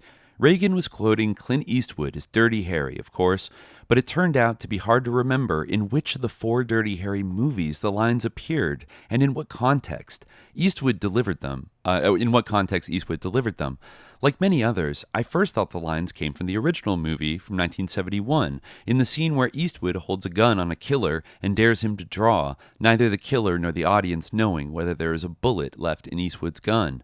But although the scene opens and closes the movie, the first time the killer fails to call his bluff, second time he's blown away, Eastwood says, "Make my day," neither time. He speaks that line in Sudden Impact from 1983 to a hoodlum, a black hoodlum, holding his gun to a female hostage's head. In the scene that closes the movie, the hoodlum is a rapist. In the scene that opens the movie, he is black. Eastwood is daring a black man to murder a woman, in other words, so that Dirty Harry can kill the black. No question this time about whether his gun is empty and Eastwood at risk. The lives he proves his toughness by endangering are female and black, not his own. When the president says, "Make my day," he is aspiring to Eastwood's power, but the audience is in a more complicated position.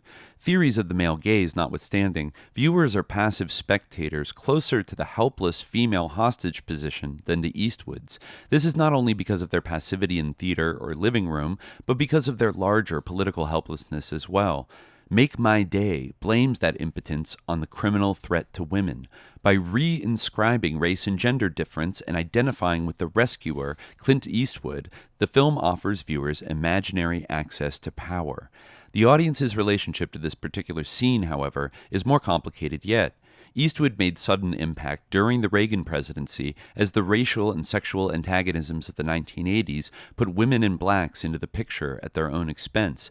The president who quoted Eastwood's line had made women and blacks his targets, notably through the tax cuts that eviscerated their welfare state benefits and that he was defending when he said, "Make my day." But my claim here is not only that women and blacks were present in the presidential unconscious, but also that they were absent from the memories of those who had seen the picture.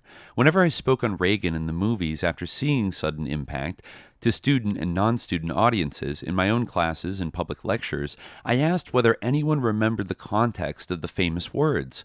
Everyone recognized the line, for it has become a cultural cliché, but those who thought they had seen the movie foundered on the scene. Some wrongly placed the words in the episode Between Men Alone of the first movie.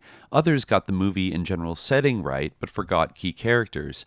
As my sample reached the thousands, only one person remembered either the black man or the woman. That exception was himself a black man. He forgot the woman.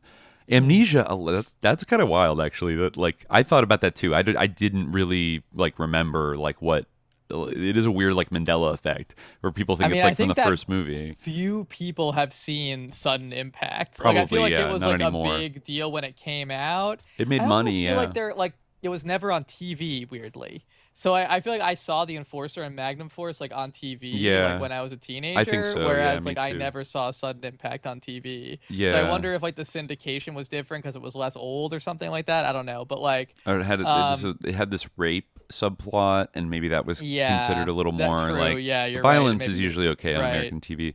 Right. Yeah, it's awesome. Yeah. And especially violence by standards of today, Dirty Harry isn't even a violent movie at all. Right, every network cop shows G, like this, basically. Every drama is it's seeped into the groundwater. Everything is kind of Dirty Harry now. But it is wild that out of thousands of people, pretty much nobody could remember it. Amnesia allows Eastwood and Reagan to have their race and gender conflict and digest it too. The white hero is remembered. The context that produced him is buried so that it can continue to support Standing Tall, the title of yet another Reagan-quoted movie, in the world.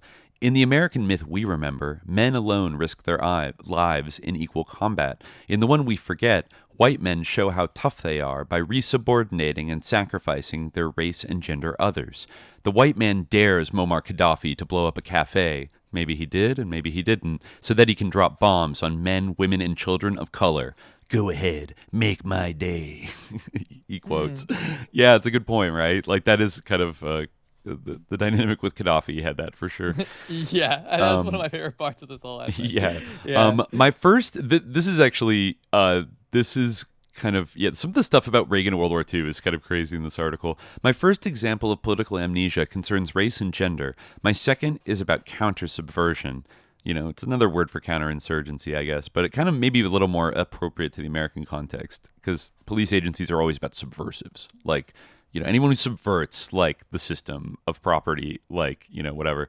Anyways, whether violent or nonviolent. In his 1940 movie Murder in the Air, Ronald Reagan plays an undercover member of the Secret Service, forerunner of the OSS and CIA. The secret agent, Brass Bancroft, penetrates a Nazi/communist plot, to steal the plans for a secret defensive superweapon that bears an uncanny, and I have argued not accidental, resemblance to Star Wars. I introduced my book, Ronald Reagan the Movie, with that film, but I told the story of sabotage, subversives, House Un-American Activities Committee investigation, and secret weapon as if I were describing history and not a movie. In the fall of 1987, after Ronald Reagan the Movie appeared, I visited a college freshman English class that was studying political writing and had read the Reagan essay. One student asked whether I had wanted readers to believe I was telling a true story, and since that was indeed my intention, I asked other members of the class whether it had worked. An Asian American responded that he had been taken in at first, but realized the tale was fiction and not fact when I brought in the House Un-American Activities Committee. Relying on intelligence and common sense to compensate for historical ignorance, this student assumed that HUAC could only be made up. How could he know that it was also American history? It was a history, moreover, that operated with particular force, if not against the parents or grandparents of this student, then against other Asian Americans who were, from the point of view of the makers of that history, indistinguishable from them. These responses to sudden impact and Murder in the Air point to two amnesias whose forgettings are hardly identical. One is personal, the other social, since ignorance of American history is not the same as forgetting what one has actually seen. Millions of Americans familiar with Make My Day never have seen the movie, moreover. They may know the line from TV trailers that do not show the actual scene, or from computer toy programs in which a digitalized voice speaks the words. As Make My Day enters common culture, its roots disappear, and HUAC and Sudden Impact come to resemble each other as instances not of individual forgetting, but of historical memory loss. At the same time, film, by functioning in Reaganite politics to confuse the historical with the imaginary, also preserves an objective memory of scenes that have now entered history. Sudden Impact allows us to hold to account the culture that voices the movie's most famous words. This is not to damn all speakers of the line, however. Make My Day declares an aggression that leads back in American culture to racial and sexual inequality, even if many have used the phrase without knowing its filmic source or historical meaning. The same would apply for an earlier generation to Teddy Roosevelt's injunction to speak softly and carry a big stick. Yeah, it's another one. People just say it, but it's actually imperialist. No one wants to be accused of knowing and forgetting the origin of Make My Day, but instead of exculpating the innocently ignorant and sending those who have forgotten their guilty knowledge to hell, the concept of political amnesia points to a cultural structure of motivated disavowal. That structure will vary in implicating individuals, from those who want others to forget, to those who forgot, to those who, with varying degrees of willfulness, never allowed themselves to know. And events, readers of earlier drafts of this essay have been more willing to acknowledge race and amnesia in Bush's use of Willie Horton, with which I will conclude, than in Reagan's invocation of Clint Eastwood. It is not necessary to agree about who and what fit within the structure of political amnesia to understand how it works. Since amnesia means motivated forgetting, it implies a cultural impulse both to have the experience and not to retain it in memory. Think about like slop. Like this is actually calling out like a big problem that we have today. But like this is sort of what slop does. Political amnesia signifies not simply memory loss, but a dissociation between sensation and ego that operates to preserve both. Amnesia signals forbidden pleasure or memory joined to pain. It permits repetition of pleasures that, if consciously sustained in memory over time, would have to be called into question. I think about like ubiquitous internet porn too. Like this could get dangerous. From this perspective, the political spectacle opens a door the viewer wants to close so that it can be opened again. There is first the forbidden pleasure in the sensations themselves, a sensory overstimulation that in political spectacle is more typically violent than sexual, or sexual by being violent. Amnesia disconnects from their objects and severs from memory those intensified, detailed shots of destruction, wholesaled on populations and retailed on body parts. There is, second, the historical truth exposed by the mythic effort to cannibalize it, that the white male sacrificed women and people of color, for example, in the name of his own courage.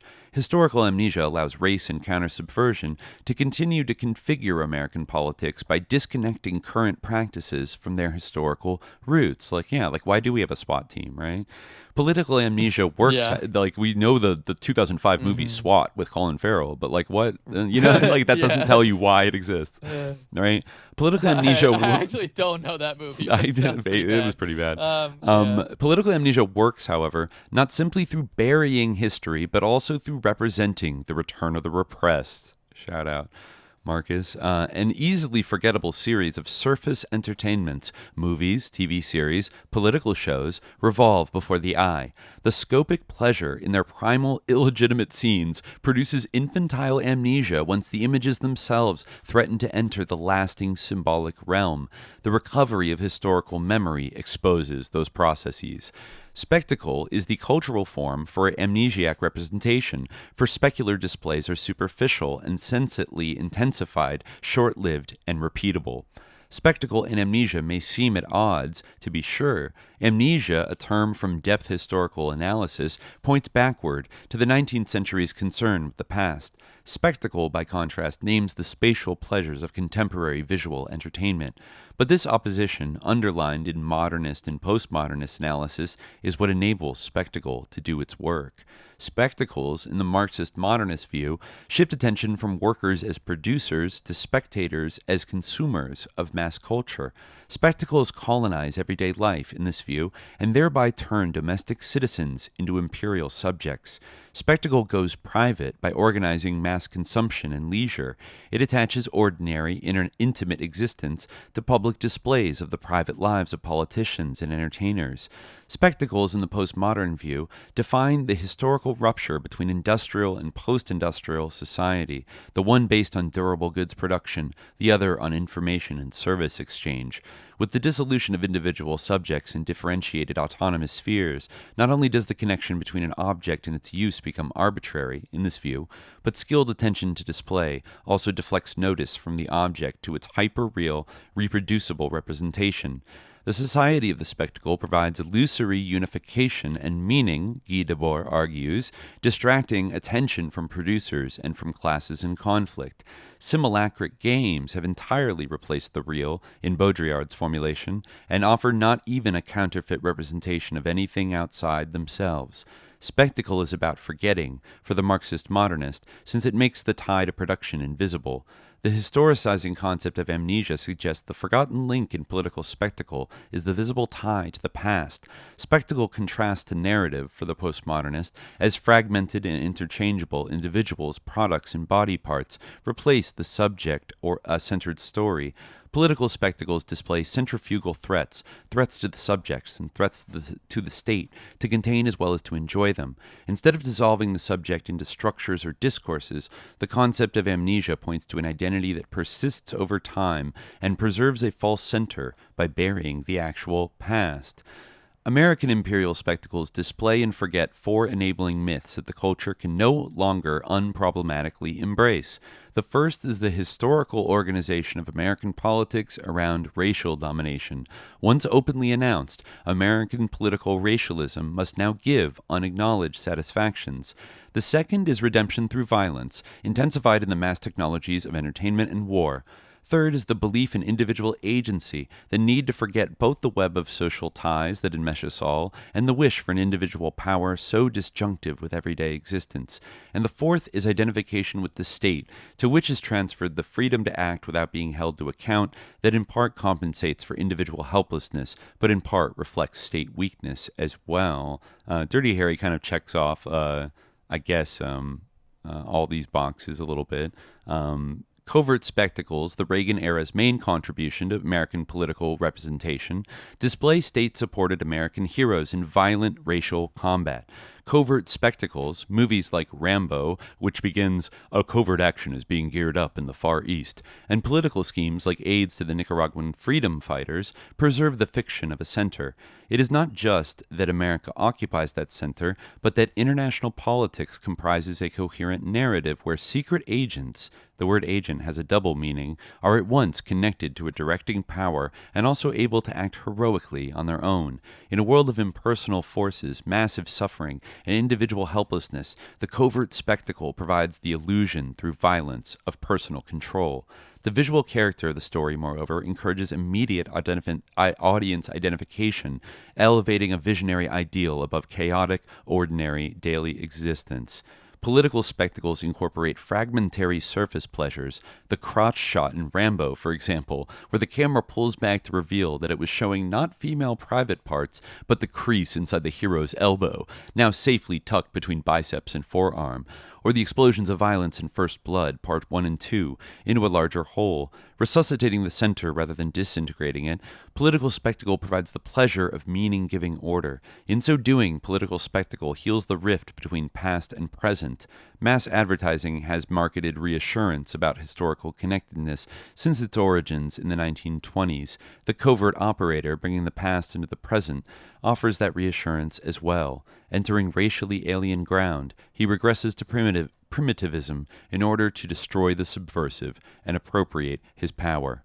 Two American histories support the covert spectacle: the history of racial demonology and the emergence of a specular foreign policy. Yeah, so he goes through, I guess, the demonology. I'll skip a little long here. Obviously, talks about World War II being the, absolute defining moment to become kind of an empire. But you could trace a line from Columbus to Elliott Abrams, and blah blah blah. Yeah. Let's see. Yeah, it says, he says at the end of this section, the impact of the racial history of the U.S. transcends race. My third point, contaminating our political culture as a whole. The conflict in the New World between Protestant bourgeois white men and peoples of color not only produced a racial demonology, but underlies the broader counter-subversive tradition in American politics. Racial and political demonology are often explicitly linked, as in the hostility to aliens in Murder in the Air, and as among the government officials and media spokespeople who fantasized a racial massacre in Zaire. Zaire illustrates the interconnection between race and counter-subversion because Cuban troops in Angola were held responsible for a conflict with which they had nothing to do. So blah, blah, blah, the crisis of ethnocentricity, where white people weren't the center of the universe, has been going on for 400 years. Right. And then he talks about the demonology was kind of converted into use during World War II and kind of rolled into the Cold War, and the depersonalization of the Japanese and the Asians as comparing them in art to a lice epidemic, and blah blah blah. The Tokyo firebombing was horrible. Okay, actually jumping down here is actually kind of wild. It talks about the movie Them being obviously kind of a kind of weird anti-communist, exterminationist kind of movie, but sublimated. So this is interesting. The firebombing of Tokyo also produced movies of another sort. Unlike Them, which is made for a mass audience, these were part of a covert operation, one of the better-kept secrets of the war, ranking up with the atomic bomb project. Everyone who's ever seen a picture based on World War II will, according to their narrator, recognize the briefing in which he supplied the voiceover. To prepare real pilots to bomb Tokyo, Hollywood special effects men built a complete miniature of the city for simulated bombing runs. They intercut their movies of the model with real scenes taken from flights over Tokyo, thereby creating a series of movies that taught pilots about the real thing. Each movie concluded when the narrator said, "Bombs away." The narrator who has been describing his role in World War II is Captain Ronald Reagan. After I read this account in his autobiography and then wrote about it, I stressed how, to make himself a participant in the war while he was actually stationed in Hollywood, Reagan had broken down the distinction between filmed war and real war, simulated bombing runs and real bombs. Quote, as a result, none of the explosives in his account, from the bombs he narrates to the atomic bomb, fall on real targets. But I was still being taken in, for Reagan is not simply pretending to have participated in a war, but is also distancing himself from the real bombs his movie instructions helped drop. The actual people at risk were the inhabitants of Tokyo. As Reagan tells the story, he becomes the secret agent close to danger. Turning his covert operation into spectacle, Reagan has made invisible the real obliterated Japanese. The white man, in no danger himself, cinematically participates in killing women, men, and children of color. Make my day. It's crazy. It's a wild point, but I kind of love it. I kind of love this point that somehow he was blending the covert operator and the spectacle in one by narrating these films. So anyways, World War II obviously laid structural foundations in politics for the modern American empire. First, the good war established the military-industrial state as basis for both domestic welfare and foreign policies. Second, it made surveillance and covert ops at home and abroad an integral part of the state. Third, it drew political parties together behind an interventionist bipartisan foreign policy directed by Democrats during the major wars, and Reagan, former Democrat, in the 80s. Fourth, the good war's popularity linked the mass public to these structures of power. Mass enthusiasm for the national security state could not be mobilized for subsequent hot wars and was actually threatened by them. Nevertheless, only for a few years during and after the American defeat in Vietnam were the fundamental assumptions about America's role in the world established. During World War II, ever challenged by significant sectors within American politics. Finally, World War II celebrated the undercover struggle of good against evil and thereby prepared the way for the covert spectacle. I don't know if there's any other part here. We're kind of out of time about Dirty Harry once again, but I recommend you can go read this on JSTOR. It's a very good article. It's the kind of theory I like reading about. No, it's definitely a great article. Yeah, it comes up if you just search Dirty Harry on JSTOR, it'll come up. It's one of the right first away. things. Yeah. It says just a little part here further down. The covert spectacle breaks down the distinction between politics and theater, or rather movies, from the one side in police, spy, adventure, and sci-fi thrillers, including old movies starring Ronald Reagan, where the audience is privy to the hidden world of counterinsurgency warfare, and from the other side in Reagan's invocation of lines from such movies and reenactments of their plots. In his praise to Oliver North on the day he fired him for that the events that had made North a national hero would, quote, make a great movie. Jesus. This movie reenactment of history, whether directed from Hollywood or from Washington, puts few Americans at risk. Instead of actually refighting the Second World War, it enlists Third World peoples as surrogates. The covert spectacle is thereby grounded in the history of American expansion, not eastward against established European powers, but westward and southward against vulnerable racial others. But in the 60s, by recovering imperial history and civil rights struggle in Vietnam, the 60s challenged the racial constitution of American national identity. The Reagan Doctrine had to forget, therefore, the moment in which American history was remembered. I think that's, that's actually a really good point. When we talk about, I think we said about the SLA, so much of it seems to have been forgotten that was known in the 70s. Like people had kind of woken up and there was a lot of challenge to these assumptions. But then what the fuck happened in the 80s? And in the 90s to make everybody kind of forget that what they used to have known, I think it's a complex process, but you see it through the media. I think the media does play a quote unquote material or significant role in kind of guiding people's thinking and making them forget, even by reminding them of these. He goes through this, he makes a big point that why do they put spies and commandos and counterinsurgency Contra stuff in all these movies if they're the deep state's trying to keep it all secret or whatever? And it's kind of they kind of want people to think about it and know in a way that it's going on. And of course, it's going to be in a shit-coded, fictionalized version. It's going to be the Tom Clancy version is kind of what they get for the most part. But it's in a way, it makes them feel like they're a little bit participant. By being spectators, they're kind of being let in on it, but they know like at the same time that you're not allowed to like really know what's going on, and it also just makes it kind of invisible because it's sort of talked about in a broad way. It takes the pressure out, like so that people don't really. Like when you talk to like your average boomer about Iran-Contra, that shit worked so well. Like whatever they were doing with getting people to like forget and not like think about it or remember it worked so well. I feel like most boomers just like totally like weren't even paying attention or like, oh yeah, that. And then it was just kind of like, oh, moving on anyways. Like even though Bush became president after that, it's really kind of shocking. But like a hell of a lot of forgetting had to happen in those years to distract people.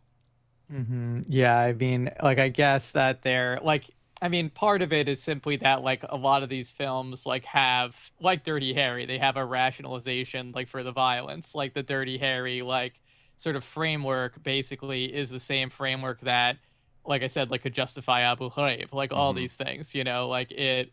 Like, oh, we need to torture them because like these are some bad guys, right? Or just the systematic use of torture during the Iraq War in general, right? Like that's exactly what Harry had to do to Scorpio, and these guys are like just they're just that evil, in the words of our old professor, right? They're and the ordinary rules don't apply, right? In fact, they need to be broken, right? So there's this kind of so in a way like the sort of disclosure of these secrets is often like packaged with the justification of them. Although I like the idea of this kind of like paradoxical blending of spectacle and secrecy. Yeah, they work with each other. And I think that definitely like is an effect where like believing that you like have knowledge of something, right, that you have like hidden knowledge. I mean, I guess it's just the sort of limited hangout thing, I think, but, like, and it even works on the lib version, like Homeland. Like I think in the Obama years you got a lot of that, like Zero Dark 30, like we're letting you in on the world, where every actor would be sent to Langley to like meet the real spies, and then they'd make some like real like pro CIA shit kind of propaganda, and it would like it would have this feeling they're letting us in. About like the U.S. like droning a wedding or something like that, it's like, oh, it's not shocking because it was I saw it on Homeland. That. Exactly. To like, quote John Fogerty, because that's hard on like, TV. If someone says to you like or says to somebody like oh, look at all these crimes the CIA has committed. Oh, I know all about their crimes. Oh, I know they do all these crazy things, but in the back of their mind is always, this is maybe a little bit different from the sort of a kind of a nuanced intermingling of secrecy and spectacle. But there is kind of like this thing of like, oh, but they're actually like reading this through the prism of what Carey did, right? Which comes packaged with all these justifications and all this like legitimation of that violence, right? Like if if you say like, oh, this cop like he like stomped on a guy's like wounded leg and like tortured him into a confession. Right. And it's like, oh yeah, I know cops do stuff like that, but you're thinking of like, well, did he have the coolest guy ever who like in a really specific circumstance where it would be the most justified ever if you did have to do it. Yeah, exactly. Like, so it just normalizes that. I forgot the last page of this essay is so haunting. I'll read it and then we'll get out of here because it's late. But this is good. It talks about the crisis of like the 1970s and how Reagan was on a mission to like resolve this rupture. Quote, the crisis in ideological confidence of the 70s, visible in all levels of American culture and variously enacted in Hollywood's incoherent texts, has not been resolved, writes Robin Wood in Hollywood from Vietnam to Reagan. Instead, it has been forgotten. So yeah, the upheavals of the 60s and 70s did kind of change things. Going down here, the response to this double pressure, which undercuts the Reagan regime's claims to universality as they are being made, is regression. 1980s Hollywood has been dominated, writes Wood, by, quote, children's films conceived and marketed largely for adults. No. It's so, oh man. An analysis that applies to Washington as well. Even if not technically science fiction, like Star Wars the movie and Star Wars the weapon, 1980s films restore traditional race and gender divisions by abandoning pretensions to verisimilitude. Quote, the audiences who wish to be constructed as children also wish to regard themselves as extremely sophisticated and modern, Wood explains. This is the type of letterbox person, maybe. And they do so by admiring the skills with which they have been infantilized. Production is not hidden as the real source of power. It rather appears on the surface as one more display. Taking pleasure from production numbers, in film terminology, from the special effects of spin doctors, in the language of political campaigns, audiences enjoy at once the effects produced on them and the way those effects are produced. Quote, "We both know and don't know that we are watching special effects, technological fakery," Wood writes, suggesting that being in on the infantilizing tricks allows one to regress and enjoy them. That hits so hard, like so many different types of like content and entertainment, right? It's like, oh, I know what they're doing, so therefore it's like I'm smart for like noticing, like even if it like kind of sucks. The self-aware quality of the mass spectacle to which postmodernism points should thus be read not as a sign of maturity, but as an escape from troubling depths so that their residues can safely appear on the surface. As the mass public withdraws from political engagement to spectacles, lo and behold, it watches self-ironizing Indiana Jones, yeah, that's right, calling him out, or self-pitying Rambo displays of racial demonology. Frederick Jameson once distinguished entrapping displays of nostalgia which emphasize the beauty and accuracy of surface reproductions from self-knowing forms of pastiche that create distance from the past. He wrote before the politics in movies of the Reagan years used self-knowingness to allow us to return to the past or go back to the future in another movie invoked by the president without having time travel remind us of what we now know we must not do.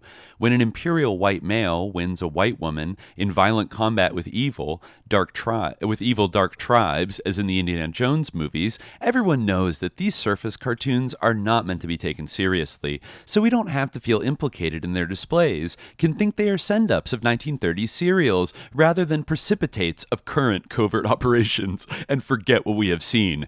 Go ahead, make my day. Keeps repeating it at the end of every paragraph. Yeah. It's so good. It's so good. George Bush might have borrowed, this is dark, George Bush might have borrowed his film criticism during the 1988 campaign from Robin Wood. Quote, "We have turned the permissive philosophy of the 70s, Bush boasted, so that a society that once enjoyed movies like Easy Rider now prefers Dirty Harry films. Clint Eastwood's answer to violent crime is, 'Go ahead, make my day,'" Bush continued. "My opponent's answer is slightly different. His motto is, 'Go ahead, have a nice weekend.'" Bush was invoking, of course, the Massachusetts Weekend Furlough Program under which Willie Horton, the black convicted murderer, had been allowed to leave prison. Horton, as the Bush campaign was making sure every American knew, had terrorized a white couple and raped the woman. The black criminal and white rapist whom Eastwood had dared to make his day had merged in the figure of Horton. Bush was casting Dukakis as the impotent. Honestly, if anybody could be cast as like a liberal, like stupid liberal mayor in a Dirty Harry movie, it would be Dukakis, cast as the impotent liberal who could not protect his wife.